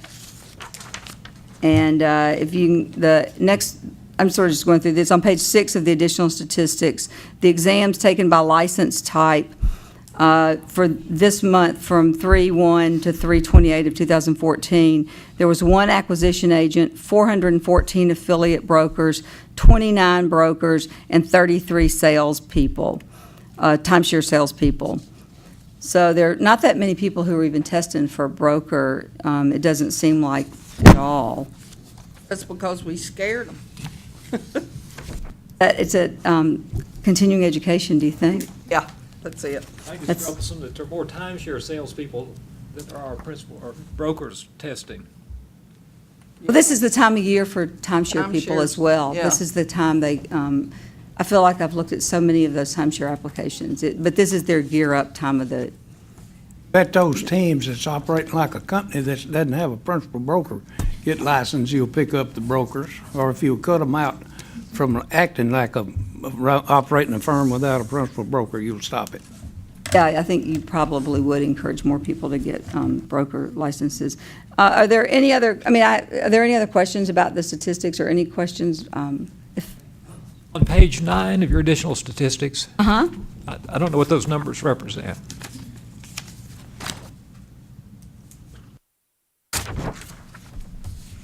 Those represent, they kind of belong to the page ahead, behind them, in front of them, page 8. So it just shows the numbers of total licensees, and this is all the licensees that are under the jurisdiction of the Tennessee Real Estate Commission in every type. So it's not just affiliate brokers, brokers and timeshares, but it's the firms, the rental location agents, timeshare registrations, vacation lodging, acquisition agent registration, acquisition representative registration, acquisition agent license, and designated agent for the vacation lodging services. So these represent for the last year the numbers that we've had for total licensees under our jurisdiction. It just kind of lost its little friend at the other page and looked like it was just sitting there. But our non-renewal percentage is 11%, which is pretty good because our non-renewal rate this time last year was at 18%. So there are more people renewing their licenses than there were this time last year. Although it seems like there's a lot that still aren't, but it is down. Are there any other questions about the statistics? If not, just a quick update on the testing RFP, and there's not anything on the, I don't think on the iPad about this. The RFP was put on the web for the exam vendor, and it will be, the proposal deadline is April the 16th of 2014. Julie and I answered a number of questions that several of the potential vendors had, and there was an amendment that with the answers to those questions that was filed. And so, as I say, the proposal deadline is April 16th, which means that's when anyone who wants to bid will have to have their bid into the state, at which time the bids will be evaluated just without the money piece, just it'll be evaluated on the answers to the requirements that we set forth in the RFP, and then the contract will be let shortly thereafter. So that's moving along at a good pace, and we, expect in the next couple of months that the vendor will be named for the testing. And the contract start date will be July the 1st. Actually, the contract signing is supposed to be May the 8th. And how long is that contract for? That contract is for 4 years. Yeah, I mean, that's what. I'm sorry. That's well, it was for 2 with 2, and then we changed it to 4. I think it's 4 now. I'm sorry, I don't have it in front of me right now, and I just don't. I have the timeline, but that's how long it will be for when it's let. Maybe it is 5. I think it's 5. It's a multi-year contract. It's okay. Yeah. Sorry. It's a multi-year contract. It's in the RFP. It's what the commission decided on. So the next order of business is the October 9th and 10th meeting location. And Mr. Robert Nodes was nice enough to invite the commission back to Chattanooga if they would like to have the meeting there October the 9th and the 10th of 2014. Currently, we don't have a location designated. Well, I'll make a motion that we go to Chattanooga. I'll second it. Have a motion by Commissioner DeShar and seconded by Commissioner Collins that we go to Chattanooga with our October meeting. Any discussion on the motion? Hearing none, all in favor say aye. Aye. Opposed, no. Chattanooga bound. Sounds great. One other matter, the Jackson meeting is scheduled to be a one-day meeting, but we have the hotel for 2 nights. So if someone doesn't believe that they're going to spend the second night, please let me know so I can tell the hotel in enough time. It's the DoubleTree where we've stayed in the past there. Well, Jackson's such a great place, they may want to stay 3 or 4 nights. They might, and I don't know if they'll extend this rate, but. Wendell's got that big farm up there, they may want to drive up and see him. Then they might. So if you want to extend it, let me They may know. want to come and go. That's right. If I could, I want you to be thinking about, and somebody probably, you can guess who will be calling you about how you want your food prepared. You don't have but one choice. If you don't eat steak, you better bring you something else. Now, but if you want, if you tell, we'll contact you and find out how you want it prepared. If you arrive, I'll send you some directions how to get there to the farm. We will probably start arriving somewhere around 5:30 if you want to. We'll try to eat between 6 and 6:30, and you can visit and guess. And we'll have a little attitude adjustment if anybody wants to take. After that, we'll leave and go back. They'll send us a list of what we need to bring, right? You don't have to Salad, bring anything but bread. yourself. That's all you need when you come to my place. And I have this down as a Thursday and Friday, not a, Right, not when a we go out of town, it's Wednesday. Thursday and Friday. Okay. Where if the staff wants to stay over, or anybody else where we are over the weekend, they can. So you'll be at the farm on Wednesday night, Wednesday afternoon, and then go from there to Jackson. Where we're staying, Ms. Maxwell? We're staying at the Doubletree where we stayed previously, Doubletree is, right there on the- off the interstate. and don't get off on the wrong exit.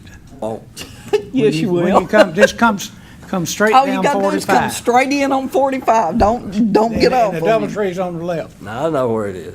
I know you don't. You couldn't find it last year. And I'll need a head count. 2. That's Flitcroft. 2. 1. You can't find anybody else? Don't want nobody I'm with else. Janet. Marcia's gonna be my day. 1 for you, Barry? Yeah, I got dates with both of them. 4. 4. I heard the steaks were good.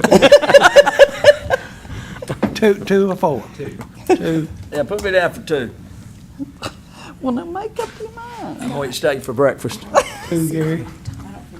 And I assume Austin would be 2. That's commission. Julie, you coming? I'll be at the Jackson meeting, yes. You'll be at the Jackson meeting. Yes. Are you coming by the Yes, farm? yes, I'm sorry, I was looking for the audit One or on two? the iPads. Just me.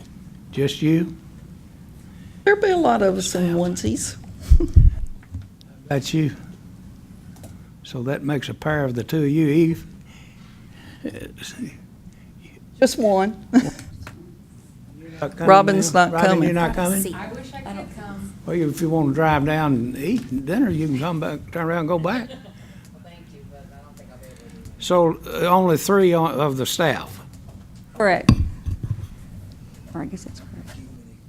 All right, that's good. We'll take care of it. Got the Okay, cooks now- lined up and the meat ordered, so. What's the possibility of getting the cook to go to Chattanooga? Just take our cooks with us. Well, no, you said 5:30. Okay, we got final audit revision. Okay, I sent the audit to each of you right after the last meeting, since some of you hadn't gotten it the month before. And it had just the small changes that the legal department had made. It's not on the iPad, it just must have just leapt off Just the fell off. page. Anyway, hopefully everyone got a chance to look at it. The main changes that the legal department made was that they didn't think that some of the questions about like signage and just the sort of more general questions, whether the licenses had expired, should be in the part that involved the escrow and trust accounts. They felt like that should be handled at the end of the audit and not a mandatory section, because the statute gives us the authority to go in and determine whether the escrow account, security deposit accounts, trust accounts are being properly maintained. And so those questions that didn't pertain specifically to that were moved to the end of the audit form. And if you looked at it, I had made comments out to the side what the legal department had done. And those were the only change really was that movement of the questions. The rest of it remains as it was when the commission had looked at it and approved it in the fall, in September or October. And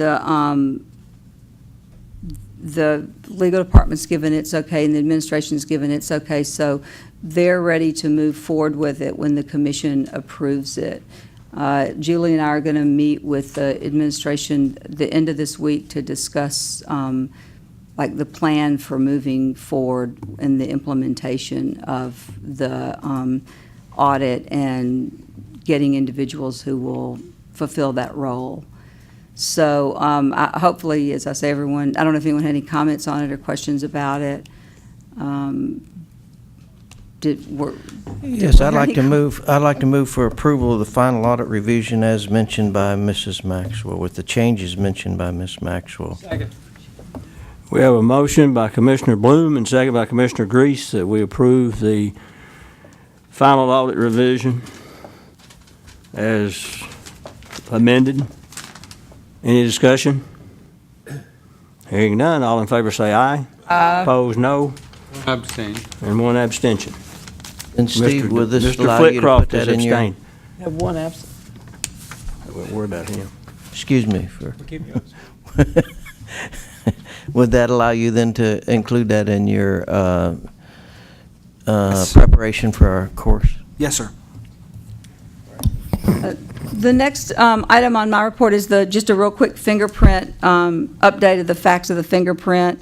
It is on the iPad, but you probably don't need to really look at it. I'm just going to read the numbers real fast. The number of applicants we've had fingerprinted from 1/1 of 2014 to 3/31 of 2014 is 1,035. Of those 1,035, 216 came back with indications, which is about 21%. And again, an indication could mean that you just have a charge. As I mentioned at the question and answer for TAR the other day, lots of people seem to have interactions with the law, but they don't end up with, say, a conviction, or they don't end up with something that would prevent them from either getting a license or having to appear before the commission. But we do see about 21% come with indications. 787 had no indication, and 32 had to repeat it because they didn't have a read on their prints.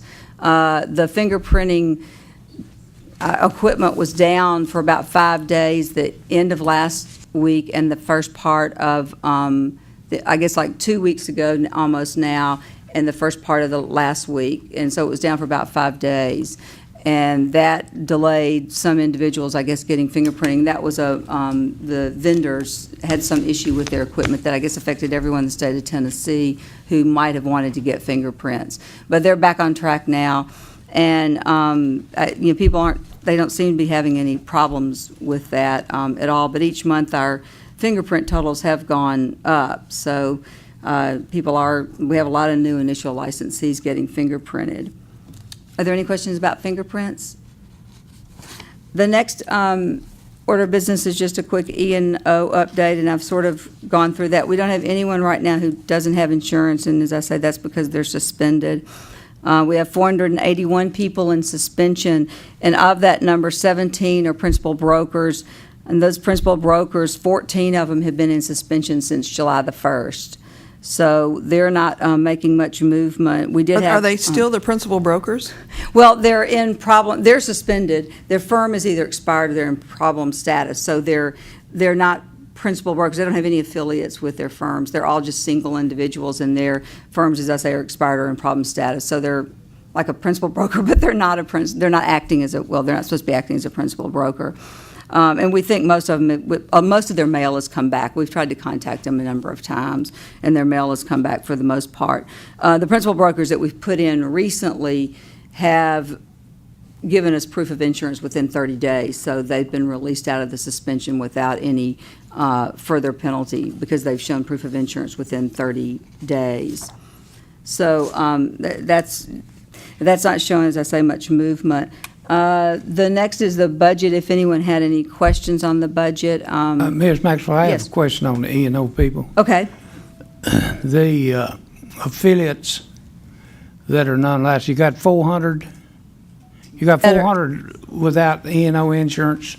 Affiliates? Well, give me the total. We have 198 affiliate brokers, 17 just brokers, 17 principal brokers, and 249 timeshare individuals.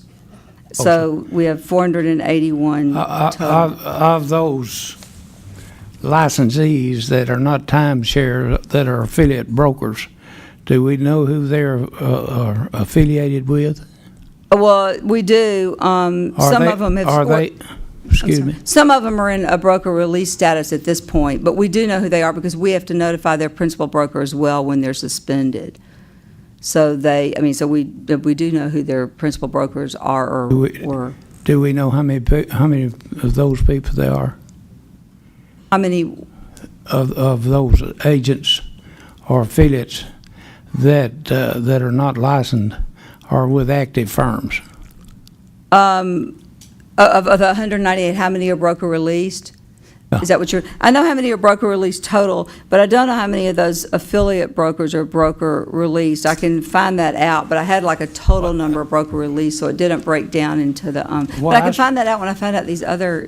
What I was just trying to determine how many really there were that might be out there that are still practicing. The largest number of the individuals who are suspended are in a broker release status. I mean, that's their status, but we have them in their professional status, which is affiliate broker or broker, but the largest number. And that's why I don't think they're going to roll out of, I think they'll end up being revoked July the 1st. There's a huge number in timeshares. There are, in the timeshare, all but two of them have, all but two of the timeshares have blanket policies, so as soon as they're broker release, they have no insurance. And the timeshare people, sort of broker release people, bring them on, broker release them. So that's what, as soon as they're broker release, they have no insurance. Whereas the people who don't have a blanket policy or have a state policy, then they would have something that would carry with them and they wouldn't be uninsured. Mr. Chairman? Mr. Alexander? I think it would be nice if you would appoint Ms. Commissioner Franks to see if she couldn't find a home for the timeshare people. I thought it was the vacation lodging people you wanted to find a home for. Take them all. Looks like too big a job for me. Well, so far, nobody else has been able to find a home for them. Okay, the budget. The budget, are there any questions about the budget? If not, that's all I have, except that if you see people that you know that haven't signed up for notify.gov, please tell the email service, please tell them to sign up because we've only got 1,500 people signed up and we have lots more licensees than that. And so that means that people won't be getting the benefit of the emails that go out if they're not signed up for notify.gov. Not that we're going to send renewal notices out there right now, but it just... That's the one where they can get the app for their phone, too.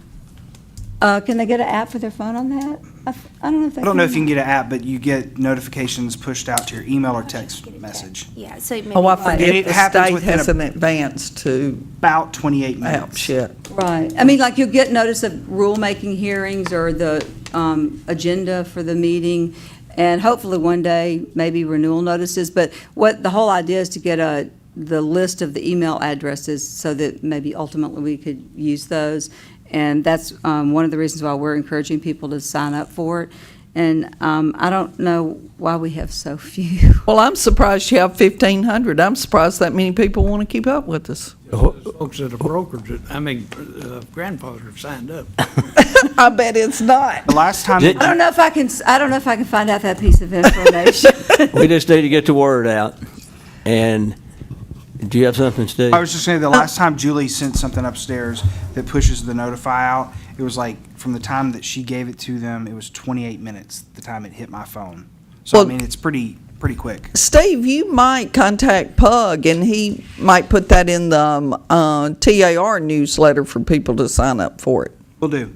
Well, one other thing, at the directors meeting last week, the Assistant Commissioner Giannini did mention that they had been discussing with Westlaw the possibility of doing a manual for all the boards.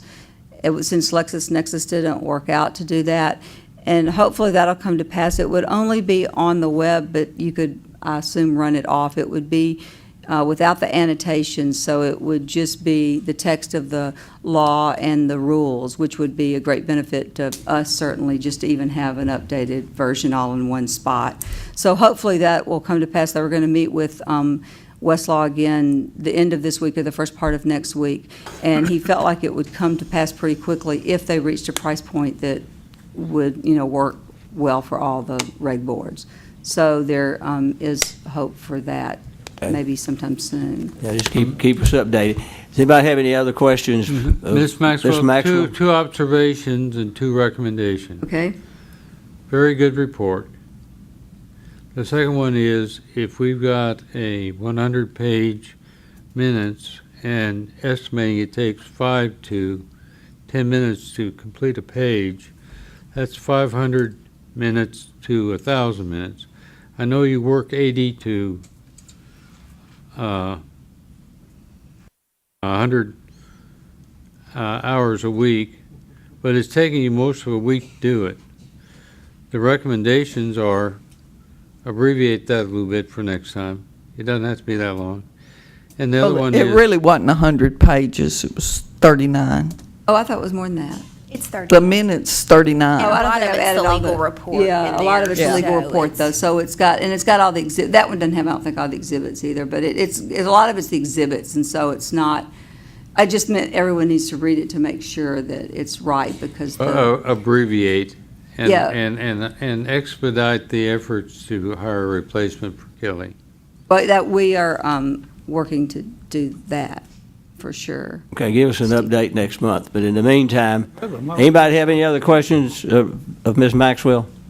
If not, we're going to take a short break and then come back and finish up with Julie and her report. Hello. 10-minute break. Hello. Hello. Hi, barely. No pun intended. I'd like to call Real Estate Commission back into session. And next on our agenda is our staff attorney, Miss Julie Kropp, who is going to present us with our legal report this month. So, All right. Julie, I turn the program over to you. Is Commissioner, or just go ahead. Is Commissioner Collins coming back, or just go ahead? Just go ahead. Okay. All right. I'll start by reading the language at the top of the legal report. Any consent order authorized by the commission should be signed by a respondent and returned within 30 days.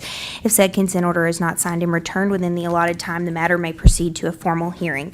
The first two matters on the report are 2012-014-061 and 2012-014-062. These were presented originally at the January 2013 meeting. Complainant is the executor of complainant's father's estate. Complainant alleges that complainant's father entered into a trust agreement with Respondent 2, retired broker. Respondent 1 is Respondent 2's spouse and is a principal broker for the purchase of a piece of property.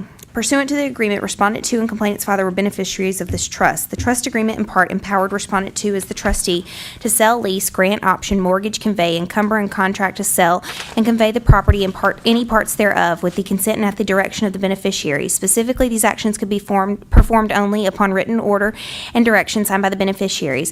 In 2011, complainant states that Respondent 2 entered into a deed of trust with a bank, creating a mortgage on the property, constructed a new home there, and Respondent 1 listed the property for sale. At this time, it's unknown to counsel whether the property has been sold. Respondent states that all was done without the consent or knowledge of complainant or the estate. Respondent submitted a response denying the allegations and stating the matter was an active litigation based on an arbitration agreement between the parties regarding this trust issue with the subject property and an issue regarding an automobile.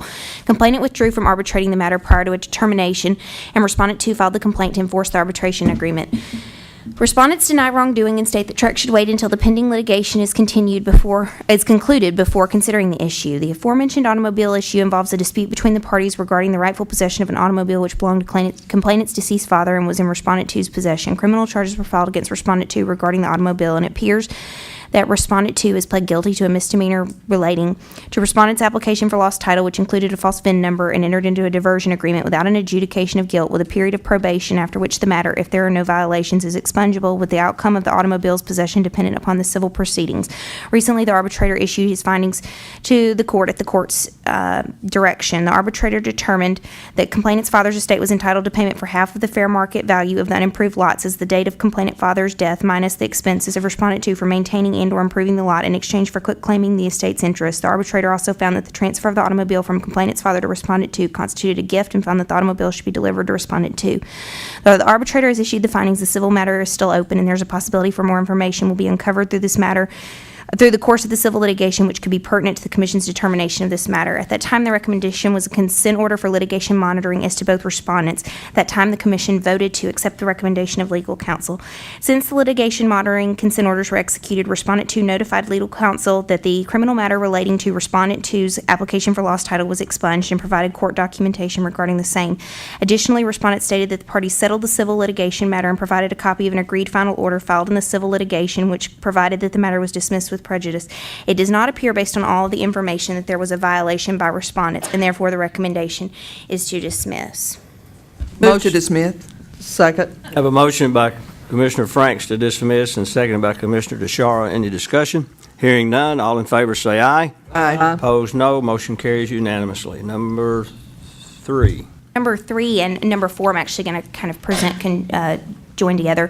201301641 was originally presented at the January 2014 meeting. The complainant, an owner of a firm, released Respondent broker as principal broker of the complainant's firm, and complainant reinstated complainant as principal broker of the firm. Complainant states that Respondent became angry, withdrew listings from the MLS, and contacted the sellers, instructing them to withdraw their listing contracts from the firm and relist with Respondent at Respondent's new firm. Complainant also alleges that Respondent removed a lockbox from someone's home, and when the two parties met to return the key, it appears that complainant and Respondent got into an altercation. Complainant states that on the day following the release of Respondent, the firm received multiple contacts from sellers who stated that Respondent informed them that Respondent had been fired. According to complainant, some sellers entered into a new listing agreement with Respondent at Respondent's new firm, and some sellers have not entered into a new listing agreement with anyone. Complainant attached documentation which included multiple written requests from sellers asking that their listings be withdrawn, as the sellers understood that Respondent had been fired, and the sellers no longer wished to be represented by complainant or complainant's company. Complainant also attached copies of a sign that does not include the entire firm name, as well as what appears to be a postcard which does not include the entire firm name or telephone number.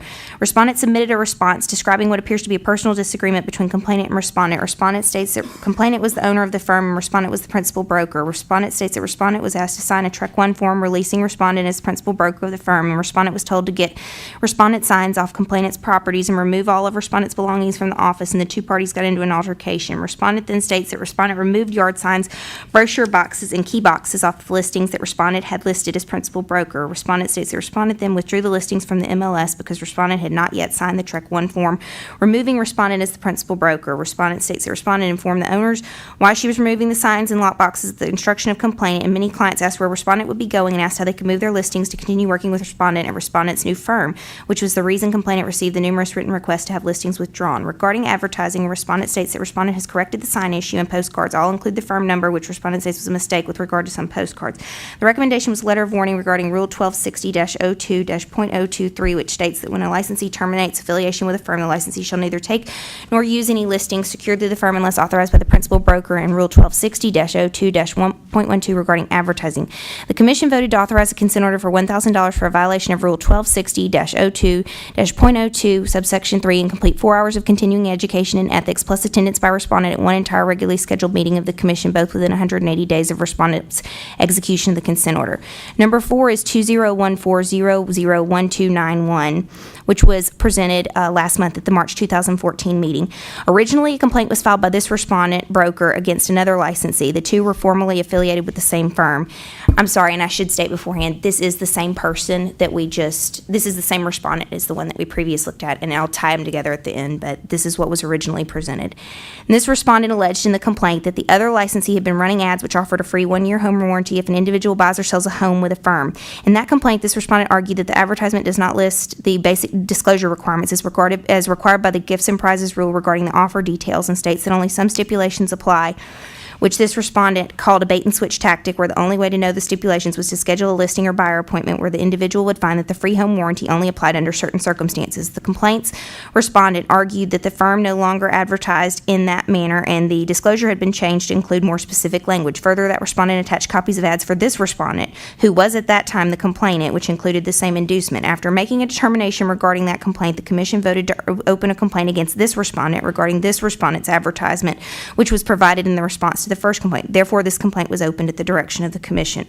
Respondent submitted a response stating that as respondent's defense for this complaint, respondent was doing what respondent was told by the other licensee from the earlier complaint, who was the owner of the firm where respondent was previously the principal broker. Respondent states that the other licensee was in complete control of the advertising while respondent was at the firm, and all ads had to be uniform. Respondent attached a number of ads for several licensees, including this respondent and the other licensee, as well as several others within that same firm, which had the same language referenced above. Respondent states that at respondent's new firm, the ads featuring offers such as these give the value and no stipulations. The recommendation at that time was a consent order for $250 for violations of Rule 1260-02-.125B and 1260-02-.33, plus attendance by respondent at one entire regularly scheduled meeting of the commission within 180 days of respondent's execution of the consent order. The decision at that time was that the commission voted to accept the recommendation of legal counsel. Respondent signed the consent order for complaint 2013-016-141 on February 4, 2014, and returned the signed consent order with payment of the $1,000. On March 25, 2014, legal counsel was contacted by the respondent of complainants 2013-016-141 and 2014-001291, who stated that respondent had also already signed and mailed the consent order for complaint 2014-001291 along with $250, but due to a recent surgery after which respondent developed severe physical complications necessitating a second surgery, respondent is physically unable to attend 2 entire commission meetings within the original 180-day period provided in each consent order. Respondent requested that the commission provide respondent with more time to complete the meeting attendance requirement of both consent orders. The first was executed on 2/4/14, the second was executed on 3/22/14, or possibly remove the meeting attendance requirement from the second consent order, as respondent is already required to attend an entire meeting by executing the first consent order.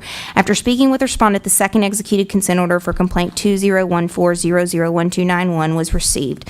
Respondent provided information that respondent is scheduled for a third surgery at the beginning of April, and asked that due to respondent's health, the commission pardon respondent from the 2 meetings, or at least give respondent until the end of the year to complete the meeting requirements. Respondent apologized for respondent's actions against the code, stating that it will not happen again. Respondent provided a note signed by respondent's physician stating that respondent cannot do any activities that require sitting or standing for prolonged periods over the next 6 months.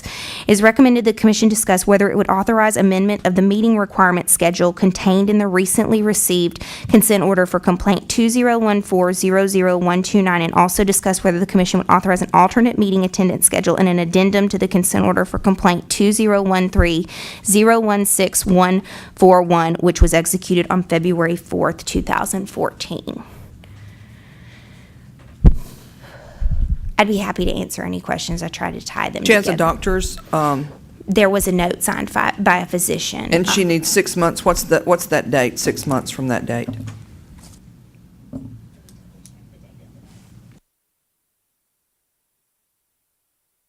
While Ms. Crop is looking up some information for Ms. Franks, all of you that are out here in the audience, Ms. Crop is also the attorney for the Auctioneer Commission. That's the reason she reads so fast. And we're glad she does. It all has to be in there. The Kind of note, hard for Southern ears to keep up sometimes. well, I know you're all reading it as I go through. The date of the note signed by the physician is 3/26/14, and it states, and I can state it because it doesn't have the name in there verbatim, the above patient cannot do any activities that would cause her to sit or stand for prolonged periods over the next 6 months. So that's what I have signed by the physician. The person asked, I guess 6 months from 3/26 would be, I usually do it in terms of 180 days just because it's easier to calculate that exactly. It would be somewhere around September 26th. There are 2 meetings, and so I don't know if you all would want to give this person to the end of 2014 to complete these, because it's 2 separate consent orders, as with any consent order to a licensee, you always include a meeting attendance on each one. There will be 2 that this person's required to attend. Well, and we're going to be out of town in October.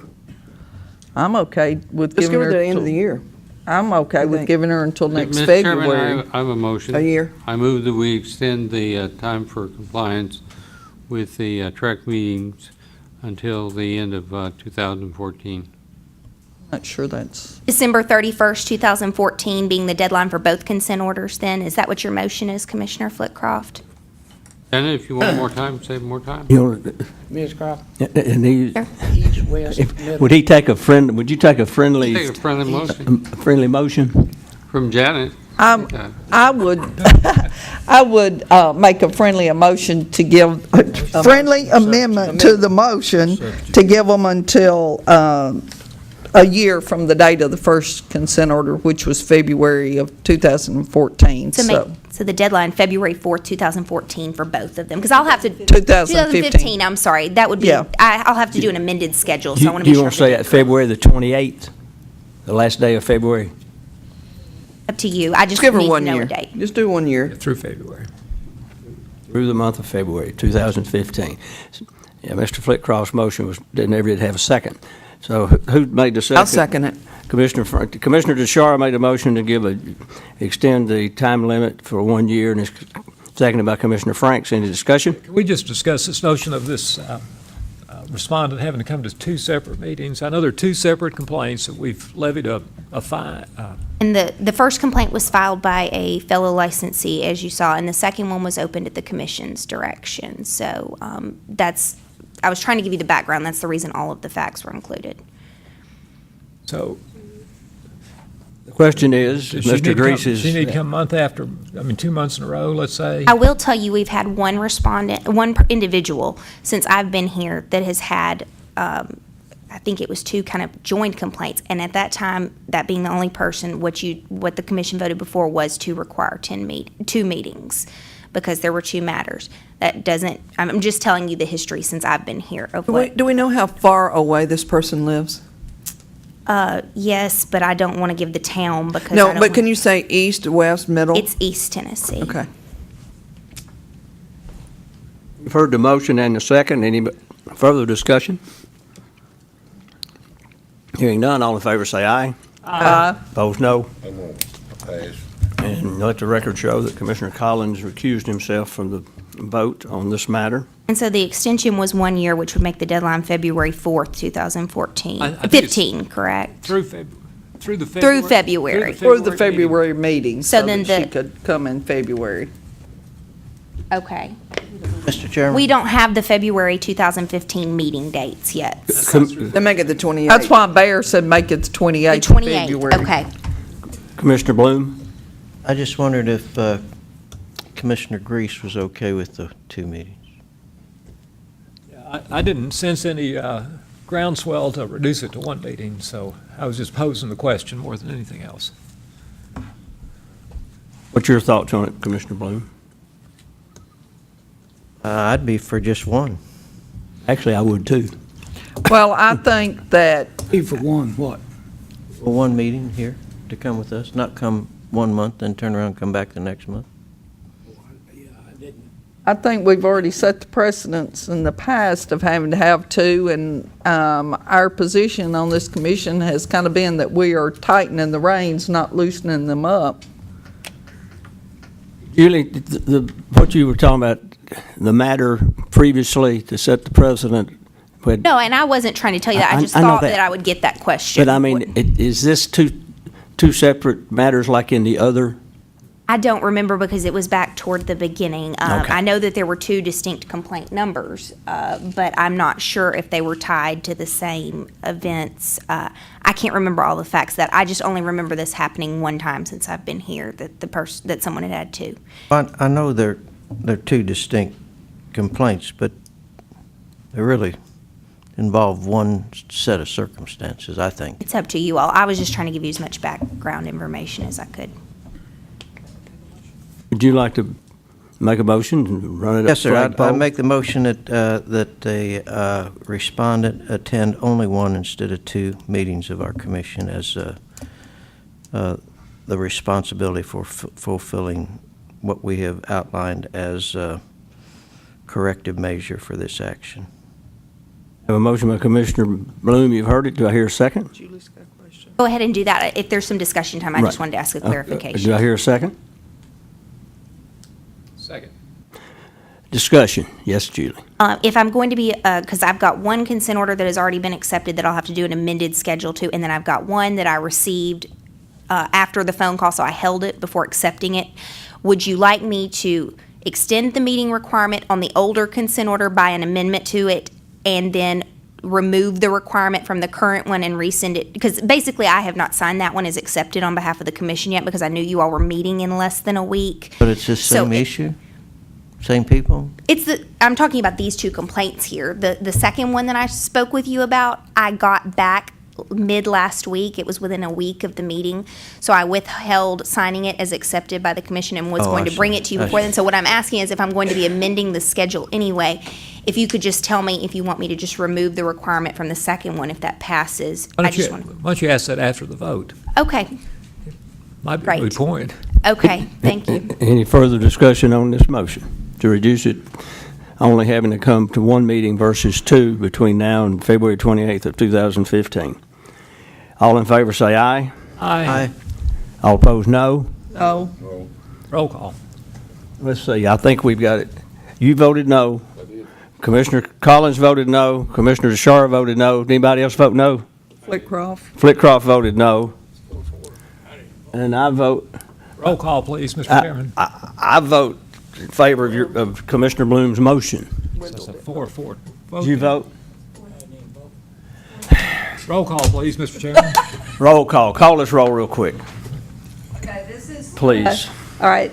This is whether or not the respondent, it's a motion by Commissioner Bloom, respondent would only attend one meeting instead of two in regard to these two complaints, and that's what we'll put, July till February 28th.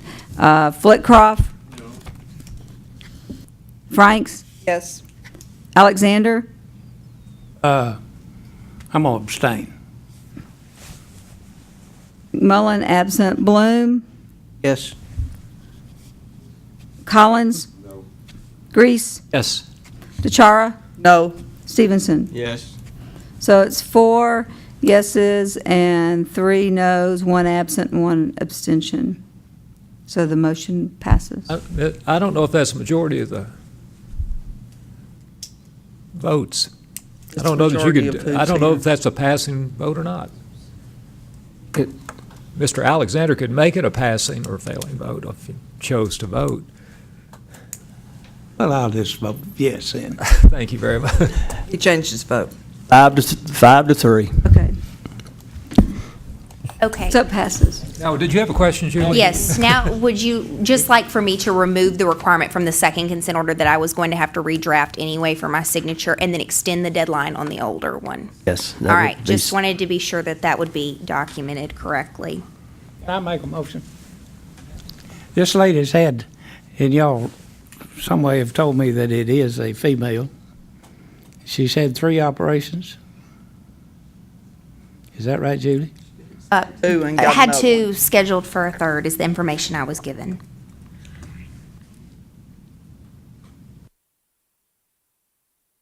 I think we'll just relieve her from not even coming at all if she's had 3 operations and paid 2 fines. I will make that motion. Let's see what it'll do. See if I can get a second. I'll second and vote against it. I don't care. Commissioner Alexander's made a motion that we relieve this respondent of attendance at a TREC meeting between now and February 28th of last year. And it was seconded by Commissioner Grease. Any discussion?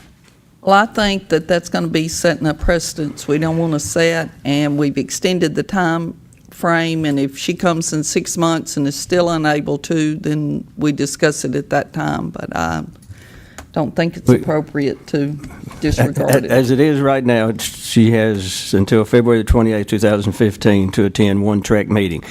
Any other discussion on the motion? Hearing none. All in favor say aye. Aye. All opposed, no. No. Motion fails. Roll call. We only had 2 yeses and the rest no's. 3 yeses, 3 to 5. I'm not sure. You, You might want to roll call it. okay, let's roll call it, Ms. Maxwell. I mean, yeah, Ms. Eve. Okay, this is a motion to, Alphabetically. excuse me? Alphabetically. A first. To allow the individual to attend no meeting pursuant to the consent order. Alexander, For the motion. Bloom, No. Collins, Yes. DeChara, No. Flitcroft. Flitcroft, no. Franks, No. no. Grease, No. Stevenson. No. So the motion fails. I didn't hear Mr. Greasy's. It was so soft. What was it? It was, no. 2, it failed 2 to 6. Julie, our Right. next one.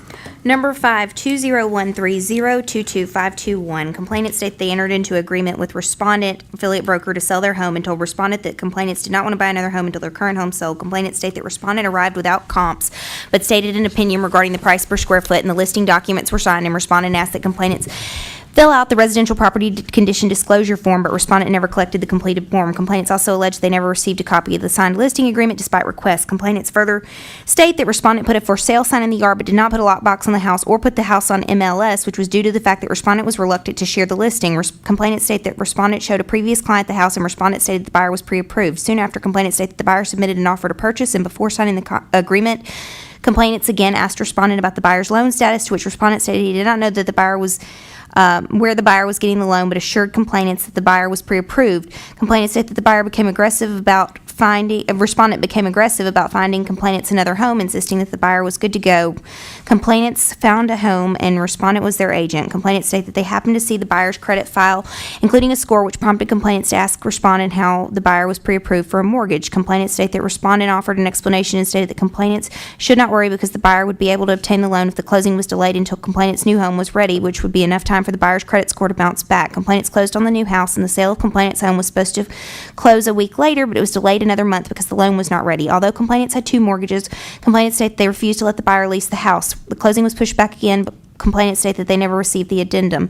Complainants said they contacted the buyer, who told complainants that the buyer had never spoken to a mortgage company about the loan, that respondent had been informed of the buyer's credit issues, and the buyer was in a program to clean up credit, and respondent advised the buyer to get out of the program, or respondent would get the buyer financed. Complainants confronted respondent about his misrepresentation of buyer's pre-approval status and loan application, and terminated the agency agreement.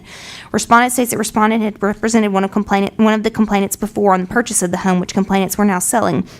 Respondent states that respondent did show the complainant's comps and attached a copy, and respondent also attached a copy of the MLS listing for the home, showing that the home was listed within 2 days of the party's initial meeting, which was the same day that respondent states respondent placed a for sale sign in the yard and delivered copies of the listing agreement. As to the lockbox, respondent states that complainants did not want a lockbox on the house because one of the complainants worked the night shift and would be sleeping during the day. Respondent states that respondent told complainants that the buyer had certain credit issues that a mortgage company would need to address before the buyer would qualify for a loan, but complainants were anxious to get out of the neighborhood immediately. Respondent further states that respondent wanted to continue to show the home, and 2 other agents wanted to show the home, but complainants refused the showings because complainants did not want other people parading through the home with complainants' belongings in the house. Respondent states that the buyer also had a judgment come on the buyer's credit file, and respondent states the respondent told this to complainants, and then one of the complainants contacted the buyer and upset the buyer so much that the buyer decided the buyer did not want to purchase the home. Respondent denies pressuring complainants to buy the second home and states the respondent warned complainants about proceeding with the purchase before their current home closed. Complainants submitted an additional response stating that complainants never alleged respondent failed to provide comps, but stated the respondent pulled them online and did not bring a printout. Complainants also state that the complaint regarding the MLS listing was that there were no interior photos and the exterior photos were poor quality. Complainants deny that they did not want a lockbox. Complainants restate that complainants were led to believe that their property was as good as sold, which led to their purchase of a new home. Complainants state that no copy of the listing agreement was provided to complainants, and the copy provided by respondents with the response does not include the seller's telling complainant's true signature. Complainants decide that they state that they never received copies of the addendums regarding the rescheduled closings. Based on the documentation submitted by complainant, it appears that an ethics complaint was also filed by complainant with respondent's local association. Respondent's principal broker provided copies of the transaction file and again denied that complainant's allegations of wrongdoing by respondent. The documentation provided and obtained does not appear to substantiate a violation by respondent. Therefore, the recommendation is to dismiss. Any questions of Ms. Crop?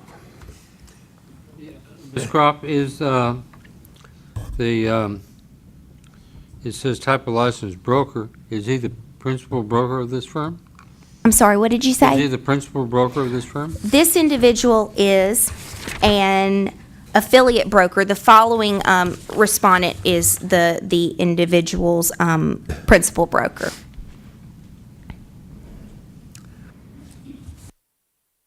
Was there documentation in the file, Julie, of the listing agreement with the complainant's signature as well as something signed by the complainant saying they did not want a lockbox? There was a signed listing agreement in the complaint file. I received the entire transaction file, the contract and all the addendums signed. There was not a signed document about the lockbox in there. But there were signed addendums extending the contract date. Double check, but I believe there were 3.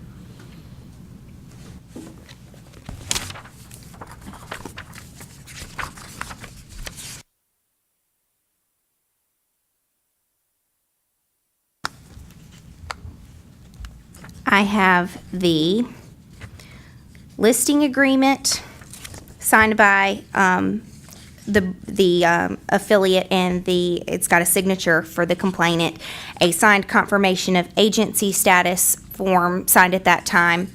What was agency status? Initially, it was agent for the seller. Later on, when the offer was submitted, there is an updated confirmation of agency status from the same time where the individual it's all signed by everybody, and that person defaulted to facilitator when the offer was presented. There's 2 forms. What'd you say? Yeah, but Commissioner Alexander, be Did sure that make to- sense? For the record, we got to talk. I said there is no complaint. When they went from a representation to a facilitator. Not representing either. We don't have a motion on the floor, Mr. What about the addendums, Julie? Did the complainant sign those as well, extending the closing date? All 3 addendums have the signatures of both the buyer and the seller on them. Mr. Chairman, I'll move to accept council's recommendation. Second. Have a motion by Commissioner Greaves and second by Commissioner Alexander. We take council's recommendation and dismiss. Any discussion?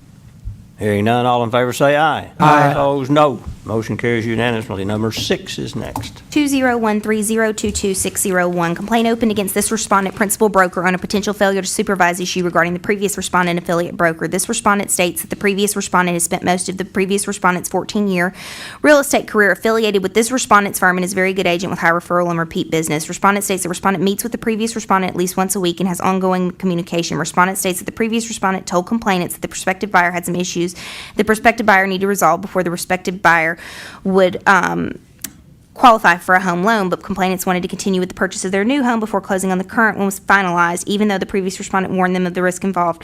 Respondent states the previous respondent did not pressure or mislead complainants. Respondent submitted a copy of the transaction file and restated that the subject property was listed on the MLS 2 days after the listing agreement was signed. The comps were provided at the time the listing agreement was signed. The previous respondent made sellers aware that the buyer had items in the credit file that needed to be resolved before the buyer was qualified, that the previous respondent cautioned the sellers regarding buying a new home prior to selling the existing home, that the sellers did not want a lockbox, and the previous respondent did give signed copies of all documents to the sellers either in person or by leaving them at the property. There does not appear to be a failure to supervise by respondent, and therefore the recommendation is to dismiss. Move to dismiss. Second. Commissioner Franks makes a motion to take council's recommendation and dismiss, seconded by Commissioner Grease. Any discussion? All in favor say aye. Aye. Opposed, no. Motion carries. 2013022-621. Complainant is the former principal broker of respondent, an affiliate broker. Complainant states that complainant released respondent for attempting to list and sell a side deal outside of the firm. Complainant states that the potential buyer came to complainant's office to complain about respondent, telling complainant that the buyer looked at a house that was owned by a friend of respondent and was unlisted. Complainant states that the buyer gave a security deposit to respondent made payable to respondent. Complainant states the buyer told complainant the respondent then told the buyer there were foundation problems with that house, and respondent showed the buyer another house. Complainant states the buyer said that the buyer contracted to buy the second house, but did not receive a copy of the contract and rented the property for several months until closing without a rental agreement. Complainant states that respondent told the buyer that the buyer's security deposit from the first house would transfer to the second house. However, the buyer was not able to close, so the seller and respondent made the buyer move out immediately and billed the buyer for repairs. Complainant states that the seller, when contacted by the buyer, was not aware of the deposit that the buyer had paid to respondent. Complainant states the complainant contacted the seller, who told the complainant this was a side deal with respondent. Complainant states that complainant then released respondent and obtained a copy of the sales contract from respondent, which was written as a for sale by owner, although the contract was written on a form with complainant's firm letterhead at the top. Complainant states that respondent said that the buyer did not get the security deposit back because the buyer backed out of the agreement for the first house, which was the house of respondent and respondent's friend. Respondent states that respondent has property with a person that respondent calls her father, although the person is not respondent's biological father, and the two have several properties that they rent, lease, purchase, and sale. Respondent states that sometimes they are handled through the office and sometimes are listed as for sale by owner, but respondent advises everyone that respondent has a real estate license. Respondent states that respondent met with the buyer who needed a place to rent about purchasing rather than renting and showed the buyer a home that respondent's father were renovating. The property was not furnished, and respondent states the buyer needed time to get qualified, so the parties agreed to do a 3-month lease purchase with a security deposit to be sure that the buyer would follow through, to be used on carpet and new countertops. Respondent states the buyer was told the security deposit would be non-refundable due to the money going into the house. However, respondent states that though the buyer was not told the money would be transferred to the second property, respondent refunded the security deposit to the buyer. Because the buyer could not move in immediately and needed a place to live, respondent had the buyer meet with respondent at the second property, which was being worked on as a flip house, which respondent had sold to the owner, who was now flipping it. Respondent states that the owner would charge rent for 90 days until the house was ready to close. Respondent states that the house was not listed for sale at the time, but the buyer moved in the next day. Respondent states that respondent wrote up a for sale by owner purchase and sale agreement for the second house because the buyer was trying to get qualified for a loan, and respondent was going to do an actual sales contract closer to the end of the 90 days. However, respondent states that the buyer began to delay and then backed out of the purchase agreement, stopped paying rent to the seller, and moved out. Respondent states that the buyer trashed the house, so the seller charged the buyer for the repair costs, which the buyer refused to pay and insisted on return of the non-refundable security deposit from the first house. The only documentation provided is the purchase and sale agreement for the sale of the second property for sale by owner, although it is on an agreement showing complainant's firm letterhead, a copy showing that the payment for the security deposit was made to respondent, and a copy of a TREC 1 form releasing respondent. It appears that the use of a firm contract for a for sale by owner transaction, the payment of a security deposit directly to respondent, not respondent's broker, the lack of a personal interest disclosure on behalf of respondent, and the failure to disclose respondent's status in the transactions constitute violations by respondent. The recommendation is a consent order with $2,000 civil penalty for violations of Tennessee Code Annotated Sections 6213, 312B1, 11, and 14, 6213, 403(7)A, and 6213, 405A, subsections A and B, plus attendance by respondent at one entire regularly scheduled meeting of the commission within 180 days of respondent's execution of the consent order. So those 3 TSA cited, there's only 2 that we can levy penalties on, is that correct? You can levy a penalty. There's a civil penalty range specifically for 1 and 11 within the civil penalty rule. There is not a specifically set out range for 403 and 405. However, B14, which I've included in there, does have a range, and that is for violating any, I'll quote it, I don't want to misquote, but B14, which does have a range, states that that is a violation to violate any provision of this chapter, any rule promulgated and adopted under this chapter, or the terms of any lawful order entered by the commission. So there is a range. Those other 2 would be covered by the range for 14 because it covers the violation of any. What is that range? I'm sorry, what did you say? What is the range? The range for B1 is $250 to $1,000. The range for B11 is $250 to $1,000. And the range for 14 is $50 to $1,000. About 6213, 403(7)A. There's not a specific range for that. Like I said, Or for the other B14. one. Right, but 14 does have a range, which is violating any provision of the chapter, which is $50 to $1,000, which is why that one is included in there. But those 2 are specifically named. Your recommendation, you recommended $2,000. Was that for? $500 for each one was what the recommendation Yes, $500 for each one. was based off of, because there's 2 separate other sections, 403 and 405, so. Yeah, those were the ones I was asking the range on, is the other There's not a two. specified range for those, but the range for 14, which is violating any provision within the chapter, is And 50 to that's from 1,000. 50 to, 1,000 okay. for each, and that's for each violation of it, so, Mr. Chairman, I each think separate that- violation. I think a penalty needs to be imposed. I think there needs to be an ethics course required as well. I'd like to hear from other Motion. commissioners. Did he make a motion? No. No. What are He you just- saying? He just commented on I'm it. saying, I'm just a comment. I think we need. What was the ethics- comment, though? I didn't hear you. Dave. We need an ethics course in addition to everything else. So, let me put a motion on the floor. and then Please we'll do. discuss about it. I'll move we'll accept council's recommendation, but I'd like to ask council a question if I can get a second. Second. Have a motion by Commissioner Greaves and seconded by Commissioner Franks. Take Okay. council's recommendation. Okay, Julie, so it looks to me like there could be 5 violations. Well, there's really 4, because 14 is in there because it covers a violation of any other provision. So the separate violations would be of B1, which is making a willful, making any substantial misrepresentation. B11, which is sorry. I had it on the wrong page. B1 is making any substantial and willful misrepresentation. B11 is accepting a commission or any valuable consideration by an affiliate broker for the performance of any act specified in this chapter from any person except the licensed affiliate, real estate broker with whom the licensee is affiliated. B14 is violating any provision of this chapter, any rule duly promulgated and adopted under this chapter, or the terms of any lawful order entered by the commission. And the reason that's in there is it is the hook for the civil penalty range for 6213-403 7A, which deals with disclosures of a personal interest to a prospective by a licensee, and 405A and B, which deals with a disclosure verbally and in writing of the agency status of a licensee. So your recommendation is middle of the road as far as what the civil fine could be, civil penalty could be. Correct. Okay, The on each way one of them. I would read this is the maximum would be 1,000 for B1 and 11, Right. and then 1,000 for each of the other two. That would be the, This is a 14-year licensee as an affiliate broker, is that right? this person was first licensed, the information I have here off of RBS was first licensed in 98, so it'll be a little bit over 14 years. I'm going to agree with Mr. Flitcroft, Commissioner Flitcroft, and I'm going to move that you add an ethics course to your amendment. That's a friendly amendment.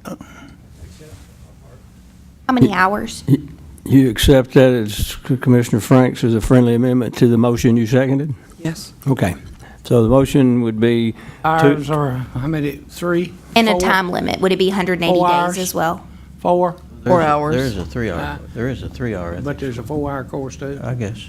Yeah, And then- Since you're Steve, going to there's be a light 4-hour on the money, yeah. we'll put 4 hours there. And the 180-day time period, same as the meeting? Okay, I just want to be sure I understood your, Okay, to restate the motion before we vote, is that take council recommendation with a $2,000 civil penalty, attendance at a TREC meeting within 6 months, plus within 6 months, a 4-hour ethics course. Wendell, can they get that ethics course at this meeting? No. Separate. They make good, but yes, we recognize this as a ethics course, but that's not. That's it. That's They separate. get to 4 hours if they want to come back twice, but you're not going to do it at one meeting. Any other discussion or questions or comments on the motion? Hearing none, all in favor, say aye. Aye. Opposed, no. Motion carries. Mr. Chairman, move that we institute a action against the principal broker. the principal broker's the complainant. When the person found out about it. Whoops. The ex-principal broker, I guess I should say, because as it says up here, I've got it somewhere in the first paragraph, the Former person released them principal as part broker. of it. Okay, next is number 8 and number 9. Number 8, 9, and 10, 2013-022-761, 2013-022-762, 20130227763. Complainants were the sellers of a property. Respondents 1 and 2, affiliate brokers, were complainants' listing agents, and Respondent 3 is the principal broker of Respondents 1 and 2. Complainants allege misrepresentation of the brokerage fee and misrepresentation of the buyer's address. Specifically, complainants state that the sale document showed the address of the property is being sold as the buyer's address, and complainants allege that the respondents agreed to a substantially reduced commission and then later refused to honor the reduced commission agreement. Complainants provided documentation, including but not limited to a copy of part of a HUD-1 statement signed by complainants and prepared before closing that shows the commission reductions alleged by complainants. Complainants allege that when it came time to close, respondents refused to honor the commission discount. Complainants claim that because of respondents' actions, the closing was delayed, the house went into foreclosure, and complainants were forced to sell more land to make up for the commission costs that were supposed to be discounted pursuant to the agreement between complainants and respondents. Complainants also claim a lack of communication and state that respondents did not show up as scheduled to allow a home inspector into the residence to complete the inspection. Respondents submitted a response stating that respondents worked very hard to get the transaction closed. With regard to the buyer's address on the sale documents, respondents state that this was the title company's choice to use the address because the buyer was moving into the complainant's house. With regard to the alleged commission reduction, respondents deny that there was any agreement, written or otherwise, for the commission reduction alleged by complainants. In fact, respondents state that complainants did not disclose that the property was under a second mortgage, and the buyer's agent discovered this from the title company and informed respondents 2 days before the date of the first scheduled closing and attached an email from the buyer's agent reflecting this chain of events. Instead of paying for the extra mortgage from the sale price, respondents state that complainants attempted to get the money from the commissions of both the buyer's and seller's agents. Respondents state that the HUD produced by complainants was not approved by any of the agents in the transaction and was prepared by the title company at the request of complainants in an attempt to get the agents to agree to a commission reduction. Respondents state that the buyer's chosen loan process was the main reason for any delays and was not due to any of the actions of any of the involved agents. Respondents state that shortly before closing, complainants agreed to sell extra land to cover the cost of the second mortgage, and respondents were informed by the title company and never by complainants that the home was in foreclosure and complainants would not have enough proceeds to close, so that the buyer's and seller's agents both agreed to a small commission reduction at closing to cover the remaining amount due. As to complainant's allegation of lack of communication, respondents attach a number of emails to prove communication and cite complainant's failure to communicate. With regard to the inspector, respondents state that the buyer and his agent scheduled the appointment and respondents were not scheduled to be there, but later as a courtesy because the inspector could not get in, respondents arranged to let him in. Documentation and correspondence regarding this matter were provided, but none of the documentation appears to prove the alleged commission reduction alleged by complainants. The information does not appear to indicate a violation by respondents, and therefore the recommendation is to dismiss. Move to accept, please. Second. Motion to accept council's recommendation to dismiss made by Commissioner Franks and seconded by Commissioner DeShara. Any discussion? All in favor say aye. Aye. Opposed, no. Motion carries. Number 11. 20130228861. Complainant states the respondent broker managed 3 of complainant's properties from 2010 through September 2013. Complainant states that respondent owes complainant rents and respondent is withholding escrow repair funds that were held by respondent for rent repairs from monthly rents. The property management information packet states that the property manager will provide owner with a monthly operating statement, net rent proceeds, and copies of any applicable invoices or documents, and will provide owner with monthly financial recap prepared by outside accountant, and complainant states that respondent did not do either of these. Complainant states that in 2013, respondent was difficult to reach and did not disperse rents in the month that they were due. Complainant also states and included a copy that upon request in August 2013, respondent sent an Excel spreadsheet showing escrow repair count balances and disbursements from January 2013 through July 2013. On September 2nd, 2013, complainant emailed respondent to terminate their management agreement, and complainant received a letter from respondent terminating services on October 15th, 2013. Complainant followed up with respondent requesting funds on multiple occasions by text, message, and email. On September 20th, 2013, complainant states that the security deposits from all properties were received.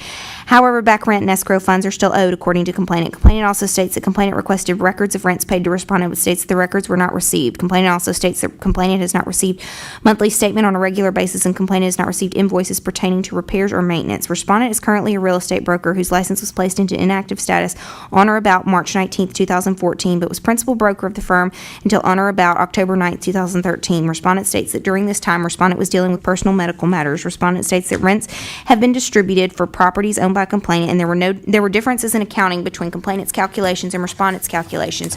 Respondent further states on multiple occasions one of the repair accounts was depleted, so the funds were drawn from another one of the properties to cover expenses. Respondent attached an Excel spreadsheet which shows escrow repair balances for December 2010, September 2011, November 2011, and May 2011. Respondent states that after termination of the agreement on October 15th, 2013, the disbursement of funds and files was initiated, and it was discovered that a 10% premium on repairs and a $200 prepaid advertising expense per listing agreement had not been collected. In response to complainants' allegations that rents were not distributed properly in 2013, respondent states that the property management company switched to an automatic electronic funds transfer EFT system, and technical issues were discovered, which the firm worked diligently to correct. Additionally, respondent states that the complainant received a monthly report until the firm switched to the automatic payment system, and the owner was able to sign into the system to receive reports and receipts for repairs were uploaded to the system. Respondent also states that the bullet point stating the firm will provide owner with monthly financial recap prepared by outside accountant was removed from the agreement. Respondent states an evaluation was completed after respondent received the complaint, and it was determined that there was one rental payment due for 2 of the properties, but the escrow amounts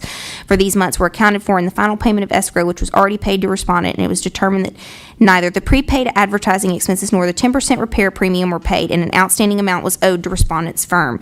Respondent also attached tax documents for the years 2010 and 11 regarding one property, summaries and income expense reports for various months prepared internally, invoices and receipts for various time periods throughout respondent's management of the properties, as well as various checks to respondent throughout 2013 to support respondent's statements.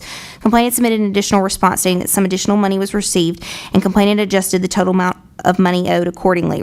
Complainant also states that complainant believed respondent collected the advertisement and 10% premium fees at the time, and respondent provided no bank statements to show that the receipts were paid without the commission's fees being taken.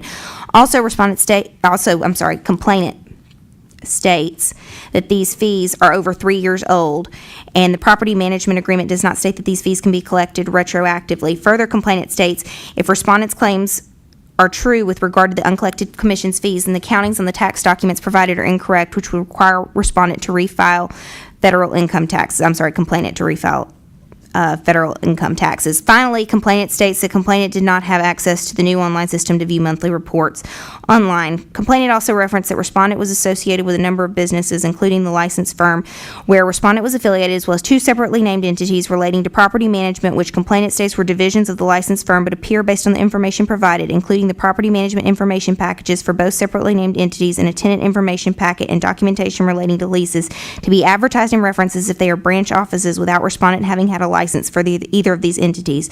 Respondent states in the response that one of the separately named property management entities was a division of the licensed firm, and states that the second entity was also a division of the licensed firm, and the name changed to align with the licensed firm changing its name. As stated above, respondent attached miscellaneous tax filings, summaries, income and expense reports, invoices, and receipts, as well as checks to complainant throughout 2013 to support complainant's respondent's claim that no money is owed to complainant, and in fact money is owed to respondent. However, respondent's documentation does not appear to provide a clear accounting of the money paid to respondent, nor does it appear to account for the amounts which respondent represented were in the escrow repair account in the Excel spreadsheet provided to complainant in August 2013, nor does it appear that respondent provided adequate documentation to demonstrate that the money which respondent claims is owed for repair premiums and advertising was not really paid. The recommendation is a consent order with a $2,000 civil penalty for violations of Tennessee Code Annotated Sections 6213-312, B5 and 14, and 6213-309A1A, plus attendance by respondent at one entire regularly scheduled meeting of the commission within 180 days of respondent's execution of the consent order. Billy, do we have any idea what was the reason for her license being, or his or her license being put in inactive status? I don't know. I don't know that. I just Broker when I release? was research. I don't. The person just went inactive, which basically means the person attempted to retire their license and did not at that exact time have enough continuing education to go into retired status. That doesn't mean they couldn't get the education today or tomorrow and go into retired status, but that's basically what this person would have attempted to do. And I don't know the reason why. I just obtained that information when I was researching the RBS information for the heading. And the $2,000, is that representative of $500 for each? No, it's representative of $1,000 for the B5 failure to account and $1,000 for B14, which tags to the 309A1A, which states each office shall have a real estate firm license, a principal broker, and a fixed location with adequate facilities for affiliated licensees located to conform with zoning laws and ordinances. That's the citation that's used when somebody has an unlicensed. That's the most we could charge? Because there's advertised, well, it's essentially one property management unlicensed entity, but it was called two different things. So I guess there were technically two separately named unlicensed property management entities. You could say that there were two of those, but beyond that, those were the relevant code sections that I located. Mr. Chairman, I'll move we accept council's recommendation, but I'd like to also have a comment if there's a second. Second. Discussion on a motion that was made by Commissioner Grease and seconded by Commissioner DeChar to take council's recommendation. All right, so this seems fairly familiar to me. We've had these same type of, it seems to me, similar cases in the past.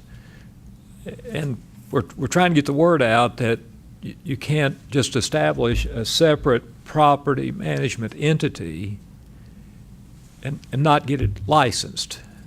In this case, there were two separate property management entities? Not at one time, at two different times. As the person said, well, that's what the respondent said, that it, and they are very similarly named, but there was initially a property management entity not licensed that was named one thing, and the way that the respondent addressed that was said that the name was changed when the license firm name was changed to mimic it. So not two separate ones at once, but essentially it was put out there in tenant information packets and property management information packets. It was advertised as, you know, potentially you could have two different people come to you saying, what firm is this? So it was advertised two different ways, but essentially one entity. Just a curiosity question. Did it have a different phone number, these separate entities? I'm not sure. Do you want me to check? No, that's okay. I'm okay with the recommendation. I'm just curious about that. I'm not sure. The documents, just a number of documents referenced it. Sometimes it said a division of and had the name of the licensed firm. Sometimes it didn't reference the licensed firm. So, thank you. Any other discussion or questions of Julie pertaining to this complaint? Hearing none, all in favor say aye. Aye. Opposed, no. Motion carries. Mr. Chairman, a comment. Steve, this would be a good one for the road show.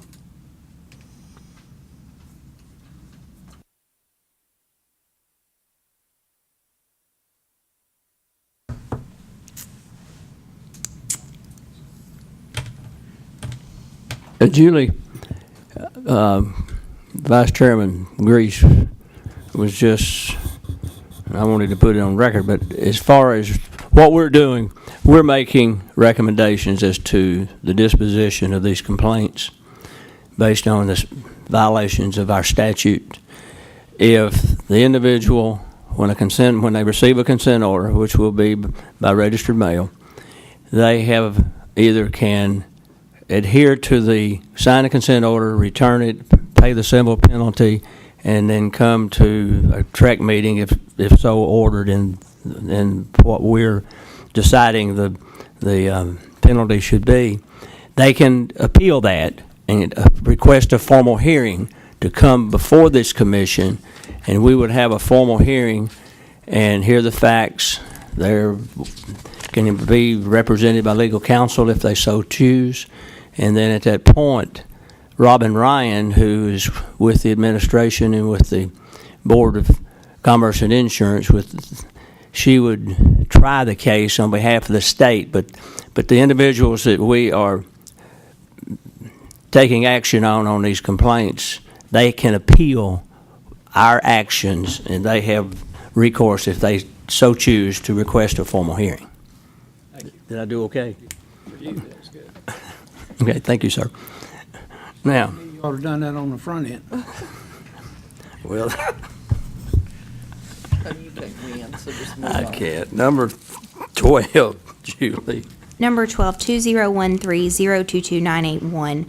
Complainants are property owners who state that they signed a property management agreement with respondent, affiliate broker, retired license, in December 2010. Complainants state that respondent placed tenants in complainant's property in February 2011 and collected rents, subtracting a 10% management fee per month and an agent fee. Complainants state that respondent placed a new tenant in the home in October 2012 and collected rent and subtracted the 10% management fee and agent fee.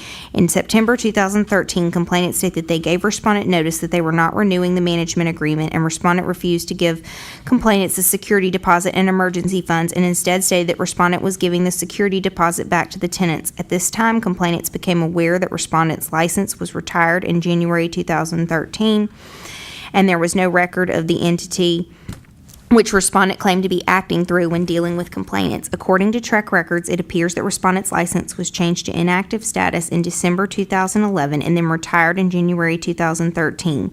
Complainants provided documentation which included an unexecuted management agreement between complainants and respondent, which included the DBA entity referenced by complainants, which is not licensed as a firm with Trek. Complainants also included copies of emails from respondent regarding management of complainant's property. Also included were copies of lease agreements between tenants to the property and respondent and the unlicensed entity for rent of complainant's property, as well as 1099s for 2011 and 2012 for complainants showing rent money collected by respondent and the unlicensed entity.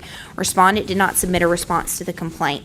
The recommendation is a consent order with a $3,000 civil penalty for violations of Tennessee Code Annotated Sections 6213, 312, B5, 11, and 14, 6213, 309A1A, 6213-313A2, 6213-318A4, and 6213-4036, plus attendance by respondent at one entire regularly scheduled meeting of the commission within 180 days of respondent's execution of the consent order. Tell me how many, we've got enough complaints that this fine can be substantially higher. Okay. Do you want me to go through the ranges? You have an individual who has been licensed and who is willfully. Knows better. Yes, and he failed to make any effort to respond to the response. Do you want the ranges for these?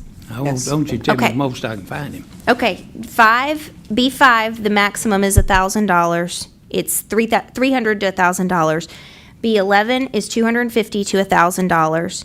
14 is $50 to $1,000, and that would cover a violation of 309 because it doesn't have its own range, 309A1A, and also 313A2 doesn't have a specified range, so we'd use the range for 14 that I just told you, 50 to 1,000. But I can accrue those amounts, can I not? They're separate violations of So you different- can accrue when the violation started? We don't have those number of days, but a violation of 309A1A is different from 313. 313 is failing to respond.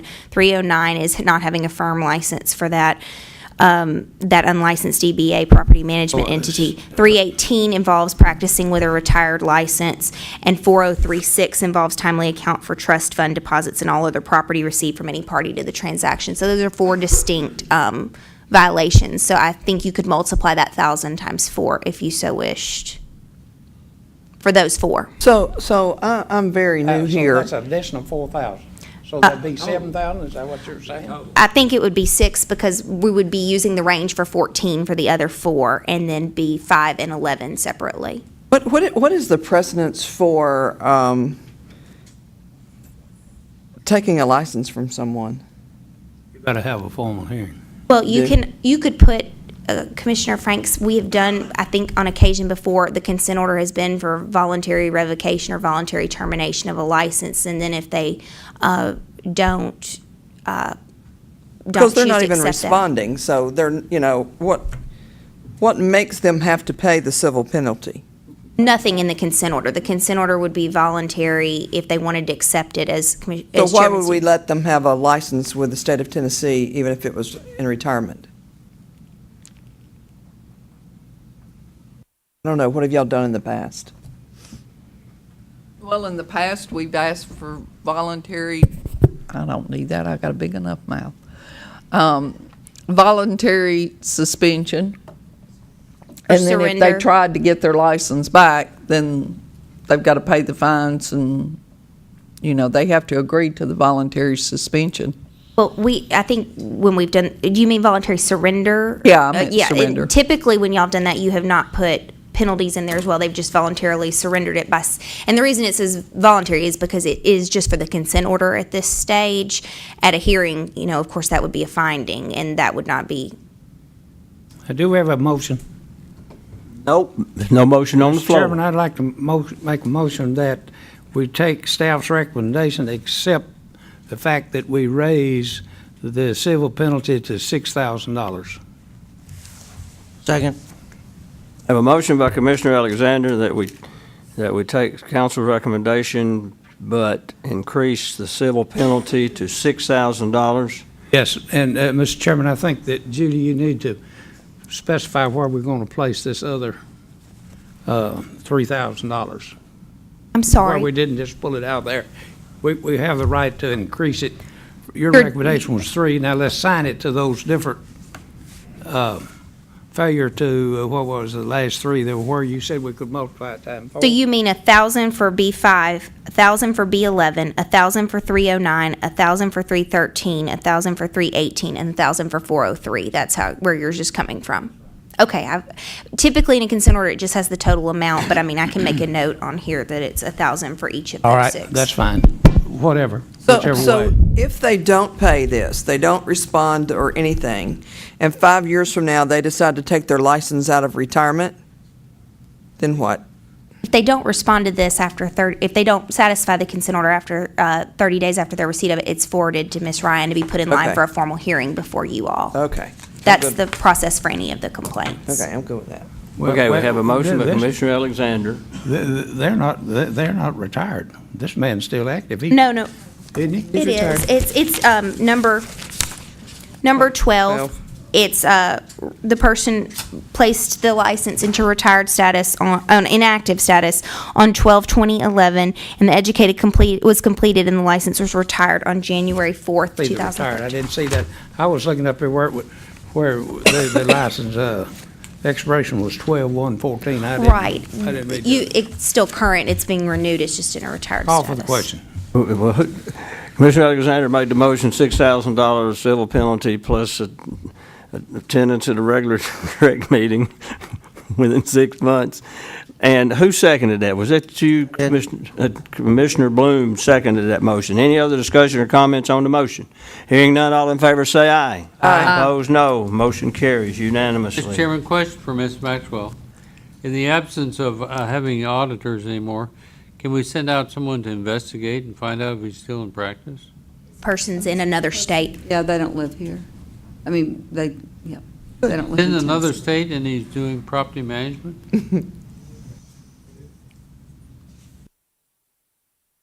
We have several bordering states, so. Number 13 is next. 13-2013-023141, a complaint was opened against this respondent, principal broker, and a potential failure to supervise issue regarding the previous respondent, affiliate broker, in complaint 2013-022981, affiliate broker will be what the person's called, who was previously affiliated with respondent's firm. Respondent states that when the affiliate broker transferred to respondent's firm in 2011, the affiliate broker informed respondent that the affiliate broker ran a small property management business. Respondent states that respondent advised the affiliate broker that all payments needed to be funneled through respondent's firm. Respondent states that respondent initially thought the unlicensed entity was a team name. Respondent states that the affiliate broker received a total of 5 checks while affiliated with respondent's firm, once monthly during the 5 months with the firm. After receiving the 4th request for payment, which came with a detailed income sheet from the unlicensed entity, respondent asked questions and discovered that the affiliate broker was using the name as a business name. Respondent states that the affiliate broker was given the option to either transfer the contracts to respondent's firm or rename the business to be part of the firm, as well as address the accounts. Shortly after, before a decision was made, respondent states that the affiliate broker informed respondent that the affiliate broker was moving to another state. The affiliate broker received only one additional payment after that time for services performed prior to the parties' discussion. Respondent states that since this incident approximately 2 years earlier, respondent specifically asks each new agent if he or she is performing any property management outside of the firm. If so, they must transfer the properties to the firm or they cannot affiliate with the firm. It appears that when respondent learned of the affiliate broker's outside property management activities, respondent attempted to address the problem, but the affiliate broker soon attempted to retire the license and left the firm. The recommendation is a letter of warning regarding requirement that each office shall have a real estate firm license and provision regarding supervision of affiliates.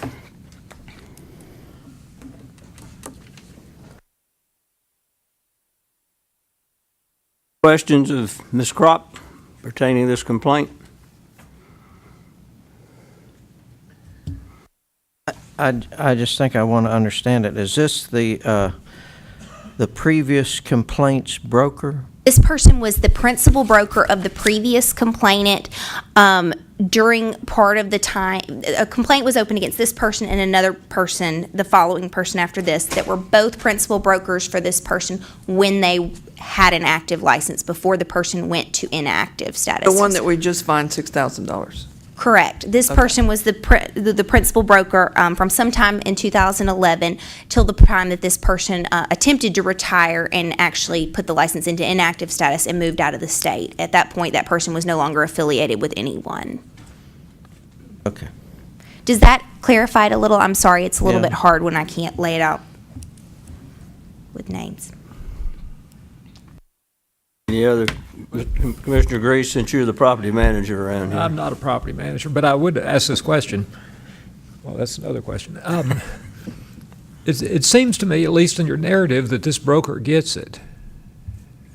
I believe this person does now. I thought that the letter of warning might be beneficial because it appeared that it might have been a little slow to occur. However, it appears that the person ultimately did the right thing. I mean, it may be retroactive. It just appears that the person did attempt to take action, and it appears has learned something by this person's own statement. So you may feel that it's not necessary. I just, In a case like if we issued a letter of warning, does that go into a file or is that noted in subsequent issues? There is a copy placed in the file, I believe, and it is included on a summary if a complaint of a similar nature came up again. I think if there was a complaint of an entirely different nature, it's not typically included, but if it's a... It's not included in a license history. If you were to request a certified license history, you were going to another state, that it would not be included in there. What is your pleasure, Commissioners? I move to accept. Second. Motion by Commissioner Bloom and seconded by Commissioner Franks to accept council's recommendation and issue a letter of warning. Is there any discussion? Hearing none, all in favor say aye. Aye. Opposed, no. Motion carries. Next, number 14. 201302371. A complaint was opened against this respondent broker on a potential failure to supervise issue regarding the affiliate broker respondent of complaint 2013-022-981 affiliate broker who was previously licensed with respondent's firm. This is the same person.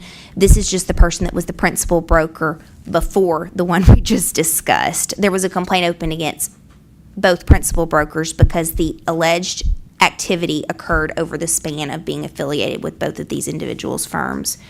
Respondent states that the affiliate broker was licensed and began work with respondent's firm in December 2010, and respondent states that the affiliate broker likely had the property management actions in place or anticipated immediately upon becoming licensed and affiliating with respondent's firm and performed those actions outside of the firm and without respondent's knowledge. Respondent states that when respondent was hired by the owners as principal broker, respondent had no decisions regarding hiring, financial accounts, and staffing. Respondent states that the owner hired the affiliate broker and the firm did not provide property management services while respondent was the principal broker of the firm. Respondent states that it was totally unknown that the affiliate broker was operating the property management service outside of the firm, as it was all done outside of the firm. It does not appear that respondent was aware of the affiliate broker's outside property management activities, and therefore it does not appear that there was a failure to supervise, and so the recommendation is to dismiss. So move. Second. Motion made by Commissioner Flitcroft, take council's recommendation and dismiss, and seconded by Commissioner DeShara. Any discussion? Hearing none, all in favor say aye. Aye. Opposed, no. Motion carries. Number 15. 20130233651. Complainant was a prospective purchaser who states that complainant contacted respondent, an affiliate broker, about purchasing a home. Complainant states that respondent spoke with complainant about building a home, sold complainant a piece of land, and introduced complainant to a builder. Complainant states that respondent then prepared a purchase and sale agreement between complainant and the builder, which included a schedule of payments. Complainant states that complainant fulfilled complainant's obligation under the contract, but the builder has not finished the house or given possession and continues to demand advance payments. Complainant retained a lawyer who advised complainant to hire another company to finish construction, file complaints with the state, and then file a civil lawsuit to recoup costs. Respondent submitted a response through an attorney stating the dispute is with the builder and not respondent. Respondent states the complainant paid the first and second installments to the builder as agreed, but did not want to fulfill the agreement when the third installment came due. Respondent states the complainant later paid the third installment to the builder, but builder would not complete construction due to differences between complainant and the builder, and respondent recommended that complainant contact an attorney. Respondent states that complainant employed an attorney to assist in working toward completion of the home, and the attorney renegotiated the final payment terms with the purchase and sale agreement with the builder. Further, respondent states that the attorney told respondent that the complainant would communicate with the builder, subcontractors. Complainant would not communicate with the builder, would communicate with the builder, subcontractors, and respondent through complainant's attorney, but respondent states the complainant continued contacting respondent, asking questions about subcontractors and completion deadlines. Respondent states that respondent told complainant that complainant should be working through the attorney. Respondent's attorney attached documentation from the land sale of the lot between complainant and another party, which resulted in a commission. It appears that in that transaction, respondent represented complainant with the parties executing a buyer agency agreement and the party signing a confirmation of agency status form with respondent as complainant's designated agent and another licensee as the designated agent of the seller. With regard to the transaction between the builder, who was not the seller of the lot in the first transaction, and complainant, it appears that there is only a purchase and sale agreement in the transaction file and no confirmation of agency status form to outline respondent's role in that transaction.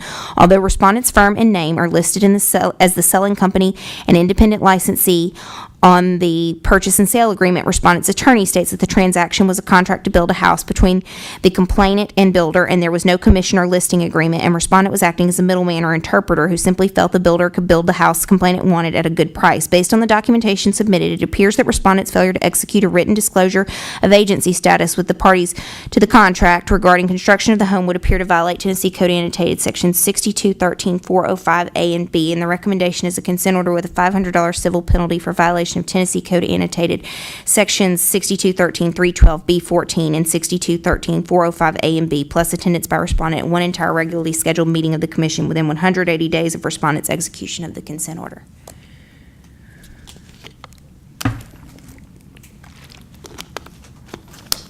You're thinking about $500 instead of the maximum. The $500 is, yes, that is half, the maximum is $1,000 for B14. But there were two others, or one other one, 405. 405, Doesn't 14 cover 405? correct, and the range for 14 is $50 to $1,000. So the total could be 2,000? Well, for B14 is violating any provision of the chapter. It just has the civil penalty range. 405 does not have a specified civil penalty range within the rule. Right, but B had 1,000. B14, the 13. range is 50 to 1,000. So I could recommend 2,000? I don't know, if you see two violations, I only saw the one of 405, and the reason B14 is listed is because it has a specifically included civil penalty So it range. could be 1,000. That's the maximum per, I'd recommend 1,000, and then the rest, I accept the council's recommendation. Second. I have a motion by Commissioner Dis- Bloom and. Discussion? Let me get it right into the record. Motion made by Commissioner Bloom for a $1,000 civil penalty and plus attendance at one TREC meeting within 180 days, and seconded by Commissioner Franks. Now we have discussion. Julie, does 405A and B refer to building a house as opposed to selling land? I don't we're think just it- dealing with, it. 405A talks about a licensee personally assisting a prospective buyer or seller in the purchase or sale of a property. The buyer or seller is not represented by this or any other licensee. It talks about verbally disclosing the facilitator, agent, subagent, or designated agent status before any real estate services are provided, and B provides for disclosing that status in writing. So you're saying the non-disclosure related to the sale of the land? No, there was a disclosure for the land. There was no disclosure in the purchase and sale contract that was executed between the builder and the complainant for the construction of the house. It was a TAR purchase and sale agreement. But it had the agent's name on it. On the last page where you have the selling licensee and the listing licensee, it was under the person's name and company was listed as the selling company and independent licensee. They most likely provided the TAR form then, too, Logical. because you don't have a password otherwise usually. And the name is typed in there, so I presume that from that information, that's what occurred. That was the problem. Commissioner Bloom, you got a second to your motion? I did. Call for the question. Question has been called on the motion made by Commissioner Bloom and seconded by Commissioner Franks. Any further? All in favor say aye. Opposed, no. Motion carries. Mr. Chairman, I move that a complaint be opened against this principal broker for failure to supervise. On the last vote, the vote was, let the record show, it was 6 yes and 2 noes. And now we have a motion by Commissioner Alexander that That you open? a motion by Commissioner Alexander that a complaint be opened against this firm's principal broker. Yes, sir. Do I hear a second on that? I have a second by Commissioner Bloom. Any discussion on the motion? Hearing none, all in favor say aye. Aye. Opposed, no. Motion. No. We have, let the record show, we have 6 yes and 2 noes. Number 16. 013023751. Complainant was potential buyer and respondent. Principal broker was the seller's agent. Complainant states that complainant made an offer on the subject property and complainant's agent measured the square footage and found it to be less than what was in the listing. Complainant states that complainant then wanted to renegotiate the offer and respondent refused, stating that any new negotiations would be after an inspection. Complainant states that respondent refused to lower the price and would not admit the square footage error until after an appraisal. The appraisal indicated that the home had fewer square feet than what was listed, but more than complainant and agent's calculation, and complainant withdrew complainant's offer. Complainant states the complainant later had a conversation with the appraiser, and the appraiser stated that the appraiser was trying to get the house to the value that was offered. Complainant states that after complainant terminated the offer, the house was relisted with the same square footage discrepancy. Complainant states that it was respondent's false advertising and unwillingness to correct the situation that prevented complainant from purchasing the property. Respondent states that the property was listed with the same square footage information as what was used in the listing when respondent's clients purchased the property. Respondent states that there were multiple offers on the property, but complainant's offer was accepted as it was above the full asking price and the financing appeared most solid. After the inspection, respondent states that complainant's agent called and stated that the inspector thought the home was less square footage than the listing stated. Respondent states that respondent told complainant's agent that they had not measured the property. It would need to be professionally measured, but it would not change the price, which was only partially made on the square footage. Respondent states that nothing formal was ever presented with regard to the square footage. Respondent states that complainant's agent again indicated the complainant wanted to lower the price. Respondent states that respondent conveyed after speaking with the seller had no interest in lowering the price, and that if complainant did not want to go forward with the sale, complainant should send an earnest money release form and withdrawal letter. Respondent states that complainant went forward with the appraisal. Respondent states that the appraisal was the first time there was any formal evidence of the square footage being less, and again, complainant's agent stated that complainant wanted lower price, which was refused. After the release of the earnest money, respondent states that complainant called respondent's office and the seller directly to say that respondent was working with the appraiser to get the value to the appraised amount. Respondent states that the house was removed from pending back to active. The square footage was ultimately corrected, and the second contract was ultimately closed with additional appraisals. Respondents state that there was no intention to misrepresent the square footage, and the MLS sheet clearly states that the information is believed to be accurate but not guaranteed, and buyers should independently verify all information prior to submitting an offer to purchase. Respondent attached an MLS listing from when the house was listed earlier with the same square footage as advertised when first listed by respondent, as well as the updated MLS listing for respondent with the corrected square footage based on the appraisal. The recommendation is to dismiss. Move to dismiss. Have a motion by Commissioner Franks to take council's recommendation to dismiss, and seconded by Commissioner Collins. Discussion. I think initially, I'd like to speak against the motion. I don't know if there's an implication that because it was misrepresented once before, that it's okay to misrepresent it a second time, but I disagree with that assumption. That's my basis for speaking against it. I'm going to vote against the motion. Any particular reason? Yeah. We'll just give you some reason. I disagree. And I disagree because if you're going to hang your shingle out and be a broker or an affiliate broker, you ought to measure the house. You're dealing with an individual's savings and his money. And you could let 3 of us measure it, and it may be different. But just because it's in the multiple listing, and just because you put you're not liable for it, doesn't float for me.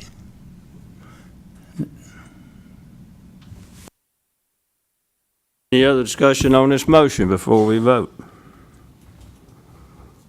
All in favor of the motion to dismiss, say aye. Aye.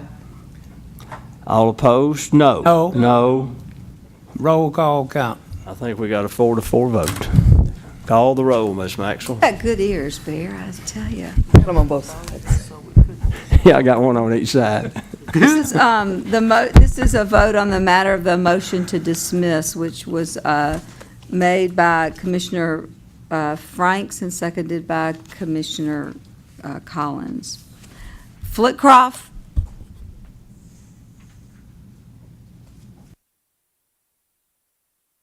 Opposed to the motion. Franks? Yes. Alexander? No. McMullen, absent. Bloom? Yes. Collins? Yes. Grease? No. DeChara? No. Stevenson? No. Motion fails. So, 4-4. correct. 5 no and 3. So now what we gonna do? We're back to square one. Commissioner Alexander, Commissioner Grease. Julie, is there a reference for misrepresentation? Let's see. At least a letter of B1 warning. is making any substantial and willful misrepresentation. Here, I didn't see that it was willful, maybe, I don't know, careless according to some of you, but B1 does say substantial and willful. B3 is pursuing a continued and flagrant course of misrepresentation or making of false promises through affiliate brokers, other persons, any medium of advertising or otherwise. B4 is misleading or untruthful advertising, including the use of the term realtor by a person not authorized to do so, or using any other trade name, insignia, or membership in a real estate transaction or organization of which the licensee is not a member. And then, of course, under the advertising rule, there's references to misleading advertising, but the misrepresentations really are usually. But to misrepresent, you have to know. My thought on this whole thing, yes, right, in order to misrepresent, you've got to willfully misrepresent. I mean, this, my thought on this, if you're going to list a house and put it in MLS, like Commissioner Alexander, Commissioner Grease has spoken, measure the house, represent the house. I mean, a letter of warning to say, letter of instruction or letter of warning to let this individual know that they don't need to engage in this kind of behavior just because MLS had it in there the last time it was listed, is that it was not correct. Typically, just in case that's the direction you're going, typically in a letter of warning or instruction, we point to a specific law or rule. I don't just kind of draft it off the cuff, but, I mean, I just wanted to put that out there. I've got a question I'd like to ask Wendell on this. If you get a foreclosure, do you measure every bit of it? Me? Yeah? I don't, because I don't inspect them.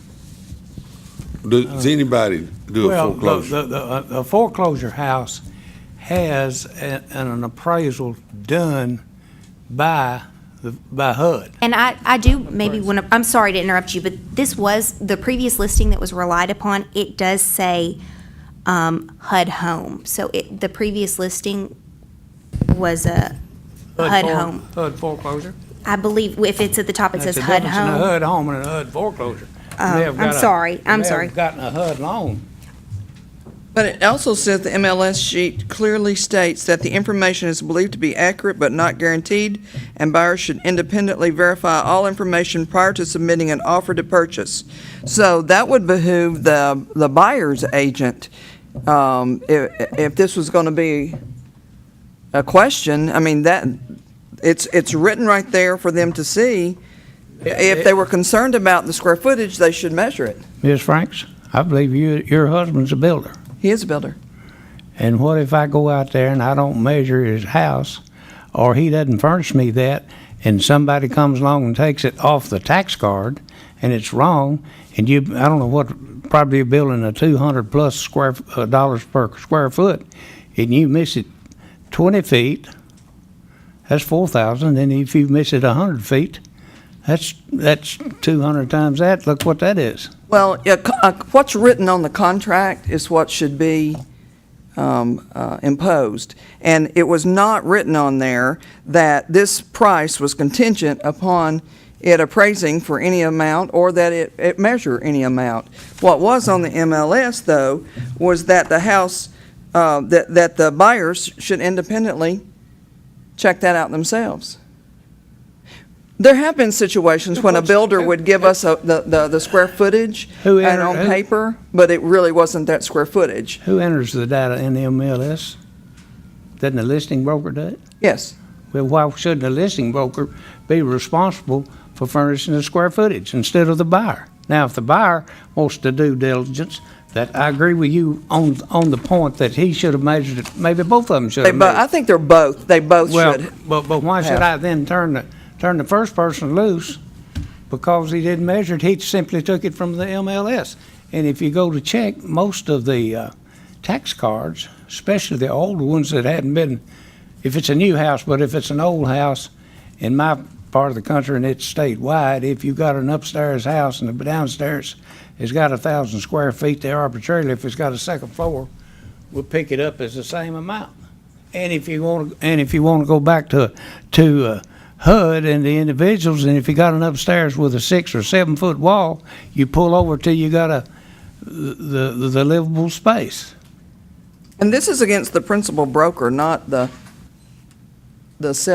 selling broker. Is that correct? This was the person that Okay. advertised it. They're both the and, same. Now, Okay. Julie, what kind of house was it? The original listing,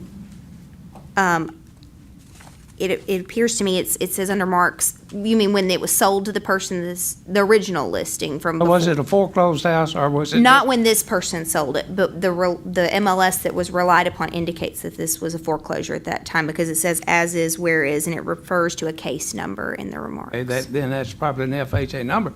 So that the more the reason that somebody ought to measured it. That was Now, the one there that was a- relied on. There would have been, if it's a HUD home, a HUD repossessed house, then before HUD ever puts it back on the market, there is an appraisal, and that's what sets the market of the houses that you see listed with HUD now. If you go to HUD Home Store, which is the official site, and the only one that matters on a HUD repossessed house, that square footage is done by a recent appraisal. It has no bearing on what the house was sold for, what it was mortgaged for, or whatever the sales price is based on two things, that appraisal and a BPO done by the listing broker. Do we have a motion? Nope. I'm trying to construct one. Mr. Bloom. Well, I don't want us to vote on what we do back home. And that's what I'm hearing, what we do back home. Because what we do back home, we don't even show square footage. We show ranges. Well, what he's saying, you should. Well, I just think we ought to vote on what these facts are instead of what we do back home. But the facts are wrong, in my opinion. We can both have our own opinion, and when we walk out here, we still gonna be friends. That's why we all get a vote. One That's vote. right. Well, my concern is using a defense or justification that, well, this is what it said before, and it was wrong then, shouldn't give you an out for misrepresenting something when you have it listed. That's, whether we measure it or not, that's her defense, or his defense, it seems to me, is that it is an innocent number because I got it from the previous listing. Well, in our MLS, every measurement is off because the MLS only accepts whole numbers. They won't accept half number. And so they're all off, actually. So that's been representing. I'll argue that lower. point, because I don't enter anything to the MLS. I belong to But the five disclaimer was on the MLS. I go to baseball games and it says if I get hit in the head with a foul ball, it's my responsibility. I'm still going to sue, and I probably have a chance to. And if you sue, you lose, remember? So it doesn't matter what it says. John, you ready to make a recommendation, motion? Or you want me to? I need to hang my hat on some part of the statute or the rules and regulations, and I'm not sure it's there. I'm not sure there's anything there either. Are you sure? That's all we there? can go by. I can't just make something up.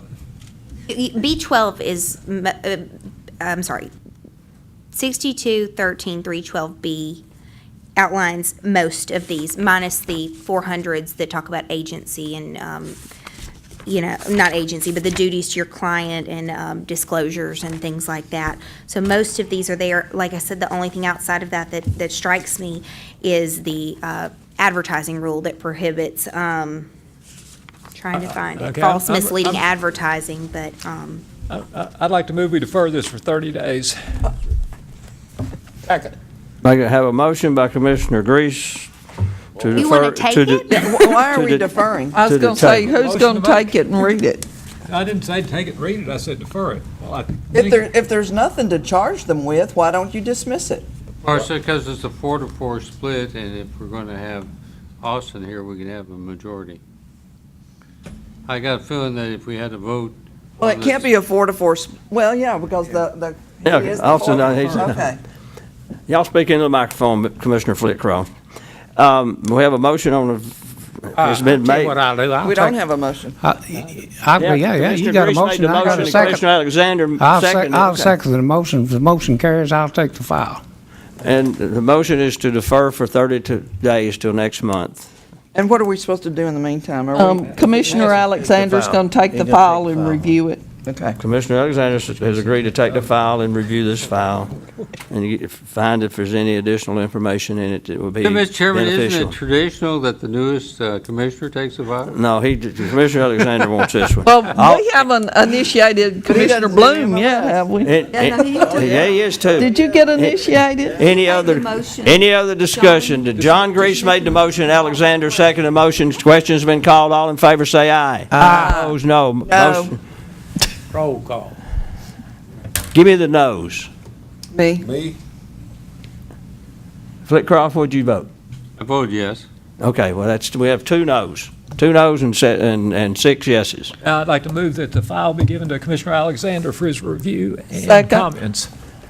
Motion been made by Commissioner Grease and second by Commissioner DeShar that Commissioner Alexander take this file, review it, and give us a report back at our next meeting in Jackson next month. Any discussion on that motion? Hearing none, all in favor say aye. Aye. Opposed, no. Motion carries.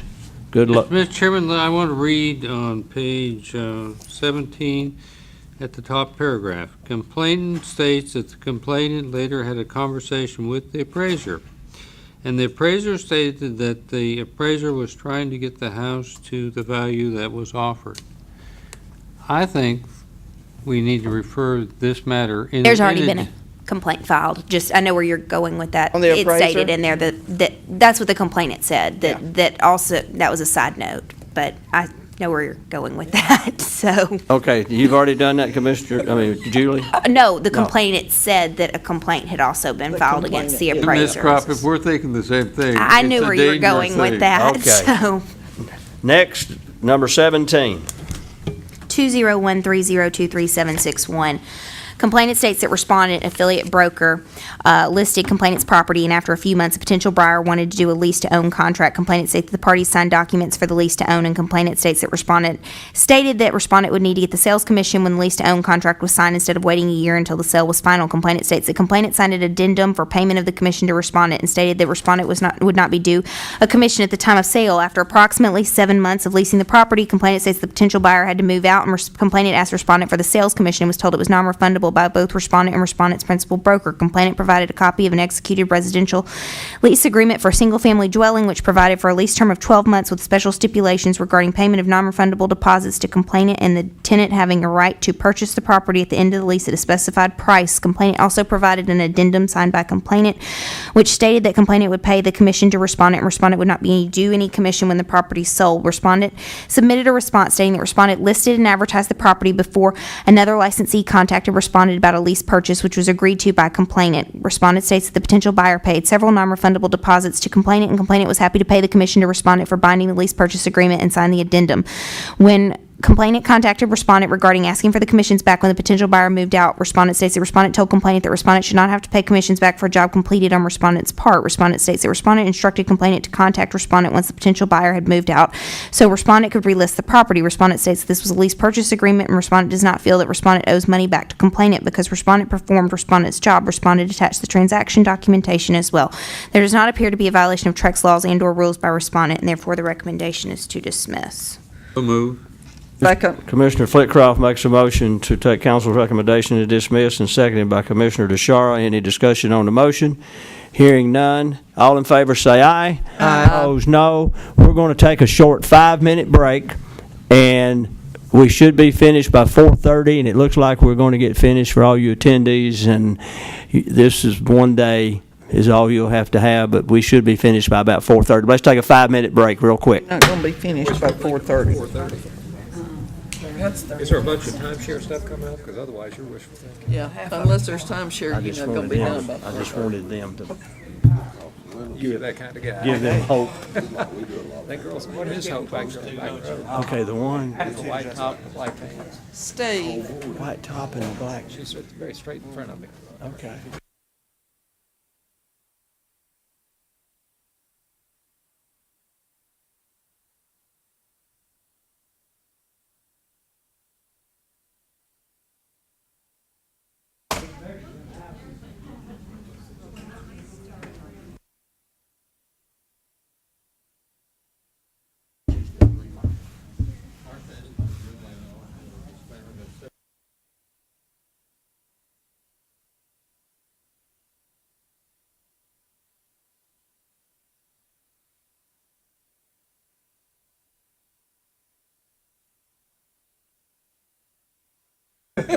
Your tie's coming untied.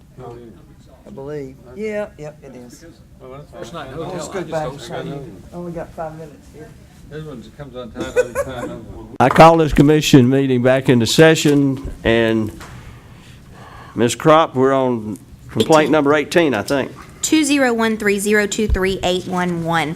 Complaint opened against this respondent broker on a potential failure to supervise issue regarding the previous respondent affiliate broker who was affiliated with this respondent's firm at the time of the transaction referenced in complaint 20130233761. Respondent submitted a response stating the affiliate broker did earn the commission. Respondent says the affiliate broker completed a lease purchase after spending time, money, and marketing, and the customer paid the full commission and enjoyed substantial income from the lease purchase on the contract. Respondent states that the affiliate broker offered not to charge a commission on the next transaction. Respondent states that nothing in the contract states that the affiliate broker did not earn the commission if the lease purchase did not close. There does not appear to be a violation of Trex laws and/or rules, and therefore the recommendation is to dismiss. So move. Second. Have a motion, I think, by Commissioner Flitcroft and second by Commissioner Collins to take council recommendation and dismiss. Any discussion? Hearing none. All in favor say aye. Aye. Opposed, no. Motion carries. Number 19. 20130233931. Complainant was one of the sellers of the property, and respondent principal broker was seller's agent. Complainant states the complainant sought help from respondent to sell property and signed a listing agreement. Just before the expiration date of the listing, complainant states that complainant told respondent that complainant had lost confidence in respondent's ability to be the listing agent, and complainant let the contract expire. Respondent states that 3 months later, complainant noticed a sign on the property and discovered the property was listed on the MLS. Complainant states that complainant contacted respondent and demanded that the sign be removed and the MLS listing terminated. Complainant states that respondent entered into a listing agreement with other parties without consent in writing from respondent, and complainant states that complainant did not receive copies of that contract. Complainant attached a copy of the original listing agreement executed by the parties, wherein it appears that respondent is one of the two sellers of the property, along with other documentation, including but not limited to a printout from a website which advertises the property. Respondent submitted a response through an attorney stating that complainant did seek respondent's assistance in selling the property, which was owned by complainant and complainant's brother. Respondent denies that respondent continued to list the property without a listing agreement. Instead, respondent states that respondent received contradictory instructions from the two owners who were at odds with one another. Respondent states that both owners signed a listing agreement, and respondent placed a sign on the property, listed the property on MLS, and posted the information online. And respondent states those websites post the information on other websites, including the website from which respondent provided a printout and over which respondent has no control. Respondent states that respondent spoke with complainant about the upcoming termination date, and complainant stated that complainant did not want to extend the contract. After removing the sign in the listing, respondent states that respondent was contacted by the wife of complainant's brother, who stated that the contract did not expire until a month later, that complainant, as co-owner of the property, could not unilaterally request the termination of the listing, and requested that the property remain listed, and respondent complied with the request. Respondent states that the listing agreements with respondent's firm are for 6-month periods, and it was understood between the parties that the same occurred here, but due to a typographical error in the listing agreement had an expiration date 5 months after the listing date. The later date is confirmed in office listing information. Respondent believes that complainant was also informed. Respondent states and attaches an MLS printout that the listing expired and the property was listed for 156 days, and the listing terminated 14 days after the date specified in the listing agreement and before the intended 6-month end period, not several months later, as stated by complainant. Respondent states that there was no subsequent listing agreement signed for the property. Respondent states that the printout provided by complainant is from a website wherein respondent did not personally post the information and over which respondent has no control. Respondent states that respondent was not contacted by anyone who expressed interest in the property after the month of the listing expiration date in the contract, and after the listing expired, if anyone had contacted respondent after that time, respondent would have informed them, or respondent was no longer the agent on the property. Respondent states that complainant and complainant's brother are in a contentious lawsuit, and the complainant and brother did not agree on the price of the property, which made the situation difficult as respondent was trying to represent both parties to the best of respondent's ability. Complainant submitted an additional response stating that the listing expiration was the date on the listing agreement. Further, several months after the expiration date, complainant states that complainant called respondent's office and was told that the property was for sale, and states that respondent continued to list the property without complainant's knowledge or consent. Respondent again replied stating there was no supplemental contract extending the list date, and respondent has no knowledge of anyone in respondent's office making statements to complainant or anyone else about the property after the termination of the contract. It does not appear that respondent's actions amount to a violation of TREC's laws and rules, and therefore the recommendation is to dismiss. Motion to dismiss. Second. Motion by Commissioner Collins to take council's recommendation to dismiss, and seconded by Commissioner DeShara. Any discussion? Hearing none, all in favor say aye. Aye. Opposed, no. Motion carries. Number 20. 20 is next. 2013-023-941. Complainant was a tenant who states that complainant leased a condo from respondent, principal broker, who is a realtor and partner with an LLC. Complainant states that complainant has contacted respondent numerous times requesting a return of the deposit paid by complainant, but claims that respondent has promised to ensure that complainant would receive the deposit back, but has failed. Respondent also asserts that respondent approved costly repairs to be reimbursed, but this money has not been returned. It appears from the residential lease agreement for single-family dwelling provided by the complainant that the rent and security deposits were paid to the LLC. Respondent states that respondent represented the LLC that owned the building in the sale, and respondent never personally held the funds, but instead the deposit was in an LLC account. Respondent states that the problem started when the chief manager of the LLC fell ill with cancer and things were not addressed. Respondent states that the building in question, as well as the accounts associated with the LLC, were taken back by the bank, and the chief manager died during this time. Respondent states that respondent made attempts to get the deposit back for complainant, but was not able to complete the task due to the chief manager's health. The respondent states that respondent authorized repairs as president of the homeowners association of the units. Respondent states that after the bank took control of the properties, respondent resigned the post and a new president took over the responsibilities. Respondent states that it was the homeowners association that owes the repayment of repair costs. Respondent states that respondent wishes that the deposit situation get worked out, but respondent states that the respondent has never had any real estate dealing with complainant personally as a broker or leasing agent, and the recommendation is to dismiss. No paperwork, no signatures. I do have, let me just check the number. I have the leasing Residential lease agreement? I do have the lease agreement. I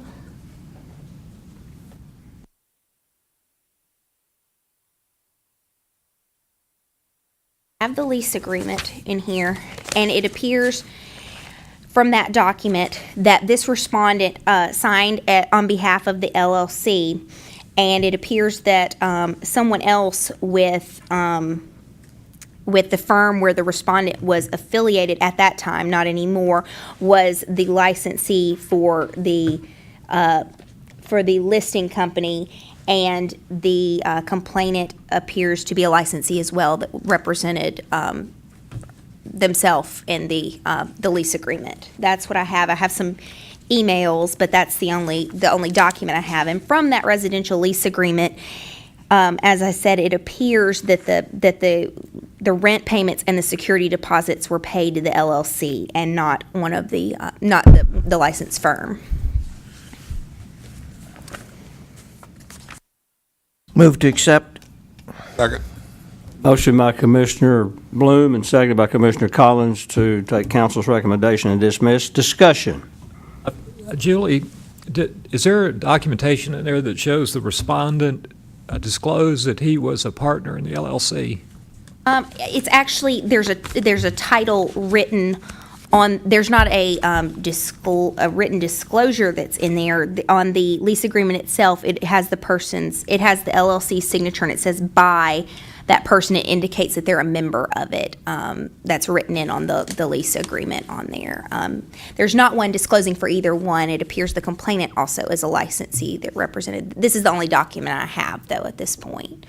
Oh, actually, I think when you're talking about the lease of a residential unit, there's some kind of exemption from the disclosures, I believe. Real estate transactions that involve it talks about several things, but it says the lease or rental of residential property shall not be subject to the disclosure requirements of 6213, 403, 404. This is residential property? That's what, according to the lease agreement, that it was. Okay. This was a personal interest disclosure that they didn't do. There is not one in the file. I don't know if one was done, but it's the title of the form is a residential lease agreement for single-family dwelling. Commissioner Flitcroft, do they need to file a personal interest No, disclosure? I don't think that the respondent was acting in any capacity as a professional real estate person. They're not, it does not appear to be this respondent's signature as the listing licensee on the form. And it shows that the complainant knew that they were a partner with an LLC. The complainant was actually a licensee as well, according to this agreement that I have. Call for the question, Mr. Chairman. Question has been called. All in favor for the motion, say aye. Aye. Opposed, no. Motion carries. Number 21 is next. 21 and 22, 201302481, 20130248331. Complainant is a property owner who states that in January 2013, complainant signed a management agreement with respondents. Respondent 1 is an affiliate broker and Respondent 2 is unlicensed. They are spouses who were representing themselves as a property management company. Complainant states that after filing suit against respondents for breach of contract, respondent discovered that the property management company was not a licensed real estate firm, that Respondent 2 was not a licensee, and Respondent 1 held Respondent 1's license at another licensed firm, which was not involved with the management agreement. Complainant attached a management agreement with the unlicensed property management company's name on the heading, which is executed by complainant and respondents. Said management agreement provides in relevant part that respondents and their company will perform services such as collect rents, render monthly accountings, maintain and repair the property, advertise, screen and select tenants, and handle security deposits in exchange for receiving a 10% management fee as well as a monthly owner's statement showing the money collected from the tenant and deducting the management fee. Complainant also provided a business card featuring the names of respondents and their unlicensed property management company as well as a civil warrant for a civil action brought by complainant against respondents and their company for breach of contract, reimbursement for stolen appliances, and property damage. Respondent 1 submitted a response stating that Respondent 1 manages a few rental properties owned by Respondent 1 and also managed a few that Respondent 1's family owns, not realizing that it was a violation. Respondent 1 states that complainant was referred by a friend asking Respondent 1 to help with complainant's rental property, and Respondent 1 admits signing a management agreement. Respondent 1 states that Respondent 1 did not represent that the property management company was licensed and that Respondent 2's spouse did not represent that Respondent 2 was licensed. Respondent 1 states that Respondent 1 completed a lease for complainant's property with a tenant who prepaid several months and then quit paying due to job problems, and Respondent 1 had the tenant evicted at complainant's request. Respondent 1 states that the tenant took the appliances and caused damage. Respondent 1 states that complainant tried to hold Respondent 1 responsible for the tenant's actions and filed a civil suit, where Respondent 1 states that the judge found in Respondent's favor. Respondent 1 states that Respondent 1 was recently informed by Respondent 1's broker that the problems regarding Respondent 1's management situation, and Respondent 1 states that Respondent 1 has ceased managing any property except Respondent 1's own property. Respondent 1 attached documents including an executed residential lease agreement for single-family dwelling between the tenant and respondents, as well as a police report involving regarding the theft. Respondent 2 submitted a response stating that Respondent 2 was unaware that any such rule existed with TREC, and Respondent 2 was only managing Respondent 2's own property and the property of a few family members. Respondent 2 admits that Respondent 2 is not licensed and states that Respondent 2 has never represented that Respondent 2 was licensed nor has Respondent 2 solicited business for the unlicensed property management company. Respondent 2 states that the complaint is filed in retaliation to a court ruling in Respondent 2's favor. Respondent 2 states that Respondent 2 has ceased managing any property but Respondent 2's own property, and Respondent 2 apologizes for any wrongdoing. The recommendation is as to Respondent 1, a consent order for $1,500 for operating an unlicensed property management company and accepting valuable consideration from someone other than Respondent 1's principal broker in violation of Tennessee Code annotated sections 6213, 312B11 and 14, and 6213, 309A1A, and 1260-02-.011, plus attendance by Respondent 1 at one entire regularly scheduled meeting of the Commission within 180 days of Respondent 1's execution of the consent order, as to Respondent 2 consent order for $1,000 for unlicensed activity in violation of Tennessee Code annotated sections 6213-103 and 6213-301. Said order to also include an order to cease and desist all unlicensed activity. Mr. Chairman, I move to accept with this adjustment that we raise the consent order fines on both parties to whatever the maximum is. In the consent order penalty, Yes. Second. I have a motion. Now what, for the record, what would that figure You be, need to set Commissioner the Bloom? penalties before you make the. Whatever the counting. maximum is. Yeah, but you need to get it Okay. in the The record. number. It needs to be specific. Okay. Yeah, the maximum, the range for B11 is $250 to $1,000. B14, which ties to 309, which doesn't have its own range, is $50 to $1,000. Rule 1260-02-.011 is, It's under 14, isn't it? no, it has its own range. It says no licensee shall engage in any real estate activity in any office unless there's a principal broker devotes his full time to the management of such office. There's a range for a violation of any commission rule or order of $50 to $1,000. 6213-103 has a range specified for subsection B of that rule, which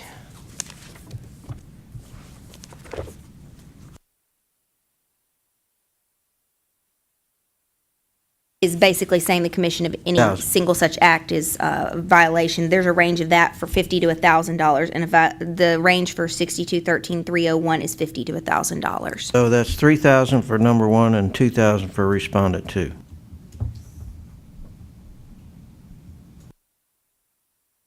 Is that correct? That yes. That'd be my motion.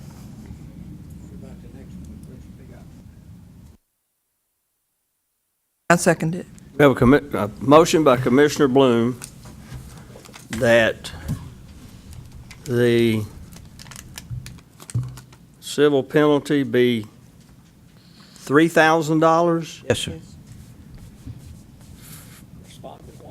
for Respondent 1 operating an unlicensed property management company, 2,000 for respondent one. and $2,000 for Respondent 2. And attend a regularly scheduled meeting of the commission within 180 days. Typically, we don't require that of unlicensed people. That would be because for That'd be number one. Respondent one. That's in Respondent 1. That'd be for Respondent 1. Right. Number two is just to cease and desist. And pay $2,000. Okay, any discussion? It was made by Commissioner Bloom and seconded by Commissioner Franks. Second that motion. Any discussion or comments on this motion? Hearing none, all in favor say aye. Aye. Opposed, no. Motion carries unanimously. Number Yes, 23. Mr. Chairman, I move we institute an action against the principal broker on. That's the page- next one. That's very well. It's a step ahead of it. Number Yeah, 23. no, I just separated it because it's a little clearer sometimes when there's multiple people. 201302481, respondent broker was the principal broker of the respondent affiliate broker in the previous matter, 201302481 at the time, and a complaint was open for a potential failure to supervise issue. Respondent submitted a response stating that respondent was unaware that the respondent affiliate broker was managing rental properties for others or handling clients' money. Respondent states that due to respondent's lack of knowledge, respondent does not know how respondent could have prevented or intervened. Respondent states that respondent has always been diligent in ensuring the firm's policies mirror TREC rules, and respondent has always been proactive in ensuring that agents follow the rules. It does not appear there's any evidence to suggest that this respondent knew or had any way of knowing of the previous respondent affiliate broker's outside activities, and the recommendation is to dismiss. On page 22, it says in the middle paragraph, not realizing it was a violation. I think the principal broker needs to have a class and tell people what a violation is. I mean, you can always supply an answer like the PB provided in this one here. They said they had a lack of knowledge. I want to hear what the rest of the commission thinks. You know, you're making that statement based on somebody trying to create some sort of defense for their actions, which may or may not be true. And actually, I think that this principal broker might have even said that pointed out that this person should have known that from their pre-licensing education, but went over their training, went over that they, guide people too. So actually, I don't include every sentence that's in there, but as part of the principal broker's response, the person pointed that out as well. And listen, as a principal broker, there's no way to know everything that everybody's doing. That they would probably want to keep that from the principal broker because they knew they would be in trouble.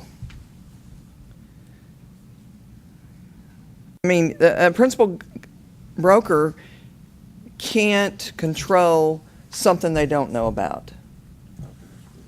They could still be responsible for it. Marcia, especially advertising and especially escrow. Where was the escrow in this? They're in the escrow. Okay. They're in the advertising. And here, But those are there two was no areas where internet. I believe the principal broker ought to be responsible regardless. Oh, and I agree with that, but there was no escrow, was there? No, he's just making a general comment Okay. over there.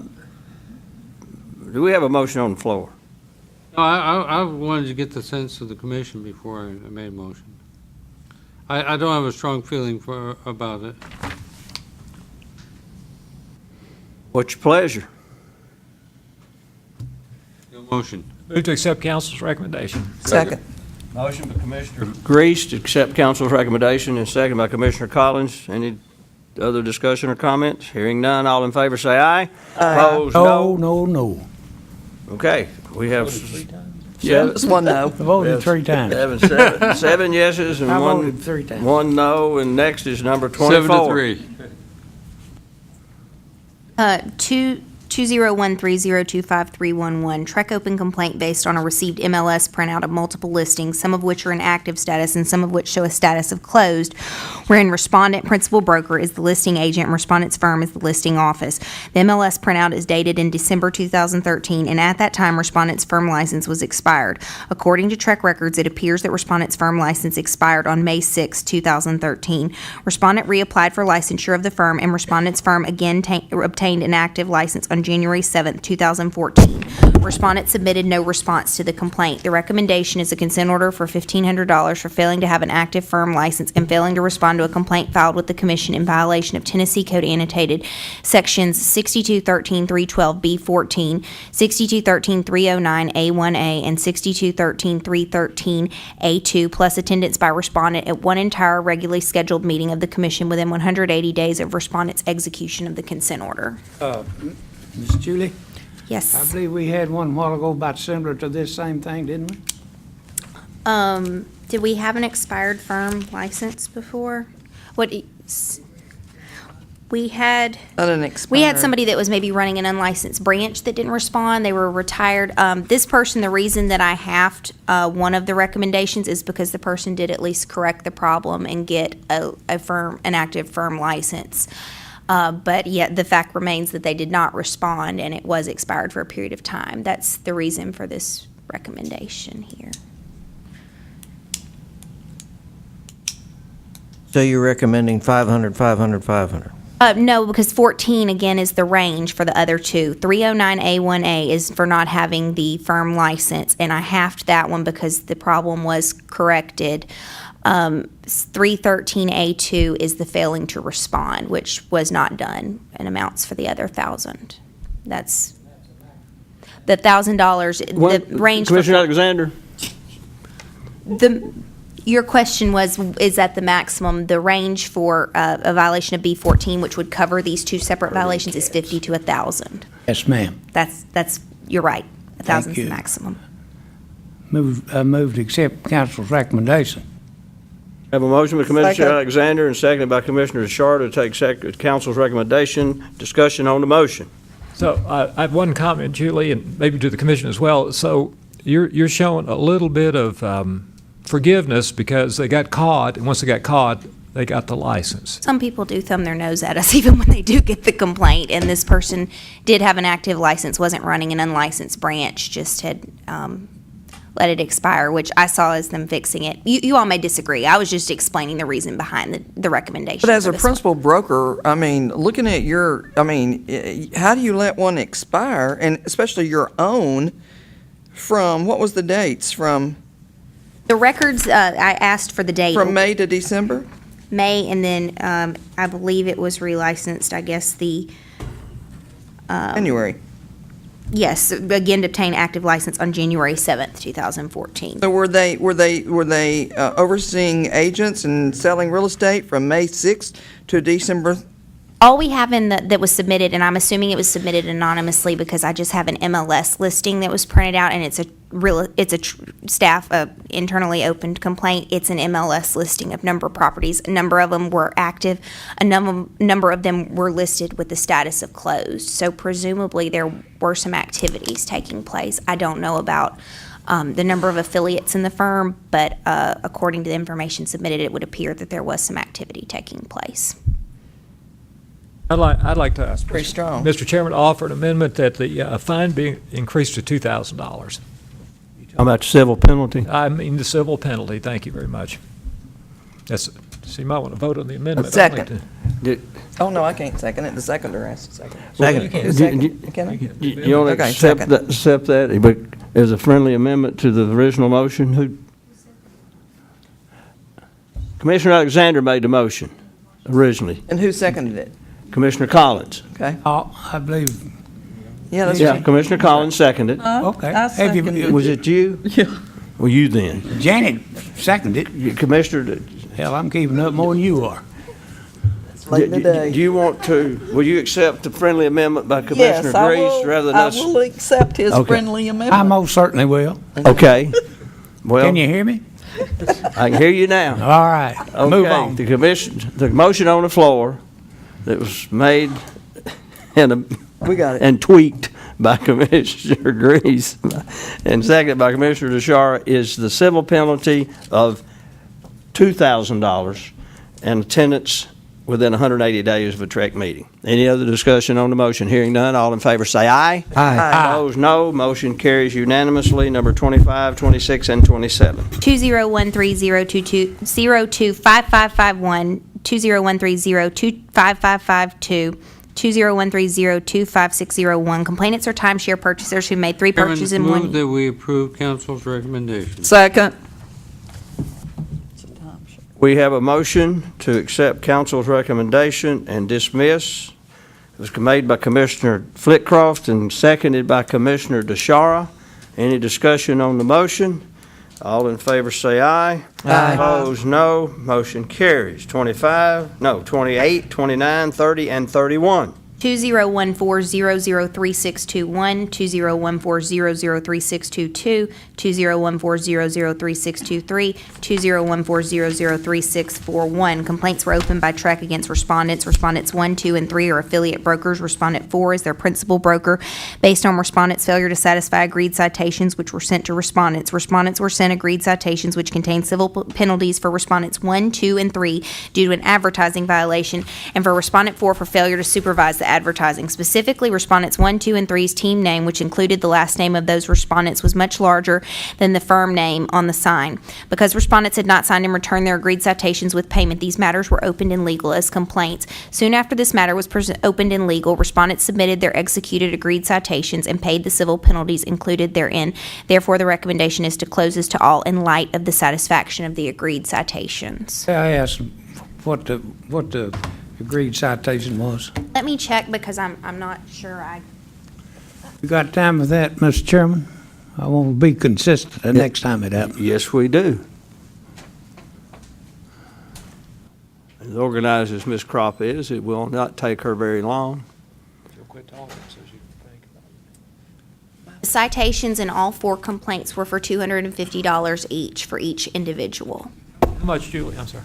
$250 for each of the individuals is what was in the citations. And I believe y'all can confirm this with Ms. Maxwell, but I think that's the same for any advertising complaint that's opened as an agreed citation by staff. Not something that we've obviously gotten a complaint in on, but something that has been opened as a... This was an anonymous, this came in as an anonymous complaint, and it was 3 family members of a team. And so we sent him a citation. For the first offense, it's $250, and then for a second, it's $500, and it goes up to a maximum of $750, which is the maximum we can do for advertising for a citation. Otherwise, it Well, the runs. principal broker had already been fined once for it, hadn't he?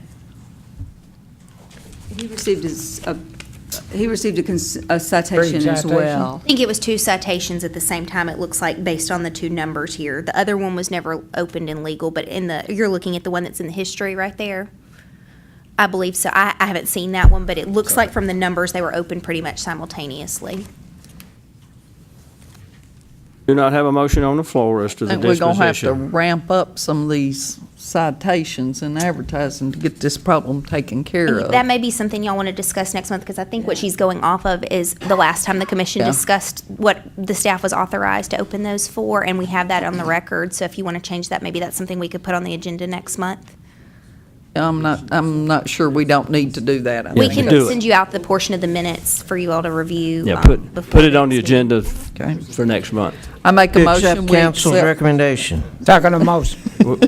We have a motion by Commissioner Bloom and second by Commissioner Alexander. We take council's recommendation and close as in light of satisfaction of agreed citations. Any discussion on the motion? Hearing none. All in favor say aye. Aye. Opposed, no. Motion carries. Number 32. 20140049161, complaint opened at the direction of the commission. When the complaint below was presented, the commission made the motion to open a complaint against this respondent, who is the principal broker of the respondent in complaint 20130222241. In March 2014, at the meeting then, the matter presented was complainant was the seller of a property and respondent affiliate broker was initially the seller's agent. The property went under contract with potential buyers but ultimately fell through due to financing. Complainant alleges that respondent allowed the couple, the potential buyers, to move into complainant's home and collected rent without complainant's knowledge.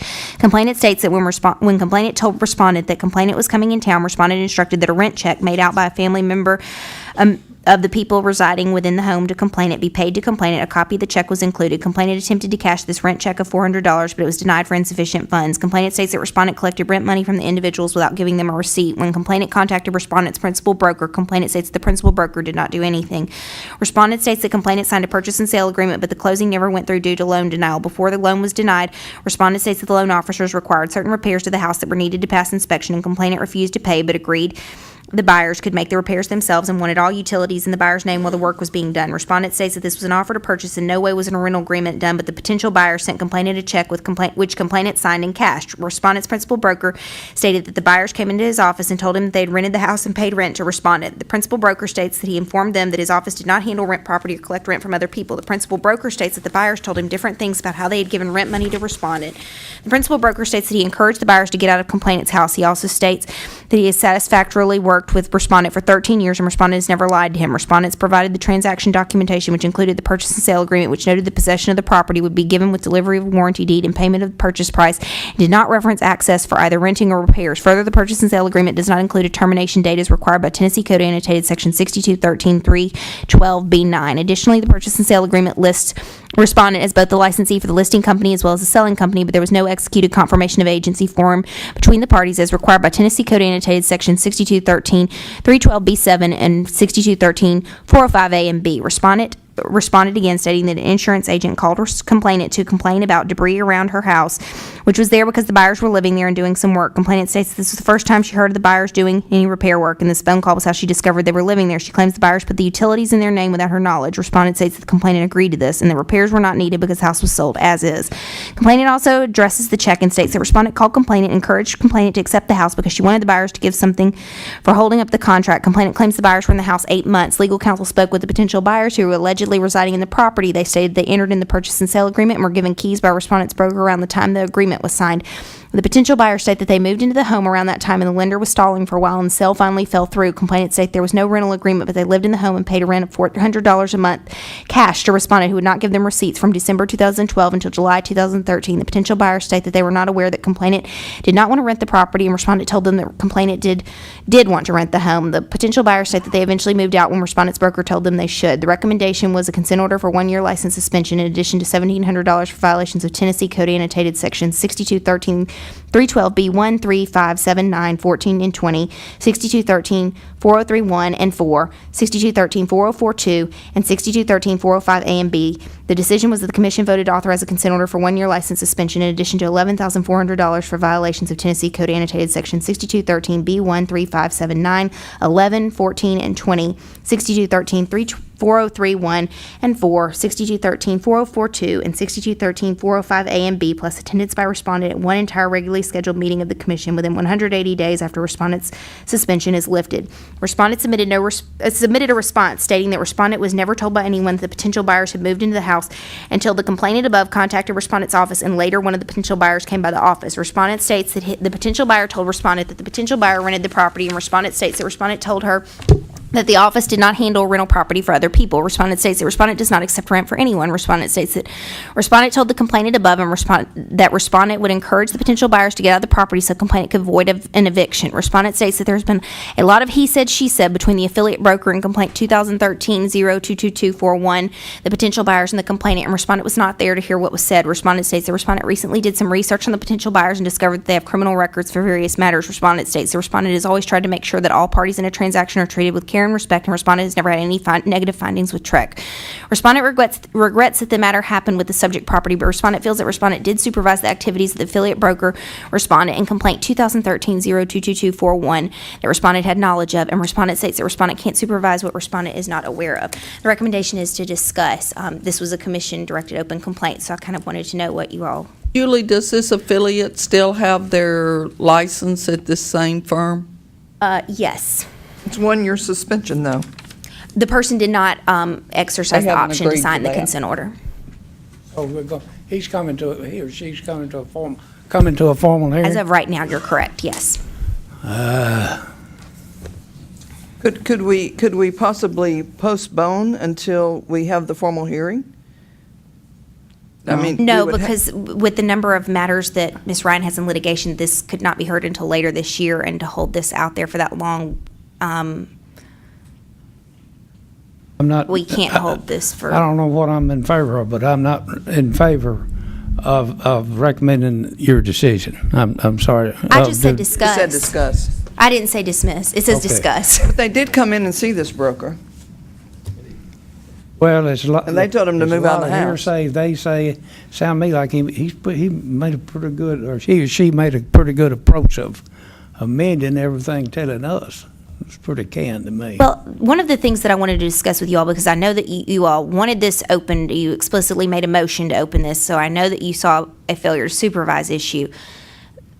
I wanted to get verify that I included the correct facts for that, because whether or not this person knew at all about this cash rent situation that is alleged to have occurred, there are some paperwork problems that were addressed in at the end of the second paragraph in the italicized complaint, specifically the purchase and sale agreement not including a termination date, listing the respondent as the licensee for both parties but having no confirmation of agency form as to that. So those are things that are definitely paperwork the principal broker should have been looking at, according to what you all have said in the past when looking at similar complaints. The range for failing to supervise, considering this is only one affiliate, one transaction, the civil penalty range for 6213B,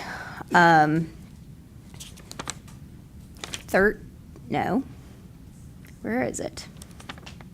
15, failing to supervise.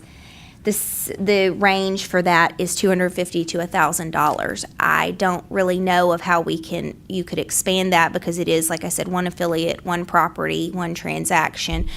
But I did want to discuss that, and also the facts that you thought arose to the failure to supervise that you saw. I think some education would be appropriate too.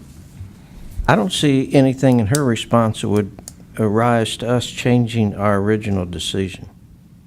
Well, your original decision was just to open the complaint, so I mean, the maximum is $1,000. It sounds like that's what you're leaning toward right now, but I do want to. What about this decision, the commission? That's for the affiliate. That's for the affiliate we already made. This is against That's the principle broker. for failure to supervise. Okay. I think that's going to be something else we're going to have to look at, increasing that civil penalty. For each range, by statute, the maximum for each violation is $1,000. What concerns me is that the agent is still with that real estate Yeah, company. that does me too. That's why I asked that question, Marcia. If they had broker released him, I would have felt better about that broker when he found this out, or he or she. Got $1,000. Can I, What kind of And I think you education? said education as well. I mean, if you'd like to. Some education? Yeah, but what kind you want them to have? question for you. Commissioner Grease? Hey, Julie, on page 27, the paragraph above the highlighted recommendations, Okay. it said legal counsel spoke with the potential buyers. The next sentence said they stated they entered the purchase and sale agreement, were given keys by a respondent's broker. That's what I was told. So you don't have a copy of the purchase and sale agreement? I have a copy, but I don't know who gave the keys. I assume that's where you're going with That's that. part of it. And then later on, the current respondent, the principal broker, says they stopped by and that they'd rented the house. They said that, I don't have the exact date of when that happened. The way that it was described in the response was it appeared that that might have happened after the people were already at, later on, but I don't have a date of when that happened. That was not set out in there, so I don't know. Mr. Chairman, the general denial by the principal broker doesn't address most of the matters that Mr. Grease has addressed. I have a motion that we continue this for 30 days and that Ms. Kropp specifically write the principal broker and have him either admit or deny it. Admit or deny He what? did deny that he failed to supervise. Yeah, When you that read it that. failed, but it said that the broker is the one that turned the key over? That's what they allege. I mean, that's Complaint just that one said that. fact of many that is in here. I'd like so. to know if and that's just my own particular take on it, is where he admits it or denies it. It's not going to be able to change our maximum here, but you can all do that if you. Does this company have a property management company? No, the principal broker actually states in the response, we don't handle Okay, that. And that's what I thought. So if they told him that they were renting the property and he turned keys over to them, is that not him providing property management? The statement that was given by the respondents was that there were some repairs that these potential buyers wanted to do, and that this complainant agreed to them doing the repairs, which was why they were given access to the property.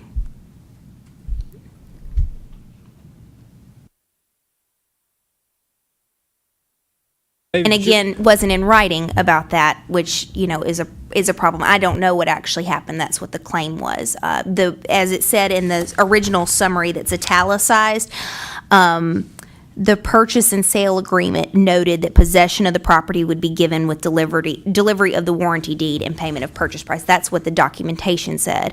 However, the respondent said that even with the response to the initial complaint, that there was agreed repairs between the parties, but again, there was no documentation to back that up. Does that answer your question? But also, on the last page, respondent states that the potential buyer told respondent that the potential buyer rented the property. So this is the principal broker saying, these people came in, they told me they were renting the property, and the principal broker told them, well, they better get out of the property before they get evicted. So that broker knew something was going on when they came in his office. Mr. Chairman. There must have been a purchase Are and you sale. ready for Commissioner Alexander, for the discussion? I'm going to get you a motion on the floor, we'll put one on it. and that we find this broker $1,000, that he go back through a 30-hour broker Office manager? office management course. Have a motion on the floor by Commissioner Alexander that this individual be assessed a $1,000 civil penalty and Or be- failure to supervise? for failure to supervise, and to take the 30-hour officer Broker management. broker management course. And then what time period? License. And then that w- and Pre-license. w- In the 180 days. 180 days? within And then the within commission 100 meeting too? And yeah, and always you come to commission Yeah, meeting. we gotta get that in. Within 180 days, and also attend a regularly scheduled TREC meeting within 180 days. And I'll second that. Yep. Is that have we done that before, ordered a 30-hour course? Not that I can remember. Is what now? There have been times the commission has authorized, there's like, for example, a 30-hour contract class. My question is a pre-licensed class that's permissible? I mean, I don't see how it's any different than any other continuing education. This is a Perfect. consent order. Because it's not a continuing education. Continuing ed. It's not class, continuing pre-licensed. education. It's re-educating. Yes. Okay. You have the motion on the floor. And a second. And a second. Who made, did you? I made the motion. Commissioner DeShara seconded that motion, but you heard the motion. Do I need to repeat it? Any discussion? Hearing none, all in favor say aye. Aye. Opposed, no. Motion carries. Now, Julie, does this complete your legal report? I have two other pretty quick matters that we need to go over briefly, but they Okay. shouldn't take very much time. Okay.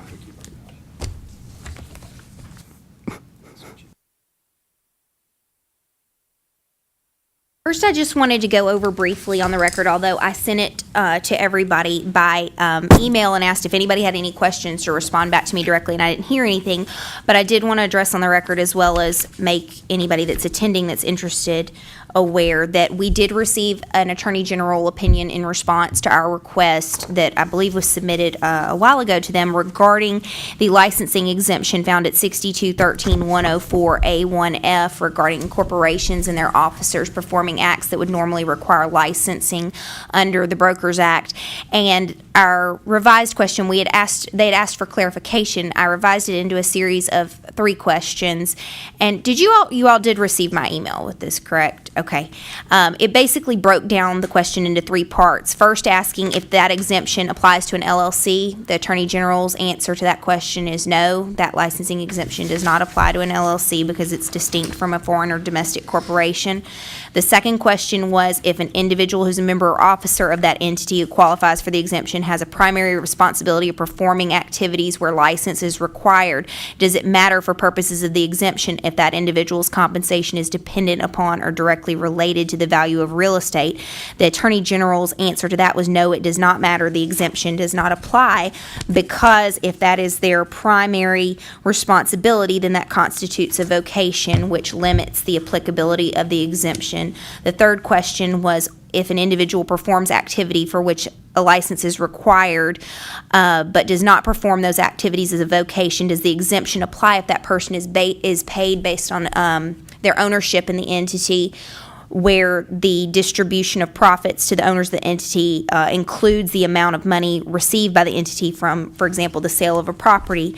The Attorney General also said no, the exemption does not apply in that set of circumstances because if the person is paid by if the person who is performing those activities, even if it is not for a vocation, is paid based on their ownership interest, and those profits include money from the sale or through those actions that are actions requiring a license, then it's not exempt because the sales price affects the distribution. So basically, it's a very narrow construction of who that exemption covers, and I just wanted to go over that briefly in the meeting, just because it's a pretty significant opinion that we've been waiting a while for. It is posted on the Attorney General's website. I believe we even have a link on our website to the opinion, but that's a general overview of the 3 questions, and I just wanted to outline that because that's something that had happened since our last meeting. Julie, can I ask you, how does that fit into like a trustee who receives property in trust for an estate?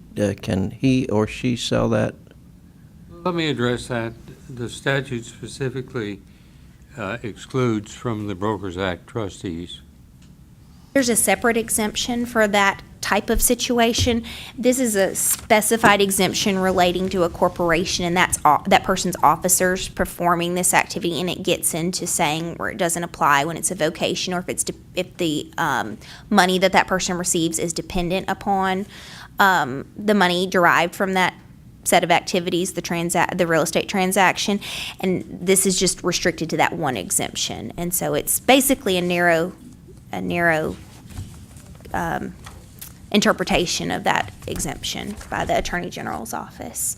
And it is available online and on our website. If there's nothing else, I just have one other thing. Okay, the last matter that I was going to bring to your attention, I gave each of you a copy of the drafted notice of rulemaking hearing, which has been circulated through the department and has gone up to the commissioner's office. The deputy commissioner did have a couple of concerns about these rules. I was asked to bring these back, address them with you. They are your rules. If it's things that you don't wish to change, I will certainly convey that. It will not be it's not, to my understanding, believed to be an absolute block to the deputy commissioner of signing off on these and it progressing down the road to a rulemaking hearing. But there may be more questions. I don't know. I was just asked to bring these concerns back. The first concern that the deputy commissioner had is with regard to the first proposed rule on page 2 of the notice of rulemaking hearing, the duplicate or confusingly similar firm names rule. The concern is that the deputy commissioner has is if the Secretary of State gives the okay to a name, that TREC can still deny the name. I did explain that, the issue here is sometimes there are firms out there that are not registered with the Secretary of State's office and that somebody could come in and take that name, and that can be a problem. It can be misleading in advertising. But I was asked to bring this concern to you all to see if there was any comment or any changes that you wanted to make based on that concern. Don't we have a structure that the firm can use either the DBA or the registered name with the Secretary of State? This isn't for purposes of advertising. This rule is talking about the commission having the right to refuse a new firm license in a name that is the same or confusingly similar to a name that's already there. This is not for purposes of advertising once licensed. This is I would personally like to see that stay in there, because okay. think I'm not that's- asking you all to do anything other than just I think consider that's the where our big concerns. issues are starting, is that when they get approved with the Secretary of State, then they automatically bring that over with them. So I would like to see that stay in there. Okay, and I think that was just a concern that he wanted to You don't reference. necessarily have to register with the Secretary of State. No, but once they register with them, we don't want that either automatically assumed they can bring that name over if they do register. I understand that. Was the point I was making. What's the other Okay, the concern? second one is with regard to the second rule on the same page, informal appearances before the commission. This was drafted based off of a policy that had been a commission policy for quite some time. The deputy commissioner's concern is that an individual's right to be heard is bound by a principal broker's willingness to appear. Section, is that, Julie, please? It's the proposed rule labeled 1260-01-.19, informal appearances before the commission. It's on the page labeled 2, close to the bottom. Haven't we always said the principal broker has to come with? Part of their responsibility. And the other part of this that what he had a concern about was not liking the term informal appearance, maybe substituting for that appearance for the purpose of obtaining a license. I tried to narrowly word the wording of the rule itself, because the only time it appears that we have this issue come up where a principal broker needs to come in with a licensee is, as we had today, someone wanting to become licensed who needed to come before the commission. The other concern was with the wording of that, but again, And he's not objecting to the fact that the principal broker has to come forth. It's just the title of the. he has concerns with both. Well, You don't change it. want us to require the principal broker. No, all he's saying that he objects to the word informal appearance. Is that not? Is that not right, Julie? There's He two doesn't- concerns. There's dual concerns here. The first is the individual's right to be heard is bound by the PB's willingness to appear. That's the first concern, which that's one. And then the second concern is the terminology used. So it, just like this morning, had that man who's not even taken the test yet, it would say he didn't have a principal broker yet. He would not have someone to come in with him? Or Right now, as it stands, everyone that appears in that Right. manner has to have the person who intends to be their principal broker come with them. The deputy commissioner's concern is that that person's right to be heard is bound by the willingness of a potential principal broker coming with the person. But we've also, a month or so ago, we had someone coming in an informal appearance with a broker, and the broker wouldn't even speak for them, wouldn't give them a recommendation. I remember that. That tells us things. I understand. Like I said, I'm bringing these concerns to you all and just, We can change that informal word, but I think the principal broker still needs to come in. What do okay. y'all think? I can see a situation where a affiliate broker and the former broker became adverse to each other, and the broker didn't show up. He could cause that person never to get his license just because they were mad at each other. Well, but he's not already going to be an affiliate broker. That's only going to occur. The only Well, I time, think what we're referring to was the other morning on this, where this principal broker had been instructed by their company corporate not to answer it. I see no reason that person wasn't really speaking against it, and there was any animosity between the two. Is just the fact that she's smart enough to listen to what she's protecting her own job, and it simply wasn't because there was a rub there. I don't think. I'm saying there could be a rub. Yeah, I understand, but I don't think was No, when I we were agree. referring well, I to think one. the only reasons we've had these informal appearances are for people prospectively wanting to become licensed. Is that not correct? I mean, that's the only time that we have people come in for a conference where the principal broker's coming, because you all like to have the opportunity to ask them their mentoring program, how they'll supervise the person, and So could it be pre-licensing appearances before the commission? we could just, I mean, even, I was kind of trying to think up something, maybe even appearance for the purpose of obtaining a license, where we've used the terminology informal appearance. Well, I'd still like to go ahead, Barry. While y'all are continuing to ponder this, I want to ask Julie, how many more? One more after this one. There's just one more after this one? Just one more. Julie, before we go any further, do we have to go through rulemaking again if we change the name? No, for No. these, for just changing the terminology in here, no, I don't believe that would be a problem. What about changing the heading?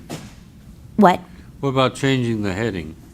That, I don't think it'll significantly change the intent and effect behind this rule, so I don't believe changing the terminology would. Can we drop informal? Appearances before the commission?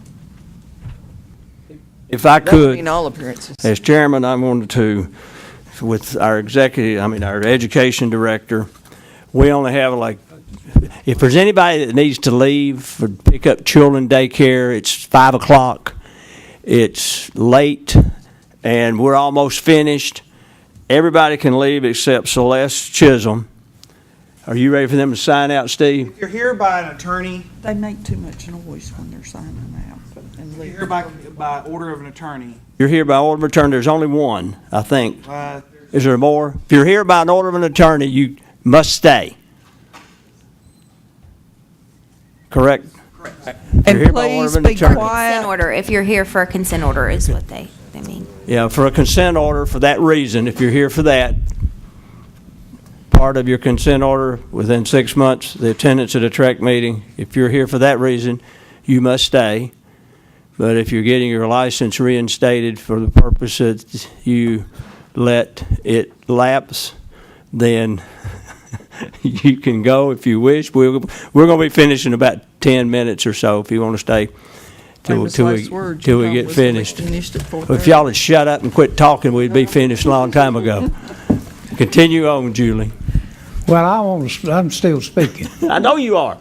Well, listen to me, if you would. Talk as long as you want to. I would argue the point that if you bring the potential principal broker in, and when we're interviewing those candidates, a lot of times things come out that they're not aware of, that they might decide that they didn't want to sponsor them. Now, I think we're all in agreement for that principal broker to be here. okay. I understand, I mean, I And they don't, the understand that. administration doesn't have any problem with them coming as well. They just have a Yes, they problem do. with the. There's a concern of the deputy commissioner of that, but I can reflect back what you all have, your stances. yeah, Rick- I had understood that that appeared to be your consensus on that issue. The other issue is the term.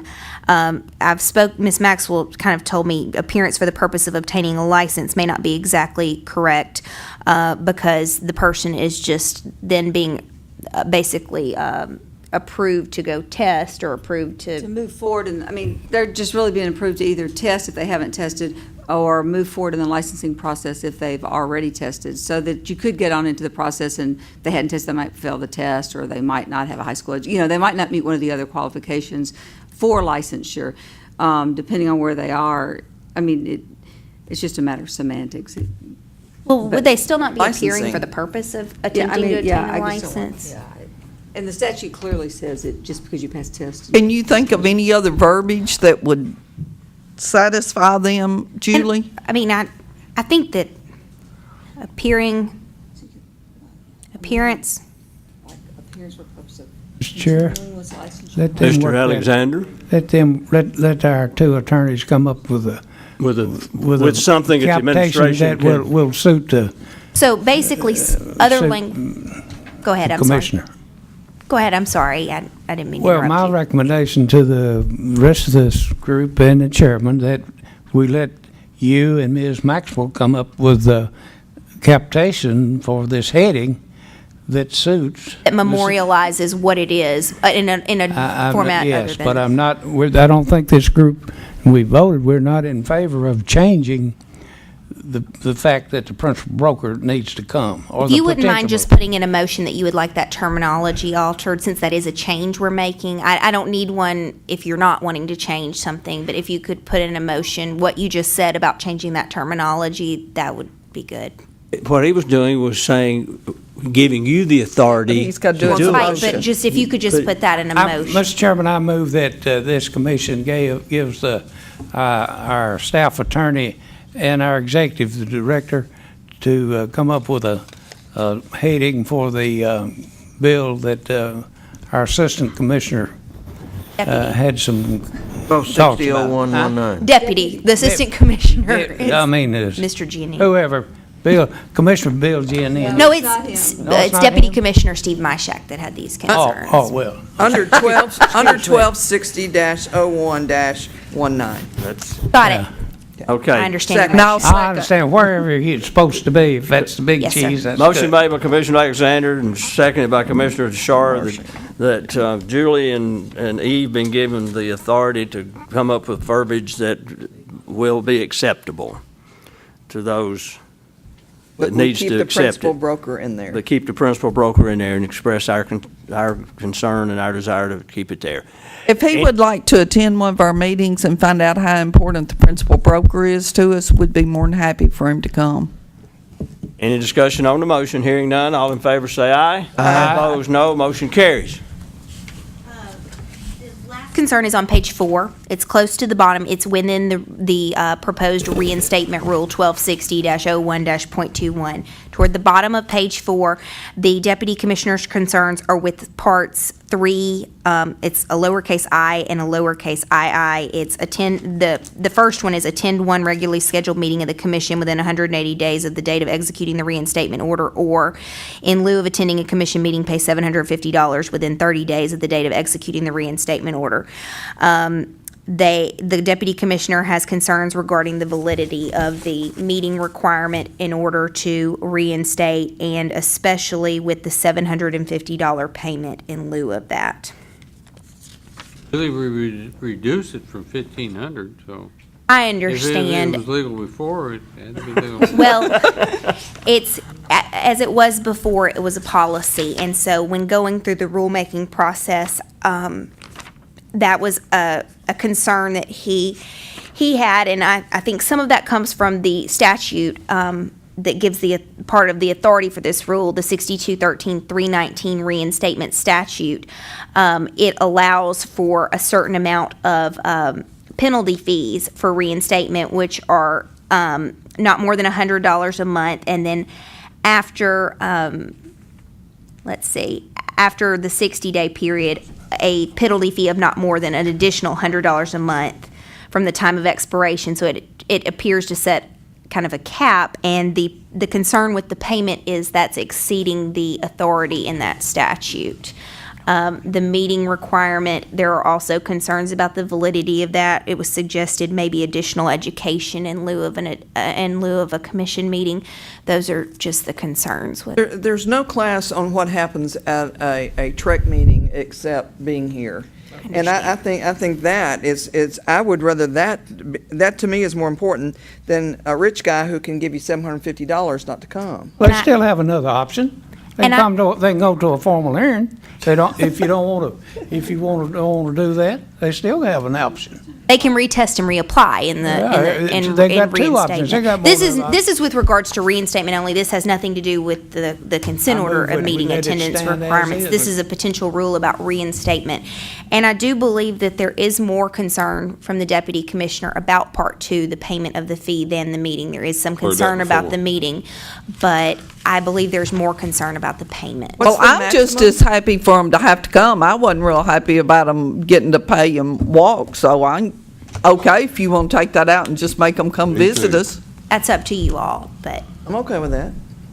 I make a motion, we eliminate the fee and require everybody to come to the meeting or have a hearing. Well, in this case, because it's reinstatement, they would just not be able to reinstate. They would have to retest and reapply and They can probably stay be home and not sell real fingerprinted. estate. Second the motion. Second the motion. I have a motion by Commissioner Collins and second by Commissioner Flitcroft. Would you like to restate your motion one more time? We take out We're going to take out I under. $750 provision. Under Yep. $750 of civil penalty. Any discussion on the motion? No, wasn't that put in, it's before my time, but there are certain hardships where people just can't get here. Well, yes. And we're eliminating that option if we take this Yeah. out. One hardship, it used to be $3,000, and this rich guy in Memphis just paid $3,000 for 2 or 3 people. The So, concern is not the amount, just that it exceeds Too the much. statutory authority. right. Which he thinks might be $200 or $300. Well, no, really, the maximum fee from the statute is like $200 a month, and I'd rather leave it out than let you pay just $250. Okay. Yeah. Exactly. Okay. I mean, that's one of those we take on a case-by-case basis. well, Remove not it. if it's a rule. They would absolutely be required to come to the meeting if they wanted to reinstate. There's no waiver. If they're or- being reinstated, they need to know. I'm okay with it. One at a time. Is there any other discussion on the motion? Hearing none, all in favor say aye. Aye. Opposed, no. Motion carries. And just so y'all understand, they would absolutely have to do it if it's in a rule. There would be no, with the policy right now, because it's a policy, there's a little bit of push-pull, you can come. But that's the reason for some of these matters going into a rule, is to make them. That's correct, you're right. But overall, his review is fairly positive, it sounds like to me. What did you say? I'm sorry. The review was fairly positive, if those are the only. Those are only 3 objections. concerns I had, Mr. yes. Greasy, it doesn't change until the policy. I understand. And until the rulemaking becomes. That's all I have on So it- these. That's all you have for That's your all legal I have, report? I'm done, I'm done. You're done with the legal report. I I'm think sorry. that's done with our agenda. Any commissioners have anything? Commissioner Alexander? Yes, I do.